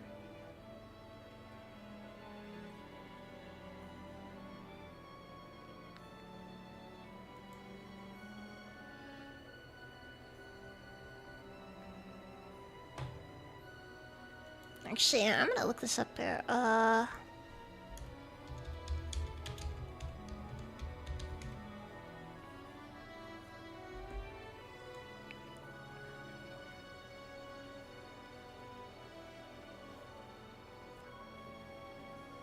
Is it even possible to read? Is that like read anywhere? Or?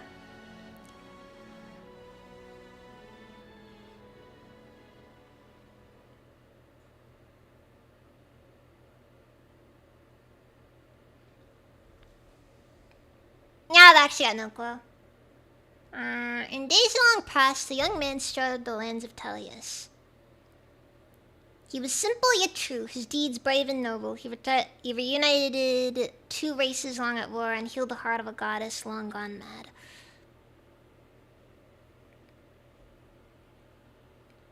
Anyways. Yes, and I'm still trying to figure out how I want to set up the team. I know for a fact I'm going to be using the Wildling. That's like kind of a requirement there. After that, though, I don't know, because I don't know if I want to use the princess or not.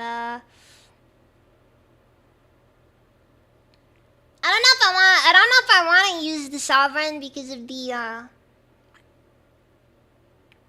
just because of how much is there. Because I already used the sovereign last game, so it's there. Well, okay, look. The problem is that I'm in a bit of a crossroads because one of the sovereign portraits in Etrian Odyssey 3 HD unbelievably Mesogaki coded, and I can't not use that portrait for some lane. So I'm kind of in a bit of a spot there due to that. Anyways, that'll be something to do when I get there.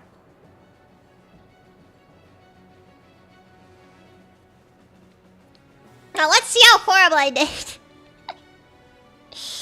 These clear times are actually abysmal.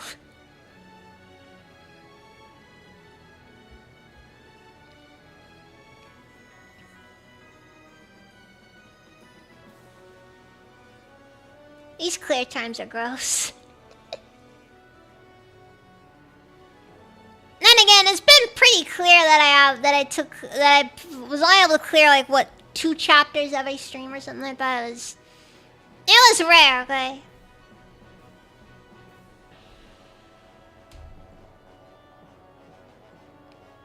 Then each part 4, I just the game, the clear terms just get absurd. Except for 4 and 5, because 4 and 5 are really slow or really fast for whatever reason.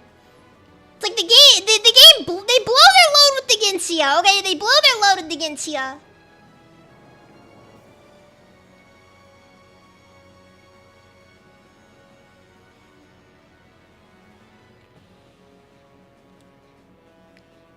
Well, now I just feel like I've been called up for the people who died.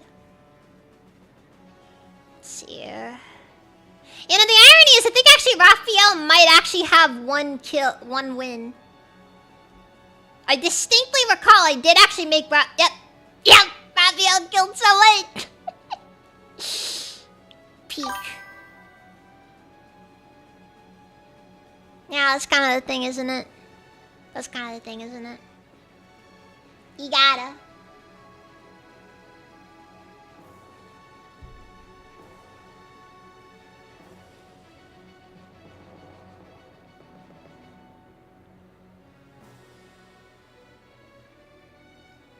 Some of these win numbers I have very little context for. I like how some of the models bug out because of the way some issue with the with the emulator.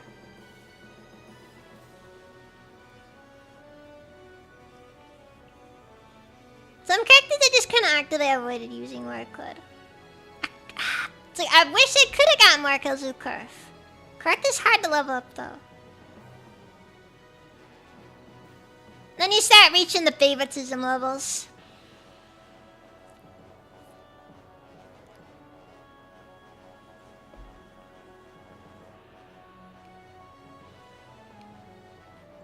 Yeah, I'm not surprised that... Right. Salads? I don't know what that means. Is that how many times I deployed them?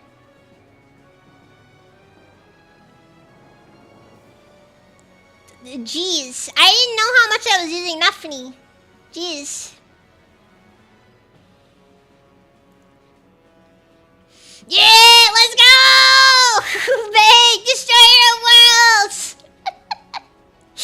104 kills!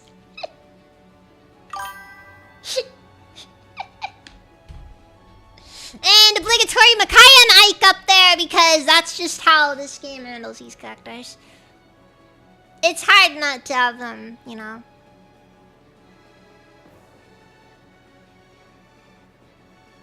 It's hard for Ike and Micaiah to not be your top units because, let's be honest here, it can't be helped! They're required deployments. I don't think there's really that many maps where they aren't present, when neither of them are present.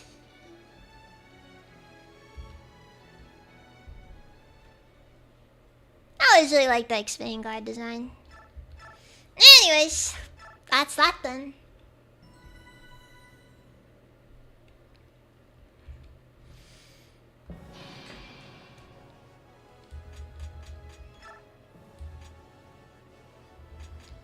Was there anything here? Oh yeah, there would have been some stuff in the Path of Radiant Support Archive.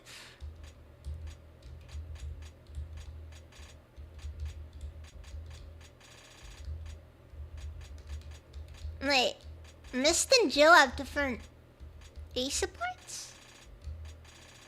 Huh. And Titania and Mist have different C supports.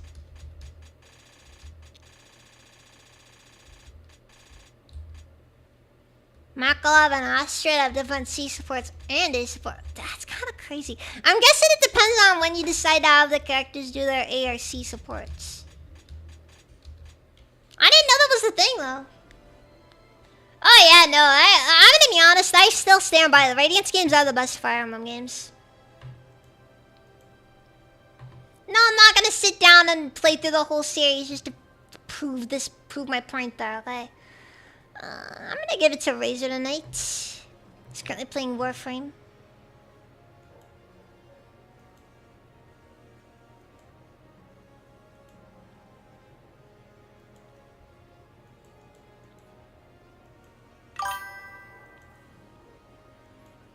Alright, yeah, be sure to give him to be nice, guys, okay? He's been having a bit of a time there.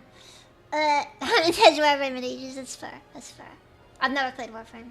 Anyways, Fire Emblem Radiant Dawn is the best of the series, and anything less than playing Radiant Dawn is a sin, and you should feel bad if you haven't played Radiant Dawn. Play Radiant Dawn, please, come on.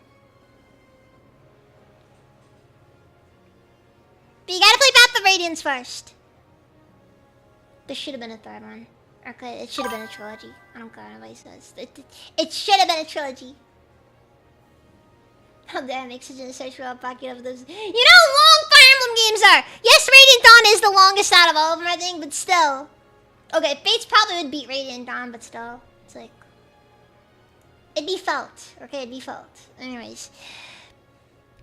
Thank you all very much for watching, and I will see you guys next time. So, good.